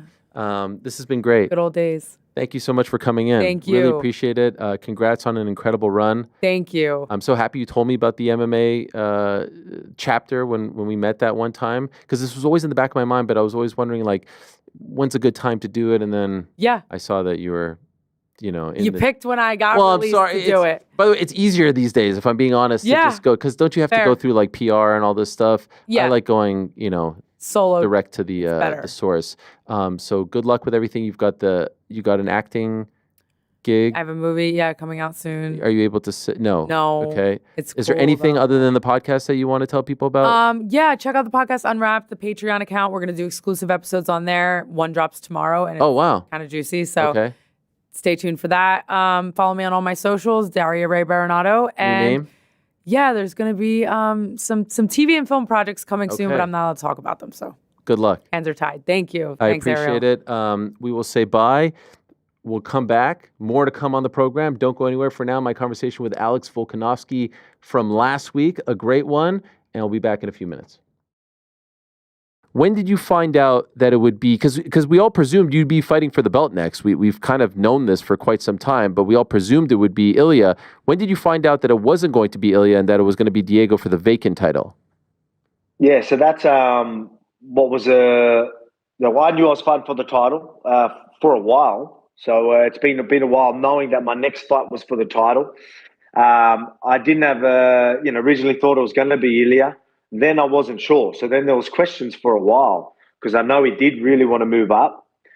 So I did hear he wanted to, but they still weren't sure of that actually happening. And then so I was thinking it must be either interim or fighting for the belt against Ilya. So it was like that for a while. And then in Sydney is actually where we found out. So that's they must have had a in-person sort of meeting, conversation. And, it must have been Ilya going, look, I'm committing to 155.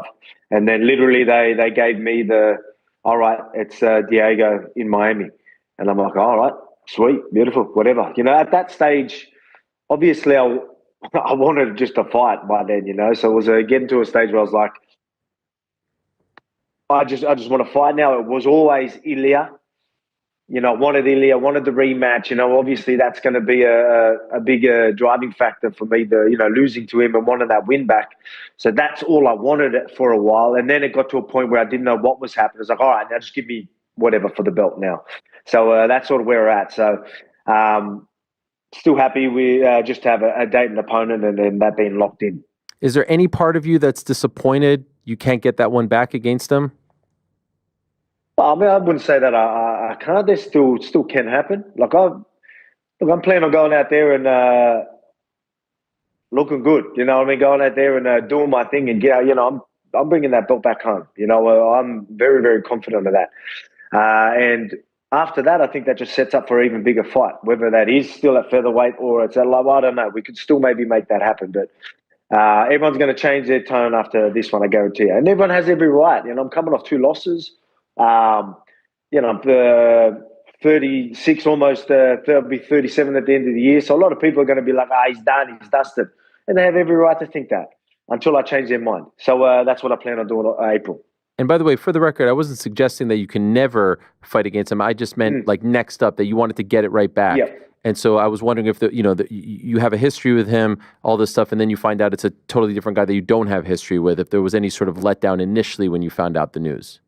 Well, there was by then there was there was a lead up to that being the case, right? There was a lot of time where he said he was moving up, and I knew if he's moving up, it's Diego. You know what I mean? I was thinking that. Obviously, Mosvar is another name that deserves it, but yeah, so I knew it was going to be most likely Diego. And so I had that sort of in my head that that's an opportunity. At one point, I was like, oh, yeah. We went and did the face-off in the octagon. So I'm thinking, it's Ilya. So I had that in my head and, started sort of training from then, being like, I'm going to start, taking things more serious, start even game planning and things like that. But then you started hearing him talking about the lightweight thing, and then I was like, maybe it's just negotiations, maybe I don't know. because I knew that he says he doesn't like the weight cut. The weight cuts are he's got to cut a fair bit. So I just wasn't sure. But then it started being like, wait, I think this is really the case where he might actually be moving up. There might be something to it. So then I was like, all right, could be Diego. And then it was Diego. All right, sweet, whatever. By that time, I'm like, let's just fucking fight. Yeah. Sorry, excuse me. No, I get it. You can say whatever you want here. No one knows good. better than you, though, about being a featherweight champion and moving up. And so are you surprised he vacated the title? You didn't have to. Yeah, I guess so. Yeah, definitely surprised. I mean, it's just we're in a time now where the double champ thing is going to be pretty hard to do. People want to move up. I think the UFC are going to want you to just move up. And I think there's going to be certain fighters that will be able to do it. I think you've got like Wei Li, her situation right now. Her moving up to fight Valentina, all right, where that makes a lot of sense. And her keeping the belt, that'll be fine. But then you're in these other divisions, it's going to be hard to do. And see, I don't want to sound bad, but I mean, this is sort of where they're at. Like, I believe there was a time where you could do it.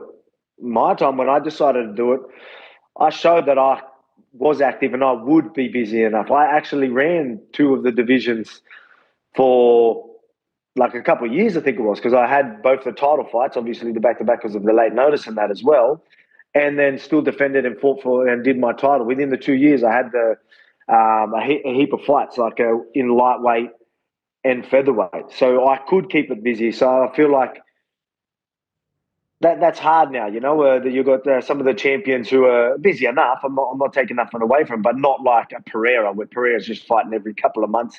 Him moving up, I think that they might do that with him.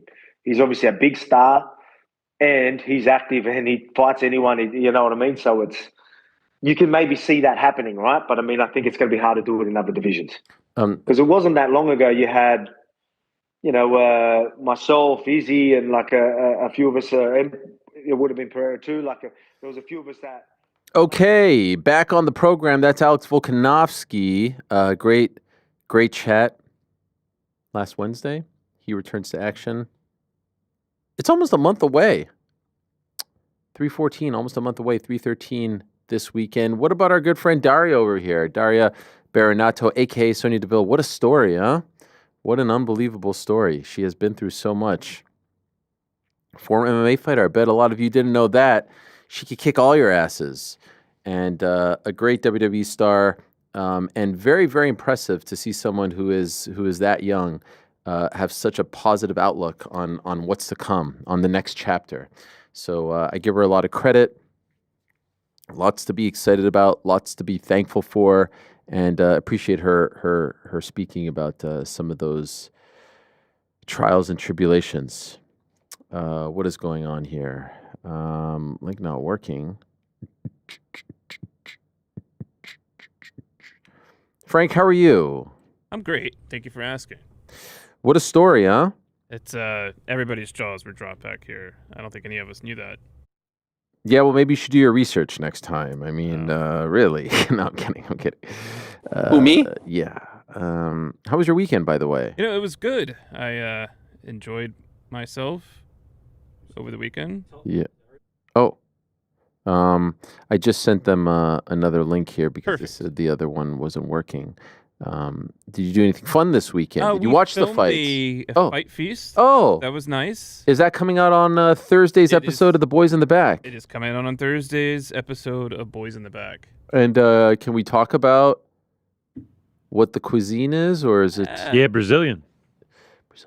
Oh yeah, of course. Pereira. You weren't going to do Russian.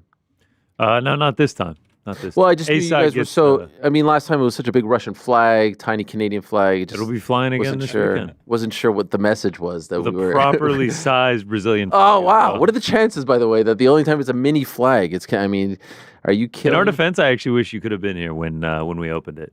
We were all in here together. I was like, "Ay, jeez." Yeah, it's very disappointing. No. Listen, this coming, of course, after the hockey game where Canada beat the U.S. Yep. Surely a coincidence. Surely told not done. Connor, he should just add water. I think it was one of those where you have to add water for it to get. Yeah, that was a classic Frank joke. Hit well. What do you mean add water to let it grow? Yeah. Let it grow. Okay, so we're doing a Brazilian. Have we done Brazilian yet? Yeah, we have, but this time we did the steakhouse. The all you can eat.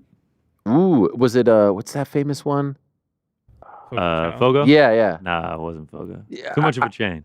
I'm so happy you said that. Yeah, we did a high end one here in New York City. Was it one where you do the flip? The Oh, green and the red? Oh yeah. Oh yeah. Yeah. Did red they light, do that at green light. Fogo? Yeah, of course.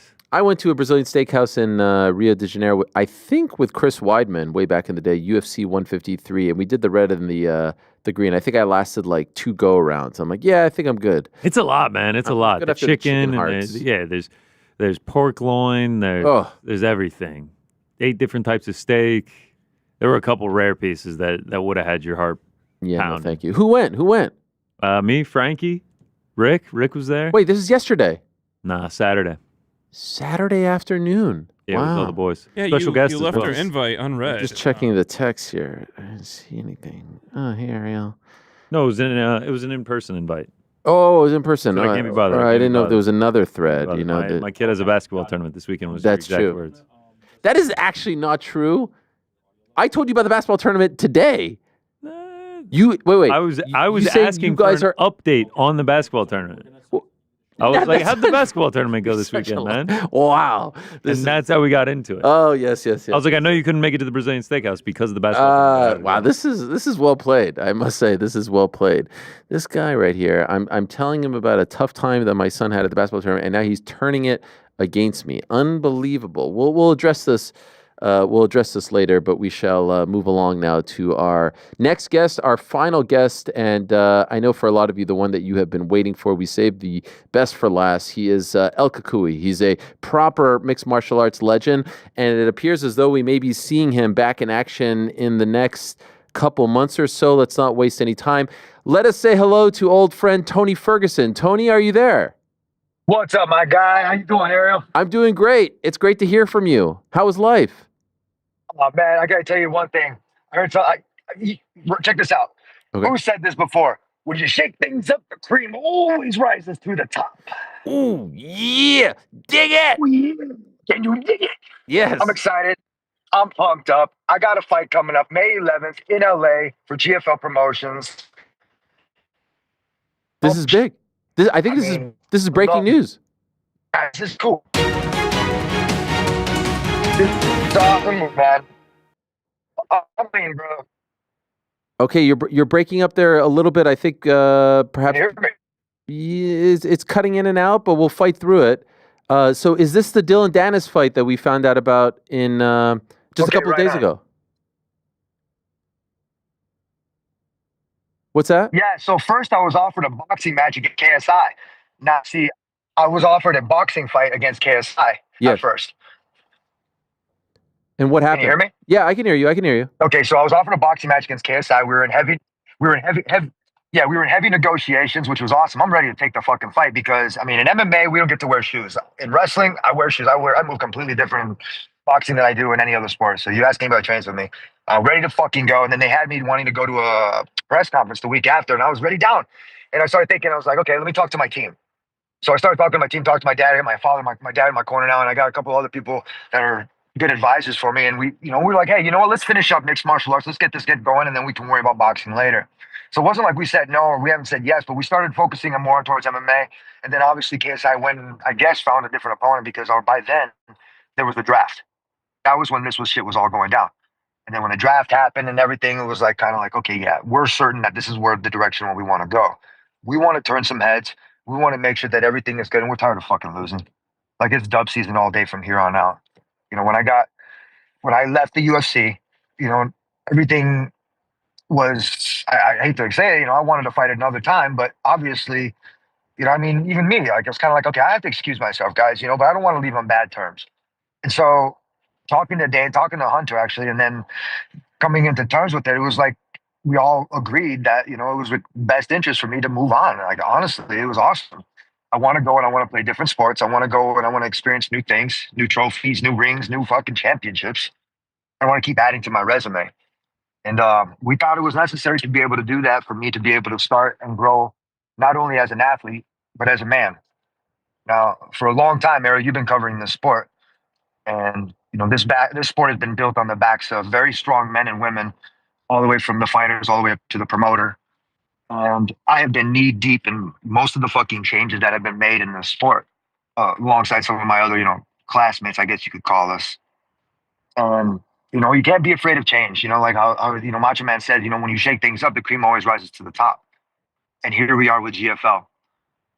Wasn't too sure about how the transition was going to be, but I have to tell you, I packed up all my UFC stuff.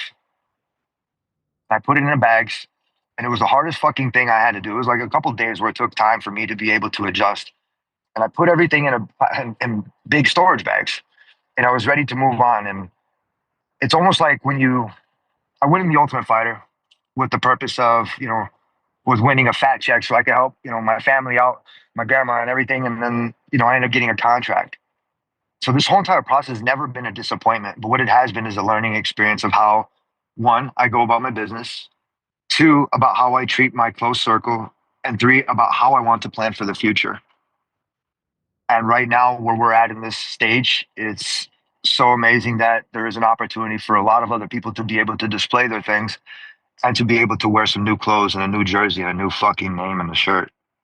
And it's such a great feeling to have and such a relief to be able to move on.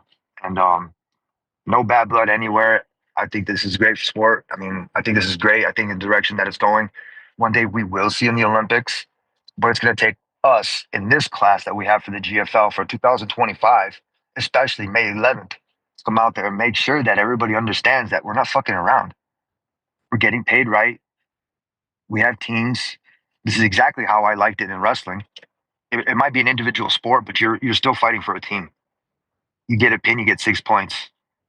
And this is as close to like that kind of scenario as in like a professional, legitimate collegiate type of atmosphere where it wants to break into the new atmosphere. And I've been talking a lot, but I'm excited, dude. I'm going to be real with you.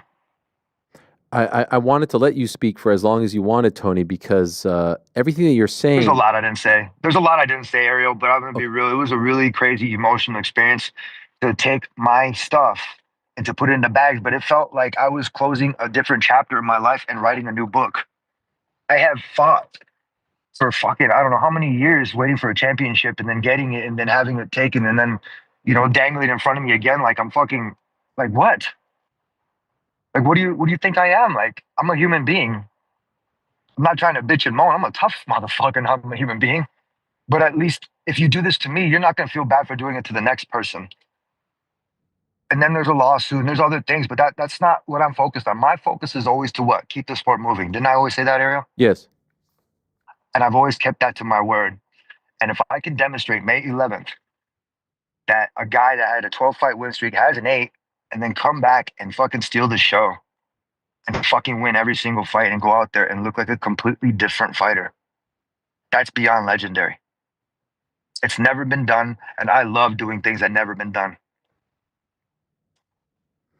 Tony, the last time we saw you in action, and I really appreciate you talking about this, we haven't heard much from you in the form of interviews since the last time we saw you in action, which was back in August. And so if we could kind of start there, if you will. I know we've already started, but you did take off one glove, which, usually we see the 2 gloves. Look, bro, man, I wasn't ready to fucking retire, but it felt like I had to do something. Dude, I was so fucking sick. I had heat stroke. Like on that Thursday, I went and ran every day in that area, right? And it was hot and it was humid. It wasn't wet. The one day that I didn't pay attention to my shit. Dude, I lost like 8, 9 pounds. And I fucking felt like I was not like dead, but I felt like the weirdest fucking shit. I didn't stop puking and everything. I didn't eat. I didn't rehydrate. And I thought I was nervous. And it was just a lot of shit that was going on, bro. But I was really fucked up. And I don't really like to say that, but going into that, I was puking like a motherfucker. And then you had the Bullet, dude. What's his fucking name? The guy from Dagestan or the wrestler. Shara Bullet. Yeah, dude. And he's looking at me. I'm like, I started strong, and then all of a sudden, like, I started overheating, and it was like that whole entire trip was just meant to be. God was like, you know what, dude? Hey, we're trying. It's good. I see that you're fucking trying. Let's find a new avenue for you. Let's find a new direction. You're gonna have to go through this one, You're going to have to make the trip, and you're going to have to prove to me that this is what you want to do. And going through that, it was the most miserable fucking process, but I had my family with me. And the week before that we went out there, we had a miscarriage. I'm sorry. And so, like, well, you know, it happens. I'm not the only one. But what we do is we don't dwell on it, and what we do is we get back to the fucking board and we make sure that we try. So my takedown defense is very strong right now, Ariel. What I was wondering was, in that moment, did you think that maybe it was the last time you were going to compete in MMA? No, absolutely not. It might have been the last time I was going to compete for the UFC. Okay. When it goes into an athlete like me, I've never really been cut from a team ever. I have to like say that. I've always worked my ass off and I've always found a way, even if I wasn't able to play. I had broken my arm one time my sophomore year and I switched schools. I had to sit out for 6 months, or I sit out for a whole fucking semester because of the thing when you switch schools. And I sat out and I suited up every fucking game. I suited up every fucking practice. And I showed up, even knowing that I wasn't going to be able to play. I'm a fucking gamer. You will never find another fucking professional athlete like me. You might, but we're few and wholehearted, man. You know, I had a chance to talk to Coach Teddy Atlas, and you know what? He said some pretty fucking cool things to me that I needed to fucking hear, because when you have an athlete like me, you have to have somebody or something just get your fucking attention. I've had almost like a domino effect of certain people that have gotten my shit together for me, because you know what? I got so tired of my own shit. I almost had to start fucking my own self up. I had to start beating my own self up of taking these fights and wanting to start something new. And you should never want to do that, Ariel. You should love yourself enough to fucking to be able to go all the way through and not let anybody's words or actions, no matter what happens, deter you, and to be able to want to feel pain like that. What do you mean? What do you mean when you say that? Hurt yourself? Bro, I'm gonna be real. It was the most miserable experience after I won that belt, and then they took it away from me, and I went back and I fought that motherfucker, you know, on that fight card. You know, I try to keep it lighthearted because I feel that this has made me such a stronger, better man, no matter what kind of adversity I've been through. But I have got people, my fans, that are sending me memes about when Khabib and Conor were looking at me in the background, scared shitless of when I was fighting Pettis, all bloody up because they knew of what I went through and what they had done. So the UFC too. It's going to take a lot more for me to be able to stop and want to stop competing like this. It's not like go on a deathbed and this and that. No, motherfucker. That means that I want to be completely satisfied of me actually giving really good camps, a really good effort into something that I feel that I deserve, like a new fucking belt, a title. Or you tell me I'm in the Hall of Fame, or I did enough for this, or I did enough for that, or I don't need that. I want to keep going. People might need that as certification where it's like, okay, yeah, you retired from the UFC and then you're going to go fight over here. Dude, you didn't fucking retire. You changed leagues. Everybody wants a sad sob story, and I'm not about that. I'm about fucking winning. I'm about to go out there and get this fucking season, dub season, bro. I have a team depending on me, my family, more fucking faith in everything. It's all lining up. The planets just aligned up the other day. It's amazing how this stuff works. And, you know, any given Sunday, anything can fucking happen, Ariel. I love it. May 11th. In a way, I wonder if this is all a blessing, because now, like you said, you change teams, athletes go through this, you change leagues, whatever, and you don't have to worry about the UFC past. You don't have to worry about the streak. Now it's just fresh. You can start like your. It's amazing, right? Did you feel that way? Dude. Do you feel like it's a fresh start? Look at man, when you lose your baseball glove, it takes a second to adjust to a new one because you don't want to say bye. But you know you're gonna have to fucking play the game. Can you play without a glove? No. You better go fucking get a new one, and you get one quick, and you break that bitch in, and you get comfortable playing in it. We got a 6-sided cage that we're gonna be fighting in May 11th in LA. Can't release too many details because there's a lot of fucking hype behind this. But if I have to lead the way with knocking this dude out, finishing this guy, or whatever the fuck I have to do to get my maximum of points from my team, you bet your ass they can count on me to do that shit, no matter who the fuck they put in front of me on May 11th. There was one question that I think a lot of the fans had, because he is scheduled, Dillon Danis, to box KSI in this fight that you were talking about on March 29th. Not my problem. Hey, look, not my problem. I was about to take that fucking fight too, so every fucking man is a grown-ass man. You're going to have to own up to your decisions. You're going to figure it out. If he doesn't make it, I have a backup, right? But what do I say? Look, when I went into wrestling, when I started little, I started watching people go up to the wrestling charts, worrying and talking about who they're going to wrestle next. And I'm like, well, I don't know that. But you learn fear from other motherfuckers. I'm not about that. I'm not worried about who I'm going to fight because I'm going to be the best prime, whatever the fuck prime is. I'm not a prime. There's no Optimus Prime Tony fucking Ferguson. I'm fucking me. I'm working on beyond legendary status of what I already fucking have. People are going to have to beat me on the fucking mat for that, and I don't see that happening, dude. I do not see that happening any fucking time soon, especially this year or next year. I've lost enough. I'm done. I'm over it. I got a brand new fucking GFL hoodie.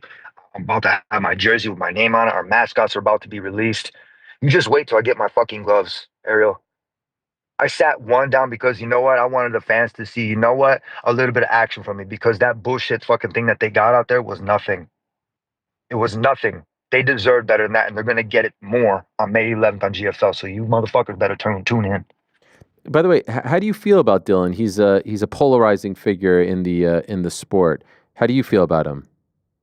I'm a polarizing fucking figure in this sport, bro. You're beloved. No, Tony, there's a difference. You're beloved in the sport. You are someone that the fans feel very strongly about. A lot of the fans don't have that love for him. Let's be honest. You have put blood, sweat, and tears into the sport. People talk about you. They react. They feel a certain way. You can't say the same about him. With all due respect, jiu-jitsu is one thing, not in MMA fighting. Let's keep it real. The reality is, look at people change. Look at John Cena, right? Supposedly he became the heel. Yes, he did. Yes. Look, I'm not about the show, Ariel. And when it became entertainment, and I had to realize that in order to look for financials, for my future, for my family, and I knew that was entertainment and all this other shit when it came into it, it was different. This is not entertainment for me. I'm not in it for entertainment. I have a picture in my head of new goals, of crushing this season. You have no idea, bro. I dropped from 211. When I got my hair did by Bosley, I got it probably about 6 months ago. I just got my hairline done by Bosley. I was sponsored. Amazing fucking guys. Dr. Deutsch and the whole entire staff in LA are just beyond amazing. You guys hit me up if you need to get a consultation. It made me feel fucking absolutely comfortable. And you're talking about something about confidence. And not just hair and just anything. You're talking about being around people that are confident, that believe in you, that fight for you, that want to be a part of your team. You know, you had Dr. Eric Thomas, he had something, go where you're celebrated, not where you're tolerated. And for a long time, I felt like I was just being tolerated and just doing that. Yeah, I don't mind being hated or loved or whatever. That's not my problem. My biggest issue is how my performance is.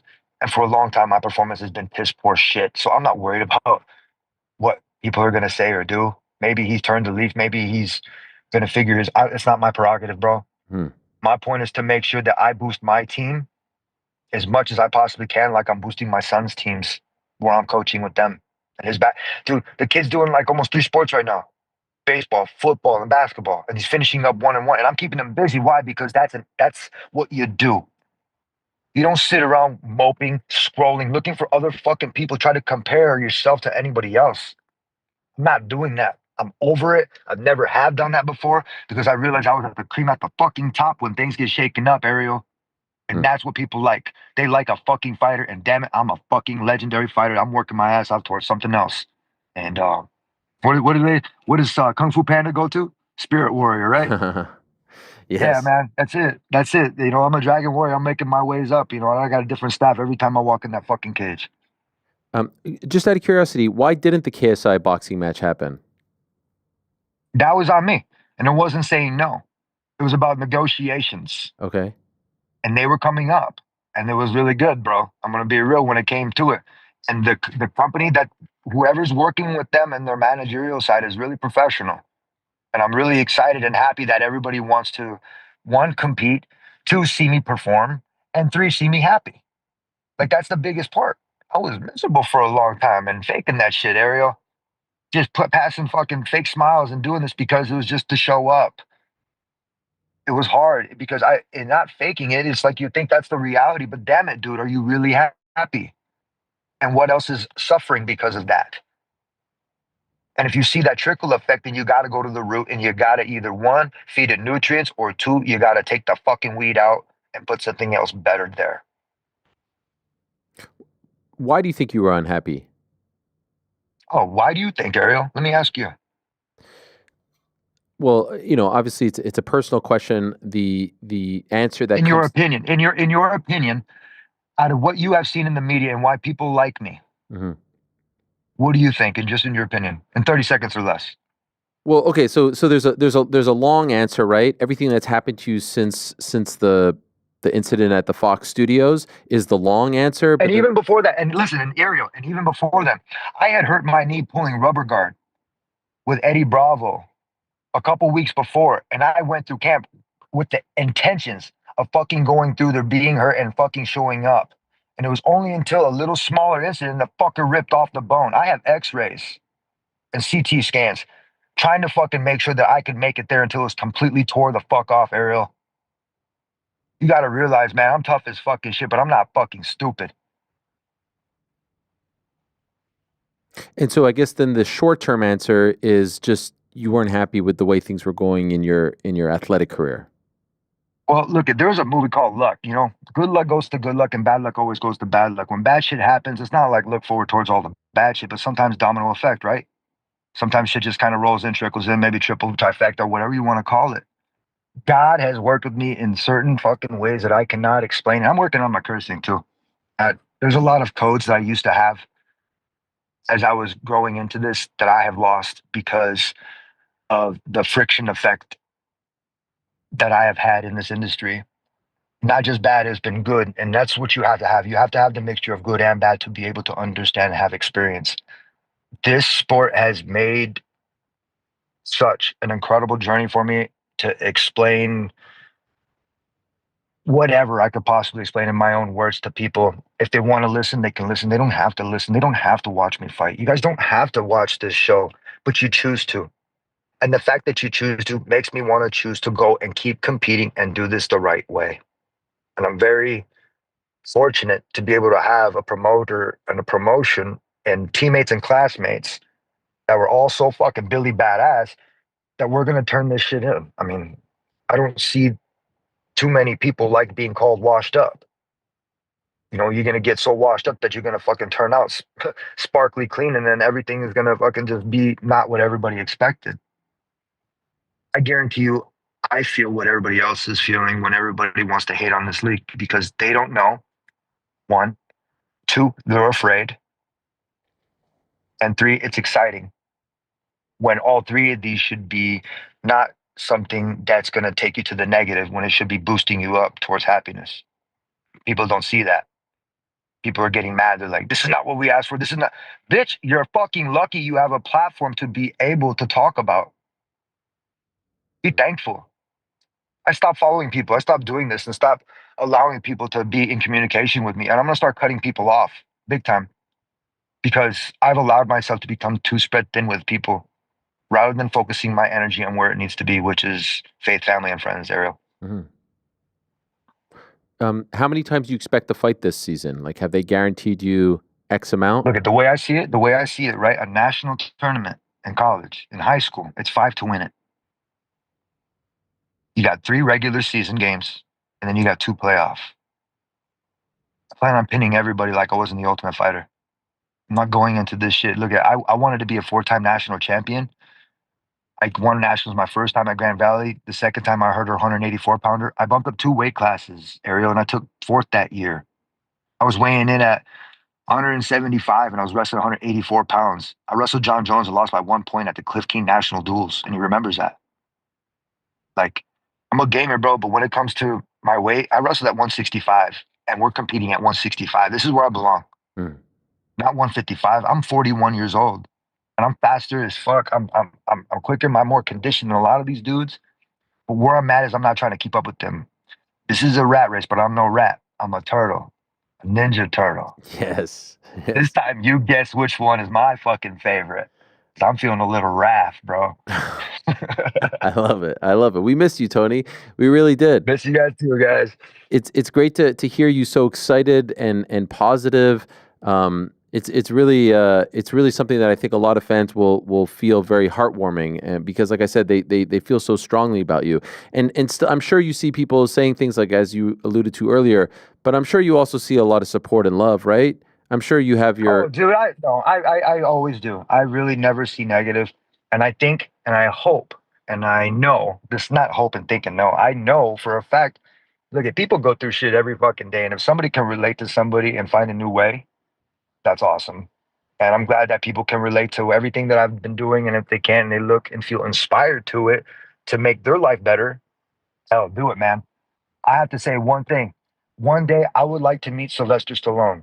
I want to say thank you to that dude because I don't really say too many people that when I was younger who I watched, but he was one of the dudes that was on Rocky that had a really big effect on how I used to carry myself.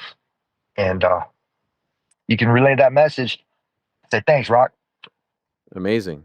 I'll just ask you a couple more and then we'll let you go. What about training for this fight? Where will that be done? Oh man. Well, so I'm in Southern California. So previously I had reached out to Faraz Zahabi and I said to myself, I was like, well, who was your target at 170 pounds? That was GSP. And I had met GSP and he's a tremendous dude, man. Athlete, just fucking awesome. He's awesome. He's so humble. And I reached out to Faraz and asked him. So I have the invite to go out there. I still do. I have the invite for a couple other places. And what I'm doing right now is I'm building, Ariel. I have some time. It's not like I have to rush. I don't have to make myself fight. I have a date. I have an opponent, and I'm building very smart right now. I've reached out to my coach from Def Clutch, Marty Morgan. Wow. I have my dad in my corner. My dad was in my corner for all my sports all the way until after high school and college. And for the longest time, I haven't been there. We just all been really busy. And I reached back out to him and he's helping me out. And it's fucking awesome, dude. I'm in such a great fucking place right now, Ariel. It's going to be scary for this guy. And I don't want to tell you too much what I have going on because I'm going to be real. It's going to be great. And I'm going to hire a film crew to be able to show you guys the steps of what I go through in order to get this done, from wrapping my hands all the way to ice bath to the preparations in the back. I think that you guys might want to see this, and I think this is the time I should document it. Yes. What about David Goggins? Are you still in contact with him? Cheap. I just talked to him the other day. You know, sometimes we just send each other messages or we make a phone call. It's a quick couple minutes or whatever the fuck we got to do to either talk to each other or straighten another kid out between us. You know, it's like, hey, this kid wants to talk to you real quick and boom, boom, boom. Can we yeah, dude, Coach Chief, I got you. And likewise, it's a different relationship, and I have to be able to say that when you surround yourself around like-minded people, you get things done. And Chief is really cool for me, and that door is always open on this side and likewise on that side. And that's awesome. And ultimately, what drew you? I mean, GFL, the season, it seems like this is a perfect fit for you because you've always sort of talked about these things.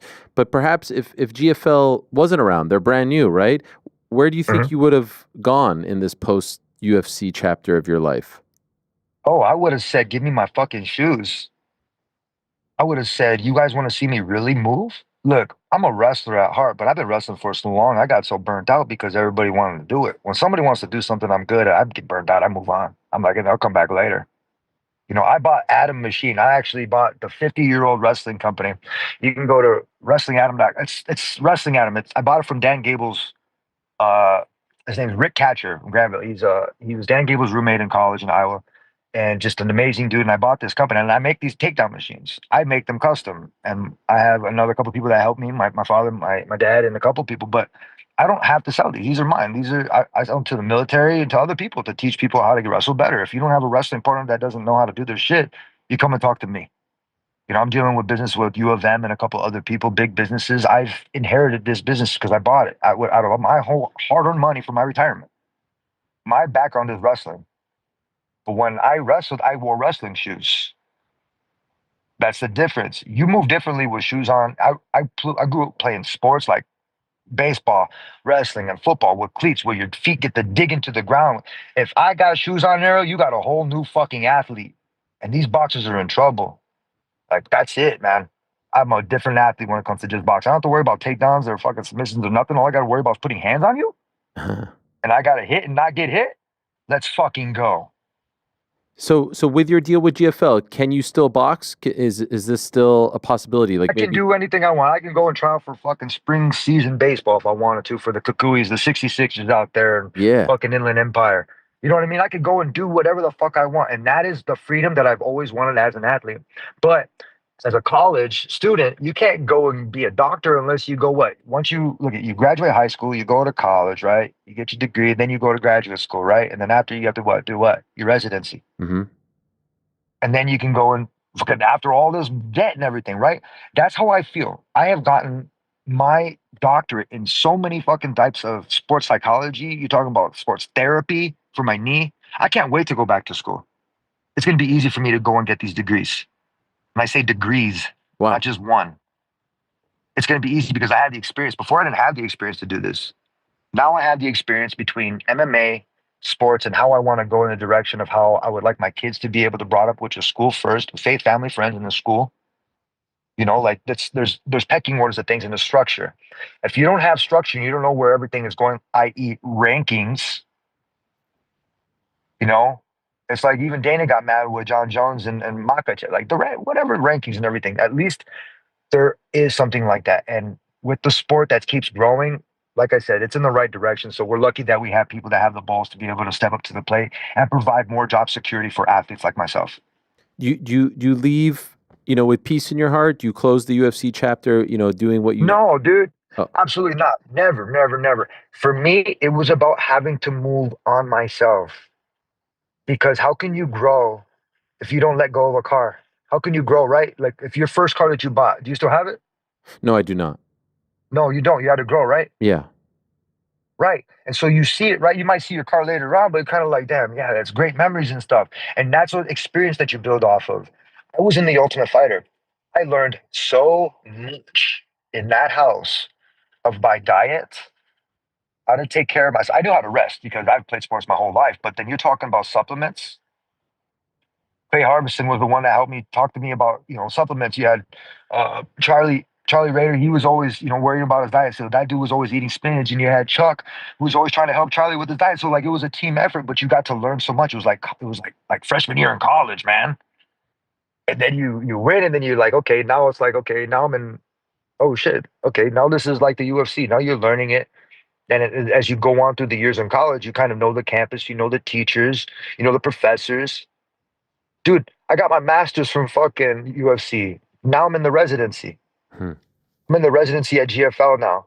I get to use my experience, my negotiations that I learned over the years, how to handle myself, how to work entertainment, how to pull in people, right? Because you just don't want to see a lame ass go in there and fucking not say nothing. No, but you got to say the right things. You're talking about the team. This is my team. I've been waiting for a team for a long time. And now with this opportunity to be able to show you guys how a real athlete like myself, not like anybody else, like myself, goes about these things in daily life. And I think that you guys are going to be very happy and very interested in the way that everybody is going about the seriousness in this organization, because I don't think anybody's taking it seriously. Thus forcing our class, right? Because how old are you, Ariel? I'm 42. You just turned 41, right?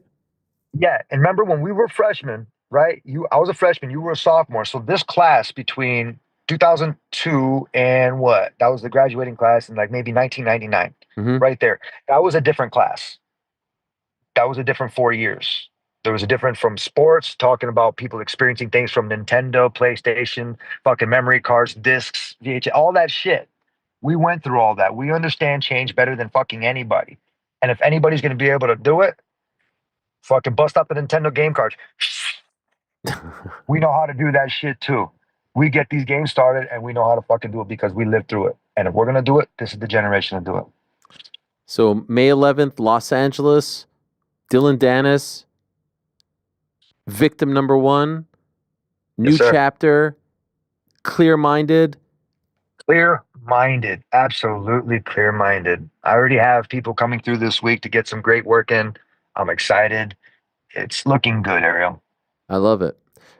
It's not often we get to speak to you. I just want to give you the platform. Is there anything else that we didn't touch on that you'd like to share? Anything you want to say to the people listening, people watching right now? I wish we could see the new hair. It sounds fantastic. I know, it's a special thing. I don't want to. I know I kind of boasted a little bit on there, but I'm going to be real. You guys just tune in. I have a couple people that I've worked with that have proven and that can handle the content building of what I want to do. So we're going to release some cool stuff for you guys. And I think it's about time. And let's make this a great year, man. 2025. Let's make this a year of growth. Let's make this a year of building new relationships and fucking having each other's back, man. I'm all for team, and people have my back. It's on my team. I got their back 150%. You can count on me. Amen. Thank you, Tony. Great to hear from you. Appreciate you calling in. Congrats on this new opportunity, this new chapter, and good luck on May 11th. We shall be watching, no doubt. Oh, yeah. Oh, yeah. Snap into a Slim Jim. Get it. Thank you, Tony. All the best to you. And hopefully talk to you again in the not too distant future. There he is, the great El Kukui, one of a kind. They don't make him like him. They don't make many like him. He is one of one. He is a true OG of the game, and he is returning to action on the 11th of May. I sort of alluded to that earlier, but that's the Danis fight, and I think they're going to front load that one. I think a lot of the big names, you know, the Weidman Rockholds, the Faber Barrows, that's the plan, at least for now, on the west coast of the United States. So stay tuned for that. But especially in those first couple of answers, I felt like he was very clear-minded, speaking from the heart, speaking about the previous chapter, which seems to be a bit of a theme on today's program, and seems to be excited about what's to come. Now, obviously, the elephant in the room is Danis fighting KSI on the 29th of March in 26 days from now. If that all goes okay, and we know this, if this happens in California, that's a very good commission, in my opinion, the gold standard when it comes to athletic commissions. They will do their due diligence, no doubt about it, to make sure that he is healthy enough to compete. That's the one part that you're like, don't love when two fights are announced.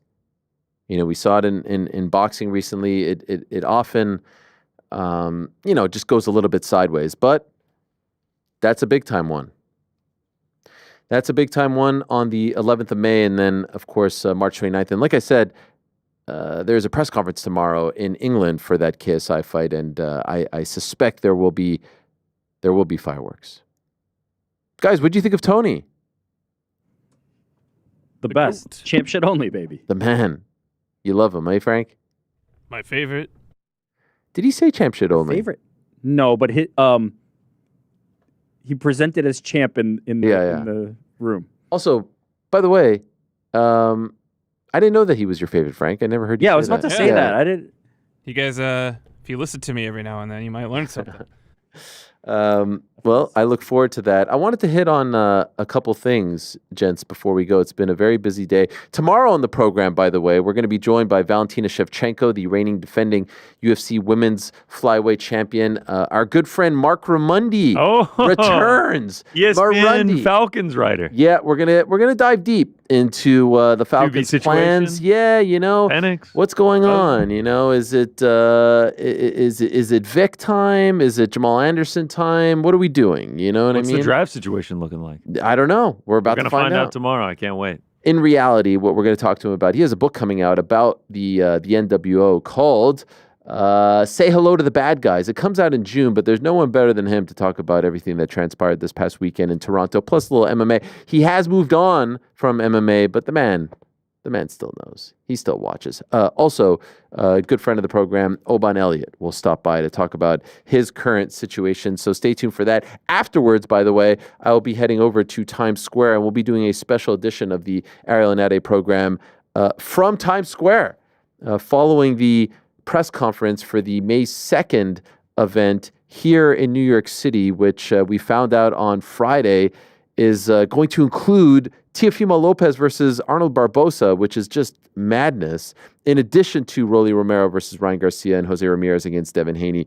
That is just an incredible three-pack of fights being called by Jim Lampley in the middle of Times Square. Are you kidding me? What a time. And then Thursday here in New York City, Canelo Alvarez and William Skull are going to be here for another press conference. So all of a sudden, New York City back to being the epicenter of the combat sports, maybe just the boxing world, at least for now.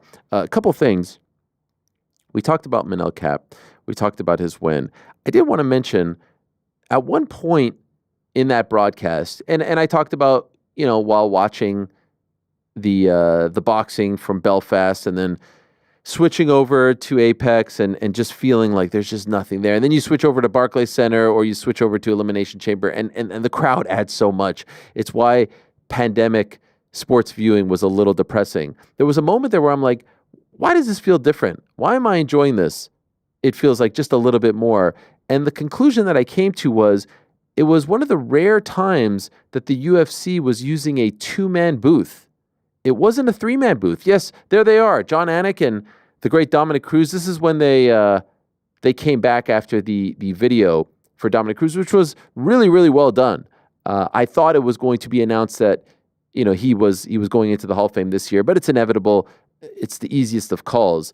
But there was something about the 2-man booth that really, I don't know, it flowed. Sometimes I feel like there's a little bit of a tug and pull. There's a jockeying for airtime. There's a lot of talking.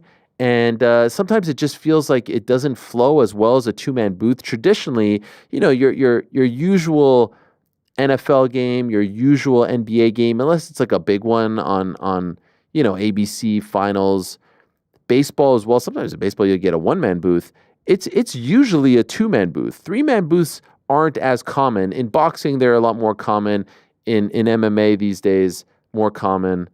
Certainly in the UFC. But I like the 2-man booth. And I kind of want to see them use it a little bit more. I don't think you need that much. And so Anik knows his role. Cruz knows his role. John Gooden, Fitzgerald. I mean, the UFC has really an amazing cast of characters when it comes to broadcasters and color commentators, analysts. They don't need to add a lot more, although there are several in the pipeline who would do great. I think of the Alan Jobans. I think of the Anthony Smiths. Those are just a couple that come to mind. But I don't know. I just wanted to say I like the 2-man booth. No one's asking my opinion on this, but it's something that I would like to see more of. Did you guys notice that as well? It just felt like it flowed just a little bit more. Did anyone notice that? Yeah, less crowded.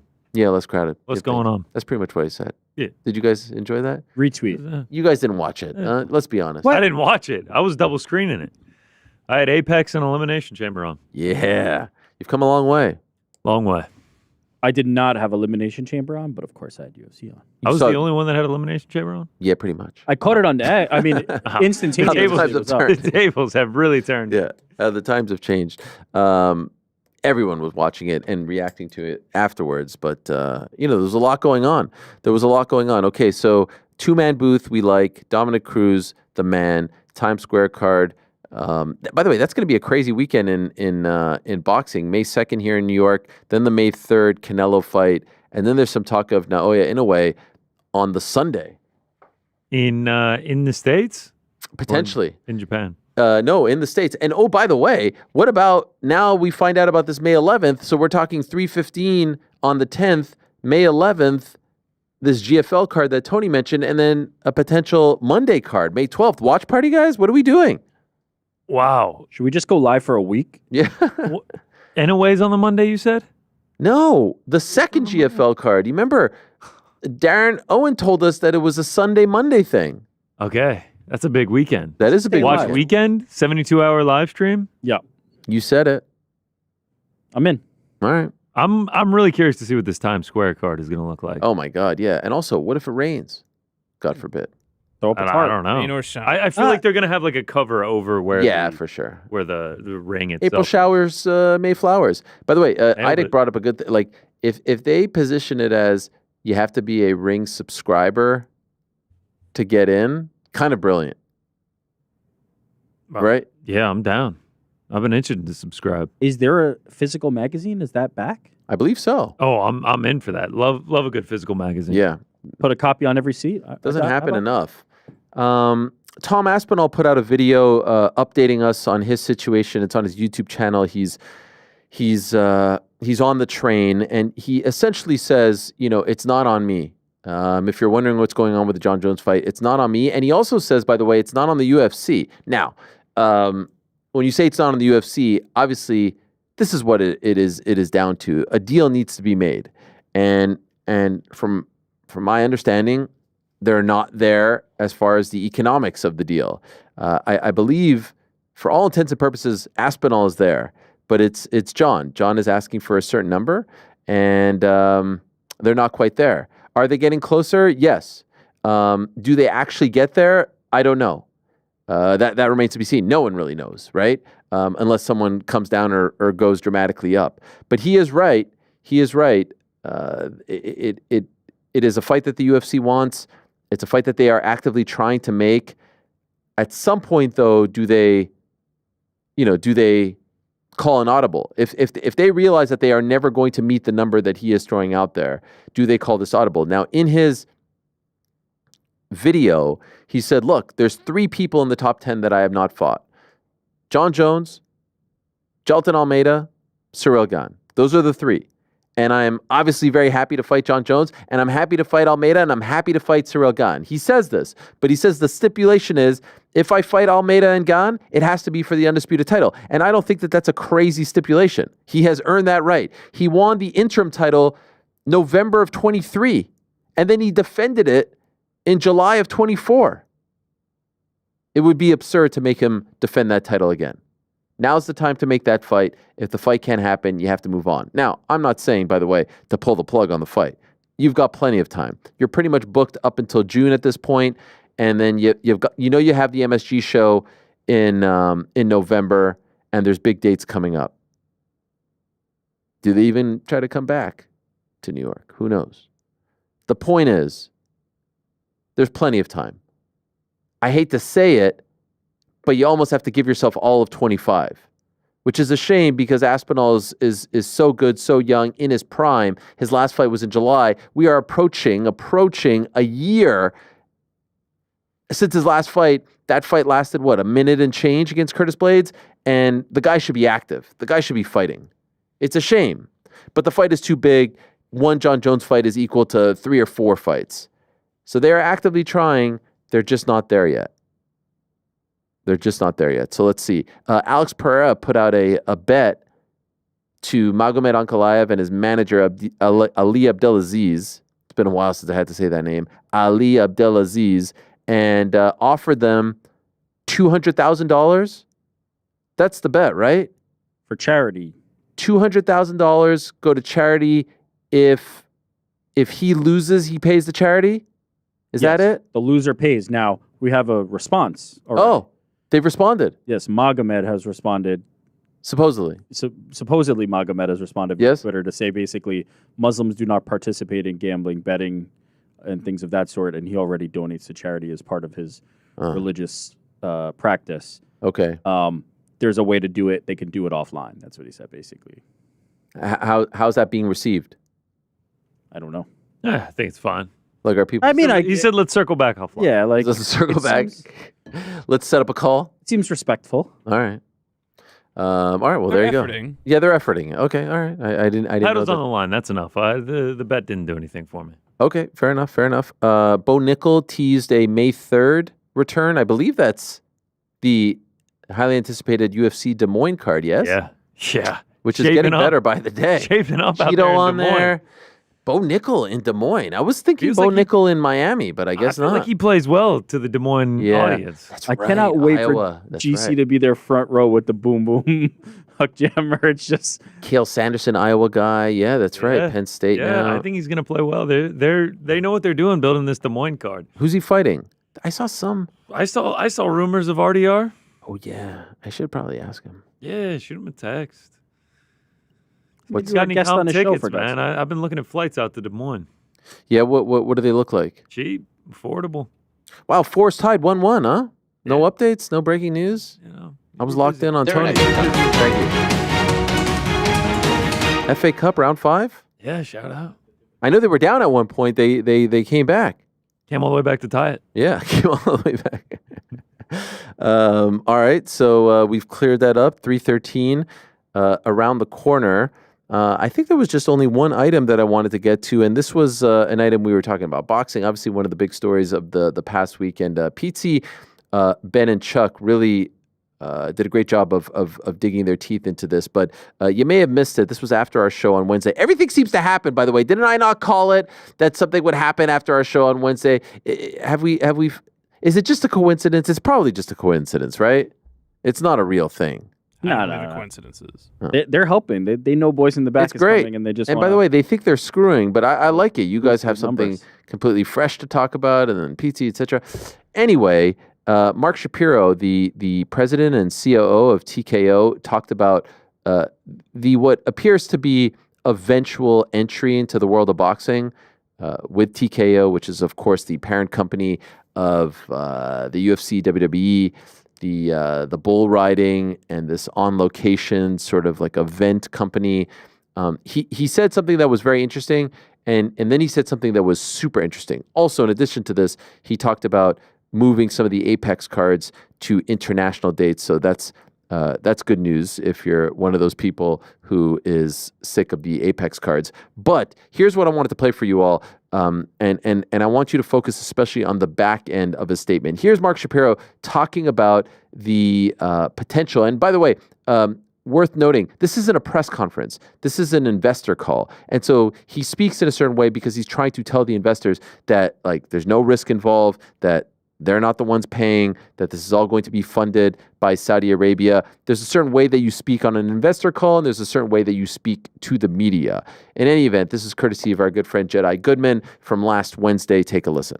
Make no mistake about it, our core business is UFC and WWE. And we're focused on the integration of IMG, On Location, and PBR, both as standalone businesses, but also to help power and fuel our two battleships that are UFC and WWE. When it comes to other opportunities, we intend to be selective, disciplined, thoughtful, but we will consider, other opportunities to create long-term value for our shareholders as they present themselves, but they must be value accretive. When you look at boxing, it checks the boxes of all of that. It's thoughtful. It's the right strategic place for us to be. We have experts in Nick Khan and Dana White, among others, that can drive that business. We can be selective in terms of how we participate. And whatever we do, we will not take risk, and it will definitely be value accretive. I would tell you that there's still strong interest in the sport around the globe, and particularly in the U.S. And there's a desire to have it back in the forefront of the American sports ecosystem. It's just been broken for too long. It's been fragmented. It's been poorly managed, and we think we can do a lot with it. What I would tell you in terms of our specific opportunities, which we've spoken to, everybody knows we're in talks with the Saudis, but to give you a little more color, I will tell you that we are close on an agreement with the Saudis on the creation of a boxing league where we, TKO, would be the producer, the promoter, and responsible for all day-to-day operations of the venture, whereby we would receive a fee of $10 million plus. Again, we're not putting any money in, we're not putting any capital in, we're not on the hook for any CapEx. On top of that, you should know that as part of the partnership, we would be the promoter, producer, and event operator of 4 large-scale kind of super fights, as I call them, that would air really probably 2 this year and 2 in 2025. Those may or may not fall into the boxing league itself. They may just be one-offs, but we would be paid a fee to act as the promoter, the producer, and the event operator. Okay, so a lot of interesting things there. Number one, the reason he stresses they're not going to be paying anything, that it's all money coming from Saudi, is to tell the investors, like, hey, there's no risk here, right? It's just value add, if you will. It's also interesting that in boxing, most of the promoters, unless it's the smaller shows, aren't paying for the production, aren't running the show. In MMA, the way it is, and that's been established by the UFC, the broadcasters work for the UFC. The production is paid by the UFC. Now, they cut a deal with ESPN or whomever, Fox back in the day, Spike, but then they run everything. In case you don't know, the NBA cuts a deal with ESPN. They don't run the production. They don't hire the broadcasters. ESPN does. MMA and pro wrestling are really the only kind of entities that do this, and some like smaller boxing shows.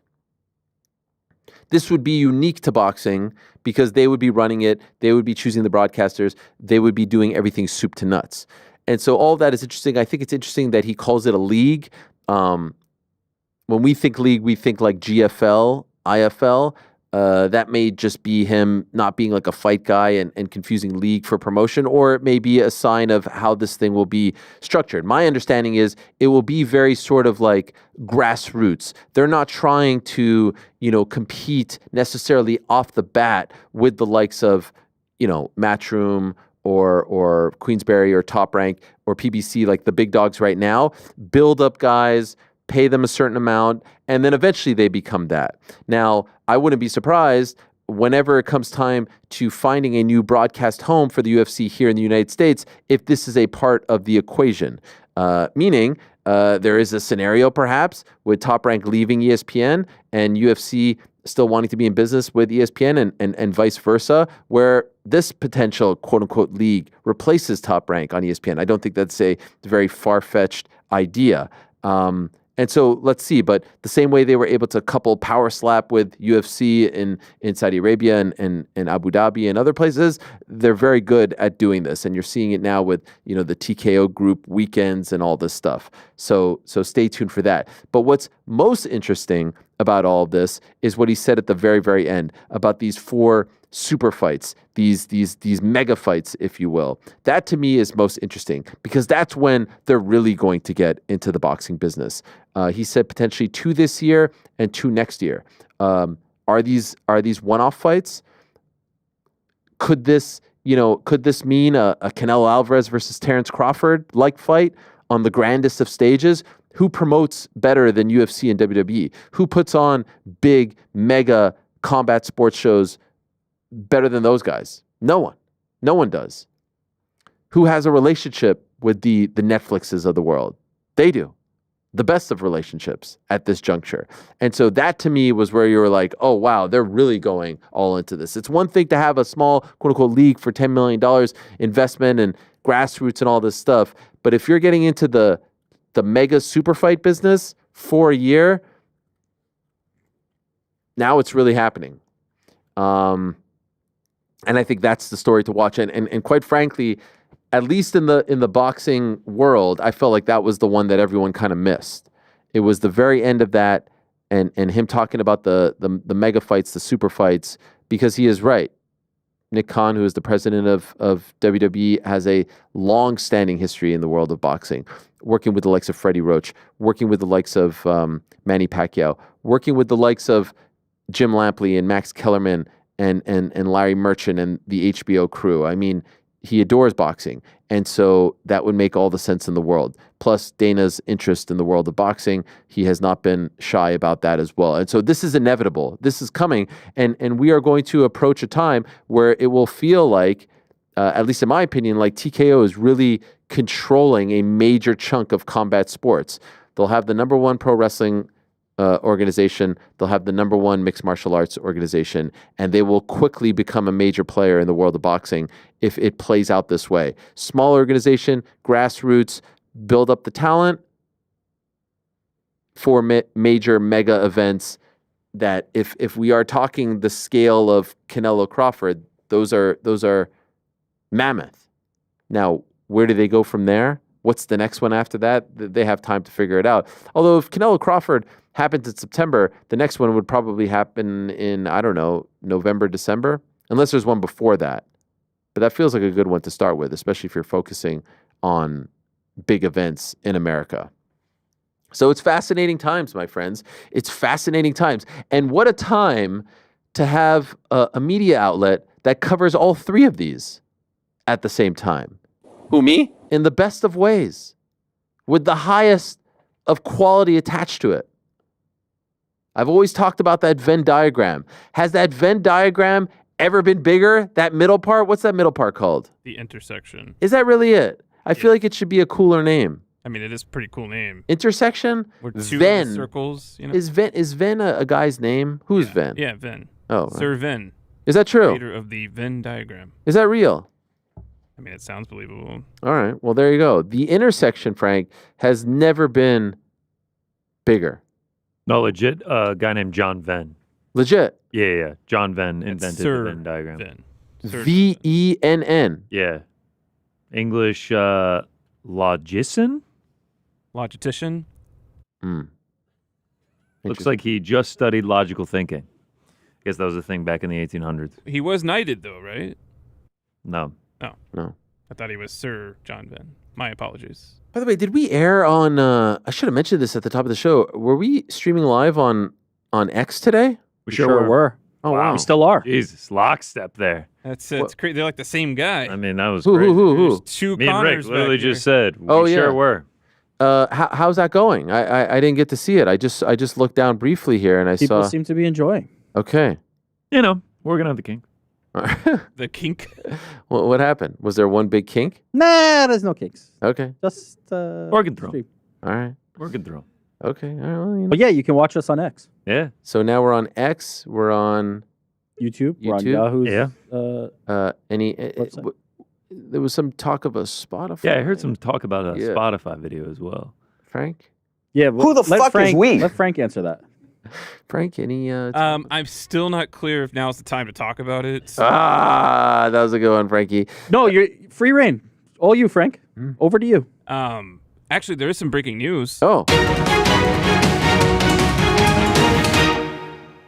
NBA Player of the Week Jalen for Brunson? the Eastern Conference is Jalen Brunson. Oh yeah. Which leads me to my next point. It really Hello on there. How are you? Hello. Are you by the way, are you in Florida right now or are you back? I didn't I can't disclose. Okay, go ahead. Just reminds me of an important saying I think everybody should be reminded of, listening and here in the control room as well. I just want you to focus on improving yourself and not proving yourself. That's so good. So well said. So That's bad. so good. Makes no sense. That's so good, and it really spoke to me. I saw that. It's funny. I saw that earlier, and I said it to the team, and of course, we're all very, we're all very hardworking. But and I'll be the first to admit, as Frank was quick to remind me, all very sensitive. And I said it to the team, and everyone took it so personally. Focus on improving yourself, not proving yourself, I think is a great motto. It was the eye contact you were making with all of us individually as you repeated it 4 or 5 times. Was I out of the room for this? You were one? not here. You were weren't not here. I was trying to have a moment with the team before we, glad I did missed ready that. break, and you were nowhere to be found. I'm glad I missed it. Yeah. Working up on some So memes or silly. something. I don't know. Makes no sense. Assets for the show. Assets for the show. Pre-game, You're it's locked assets in. for the show. Uh, Post-game, there's a lot of memes. I this one spoke to me, and of course it comes from. What is it? Explain it. What's If the fact that he needs if this Miles explained is- Turner said this, 100%. you'd hate it. No, that's not true. It's trash. It's nonsense. No, it's not. Is it this Because sports I Miller said my this, you'd problem hate it. is I have a constant chip on my shoulder. Yeah. Constant. Now, some might say the chip on your shoulder is good. Yes, It's- it is it's good. the It's engine, led you right? to much success. It's the engine, but golly, it can be exhausting. It can be exhausting. Totally. And if you just focus on being a better human being, if you focus on being a healthier human being, a happier human Yeah. being, and not constantly trying to prove others right or wrong, constantly trying to prove yourself, constantly trying to grit your teeth, grind this and that, it's a lot better. Yeah, it's nice. You'll be at home doing nothing and having no impact on the world. It's great. This doesn't speak to you at 0%. any level. This is the guy who doesn't get Do we sick, have impact you on the know? world now? I mean, Yes. I'm with Helwani here. Yeah. In right. fact, I check sent this this quote to my mother, and her response was great. She said, "And since you are always trying to improve yourself, you're proving yourself." Correct. Oh, wow. They are part and parcel. They are simultaneous paths. This makes no sense. It's What nonsense. bucket do we It's put just this in, gibberish. Eric? Yeah, This is the self-improvement bucket. You can Okay. put it there. All right. You need a lot of that, so I would suggest you focus on that. Wow. Focus, You're focus telling- Wow. on A the lot of tension improvement. back here. What's going A lot on? of Focus tension on back the We here. need a improvement. retreat. You should have seen.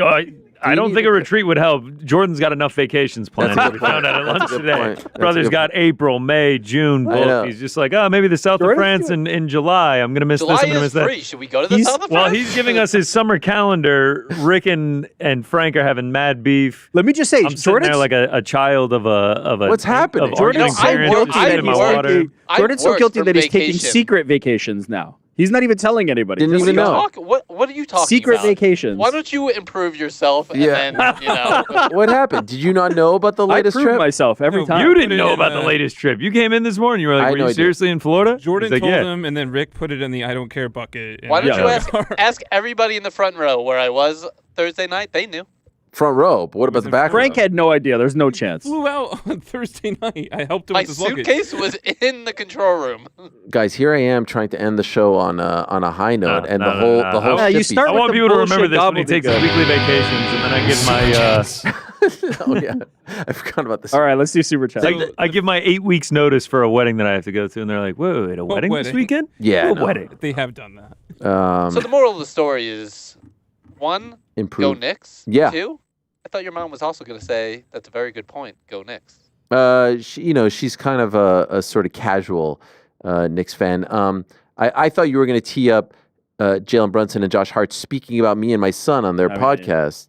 That was a great moment. Well, I didn't want but, to embarrass you that they said that they didn't know me? familiar with our work. Nah, you got to play cool. Not I the get most it. enthusiastic guys on the pod, you know. Listen, I get it. I get it. Who, me? It was a great moment. They shouted out my son, who was over the moon, kind of tearing up when he heard about it.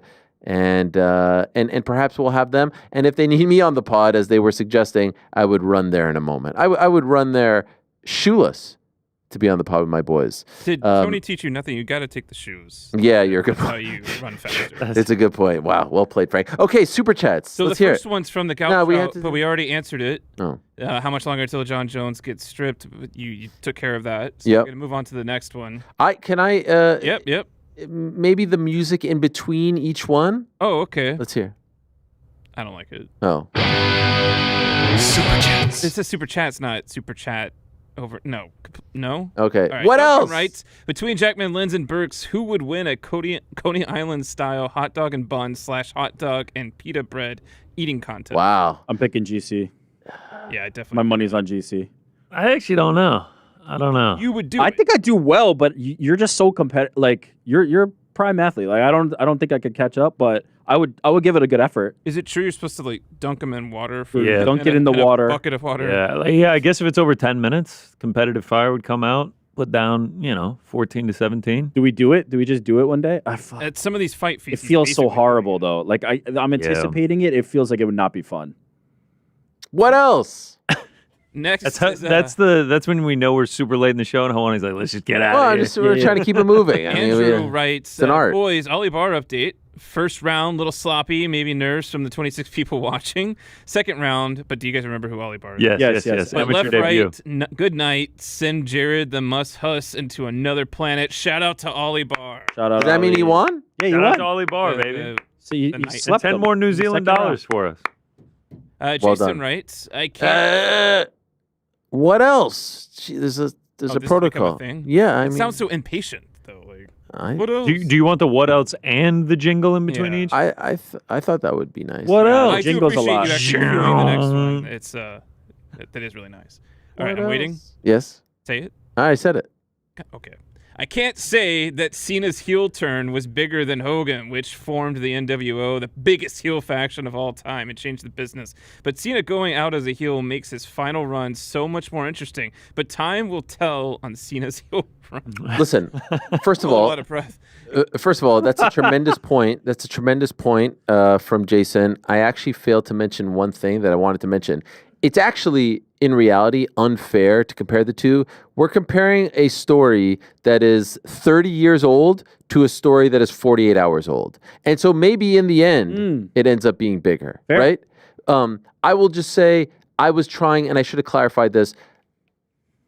I'm comparing July of '96, that moment, to this, and I am also doing that with the knowledge of what it did. And so when I'm here talking about seismic and it changed the industry, this and that, it's unfair to what we just saw on Saturday. You I could just don't compare know. the holy shits though. You could compare the oh my god that 100%. second how I reacted. And for me, Hogan turning heel, the way in which he did, and then cutting that promo, and plus, let's be honest, the crowd in, I believe, off the top of my head, Ramundi would know this. I think it was Daytona. I'm almost 100% certain it was Daytona. Let me just. It wasn't like 500,000 in the Silverdome. The Ocean Center in Daytona Beach. Fuck, I'm so good, man. I'm so good. It's not And bad. it's so humble. Anyway, they were pelting them with garbage, with like drinks and stuff like that. There wasn't that. I think a lot of the people were stunned, but also that's not a thing in wrestling anymore. Like they weren't doing that. Imagine Drake is out there like shooting a Coke, like a Coke drink at at freaking John Cena and company, but they added to it. And also what was great about it was they had that moment with Mean Gene Okerlund coming in and doing the interview, and then Hogan cuts that promo, which was so great. That's something that I feel like should happen more in pro wrestling. They started to do it a little bit these days, I noticed, but there should be more post-fight or post-match interviews. You know what I mean? Like in the ring. Some of the best stuff I remember from my like Attitude Era watching was after they would do it, then they'd cut a promo. There was like more. Yeah, but like bring out the reporter. I think it would be cool. You think just take the mic yourself? That takes you out of you have to suspend disbelief more than if, like, why is this person coming into the ring after some fracas just happened? No, like a post-match, like, you know, this guy just beat this guy. But then what's the guy doing? Why'd you do it? Why'd you do it? Is Cody slinking out of the ring while that's happening? Hell yeah. How's that happening? They just beat his ass. So he's just rolling out and like, see ya? He just got his ass whooped by Travis Scott. I know, that's why he's still in there. 130 pounds soaking wet. You think by the way, the word on the street is Travis has been training. Oh wow. Yeah. I hope so. Bad Bunny versus Travis? It's tough when you see How him about our shoot boy a Action? basketball. Get Action in there. Is he bad at basketball? Yeah, oh yeah. Oh, Travis can't play? I don't know if he has the same, like, you see Bad Bunny, he's like kind of jacked, he's athletic. Yeah. Does Travis have that same vibe? I don't know. We're gonna have to see. Did you see him like chill? Was he smoking a doobie back They there? kept saying it was an e-cig? incense or no, it definitely wasn't an e-cig. It was incense or Wacky tobacco? What is sage? It was sage that he was putting all over everything. Is that like his thing? Because he lit it up like 3 or 4 times and was like, I don't know doing what he the was sage doing. on everyone. They're saying he's the Dennis Rodman of the group. Yeah, that's the And comparison. so initially Rock came out with 3, and then Yeah. he did the weird slit. And then it was 2. That one has me intrigued.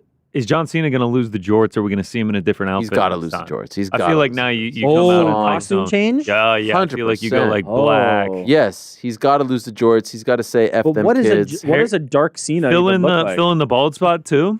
Jeez. Shave the head. Yeah. Go like Yeah. hard. Yeah. Grow a Okay, beard. what if he keeps Join the bald brand? What if Cena. he keeps the Come on. jorts and he just becomes Stone Cold Steve Austin? He gets the goatee and the black shirt and the jorts. Nah. He's got to grow a beard now. All bad guys have a beard in wrestling. That is. Wow, John Cena with a beard would be bizarre to see. Like switch it up, man. Like the Hogan one almost looked like it was like drawn on. It does feel crazy that I'm telling you, this will never happen again. Something of this magnitude will never happen again in wrestling in terms of a turn. Yes, I'm telling you.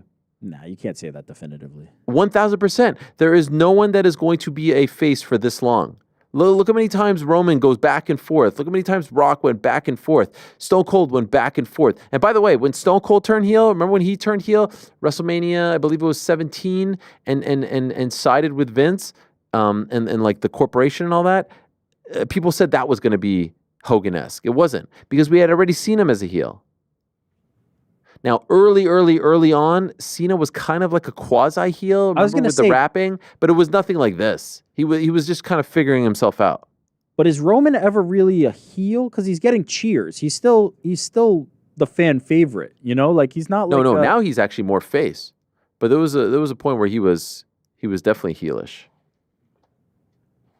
Anyway, yeah, she must be. Shout out to Jill. She must be devastated. I'm still not sure if she actually doesn't like that or does. Like, I can't tell. There were videos on Reddit of like kids crying when Cena turned heel. Some of the reaction videos are great, and then afterwards they said, "We're going to do a press conference," and they said Rock was going to be there, and they said Triple H and Cena, and I was like, no. Like, press conferences are fine. Rock does a tremendous job of going in and out. Triple H is the Dana of the company, so he does a great job of talking about the business. But don't have Cena speak for the first time at a press conference. No way. That would be a huge mistake. They played it perfectly. This is what happened. Yeah, Big John. Look at that. It's almost like he's in a trance or something. Is he drugged? I like the way he slowly pulled the mic. Like, good drama there. That was fun. That was great. It was great, man. But we're not going to see him in those bright colors anymore. I guess you're saying you're predicting no more bright colors, dark. no none more of this. Jorts. None of this. None of this. None of this. I don't know. I hunky dory stuff. Enough already. We've done it. The guy's almost 50 years old and he's still dressed like a 19-year-old. It's time to move on. Adds to it. I like that. a 19-year-old from 2003. To clarify. Yes. It would be like me still rocking my. I used to rock like super baggy. Yeah.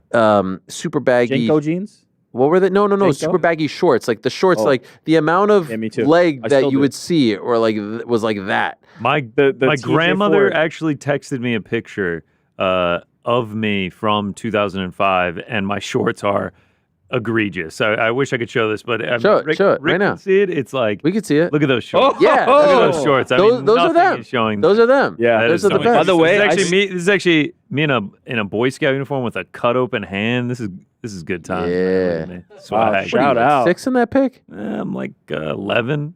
Cut my hand open.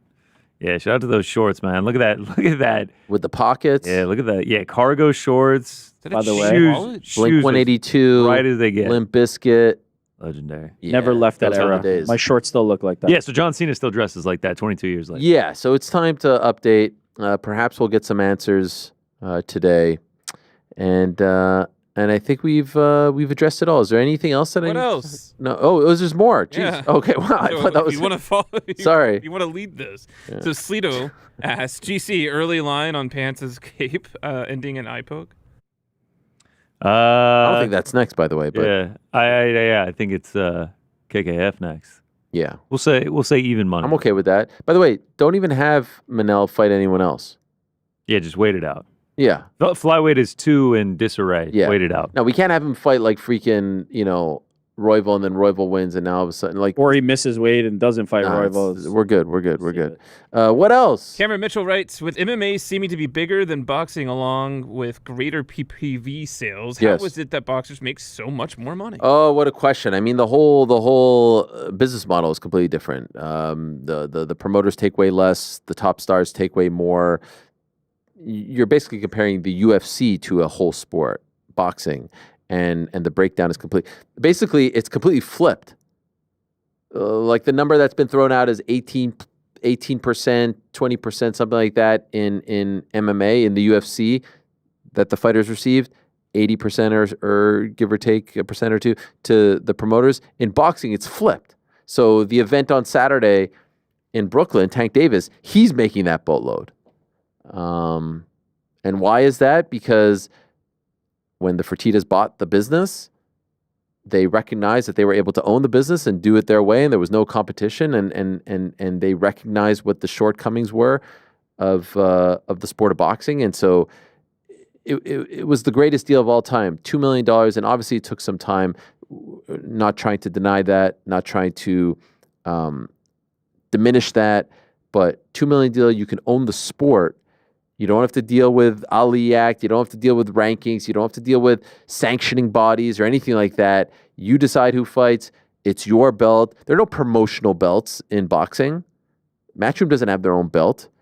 Top Rank doesn't have their own belt. They have to adhere to the commissions and all that stuff. There's the sanctioning bodies. It's an app. I've always said this, and this is why what we saw with TKO, why it works so well. Wrestling and MMA are a lot more closer to each other than MMA and boxing. Everyone always wants to compare MMA to boxing or MMA to real sports. No, wrestling and MMA. WWE is UFC. UFC is WWE. The way it's structured, the way the contracts are, and that's why it's working so well now. What else? Forrest is going to penalty kicks. Oh my God. Forrest is going to penalty kicks right now? Right now. On ESPN Plus? Yep. Yeah, of course. Why'd you ask that? Well, I just wanted to make sure. Forrest is going to penalty kicks right now. Where are we at? Oh my God, my thing's not working. Where are we at? It's about to start. It's just about to start. Should we stay on? That's your call. No. I misread. Wow. What? Forrest going to penalty kicks? We have to give some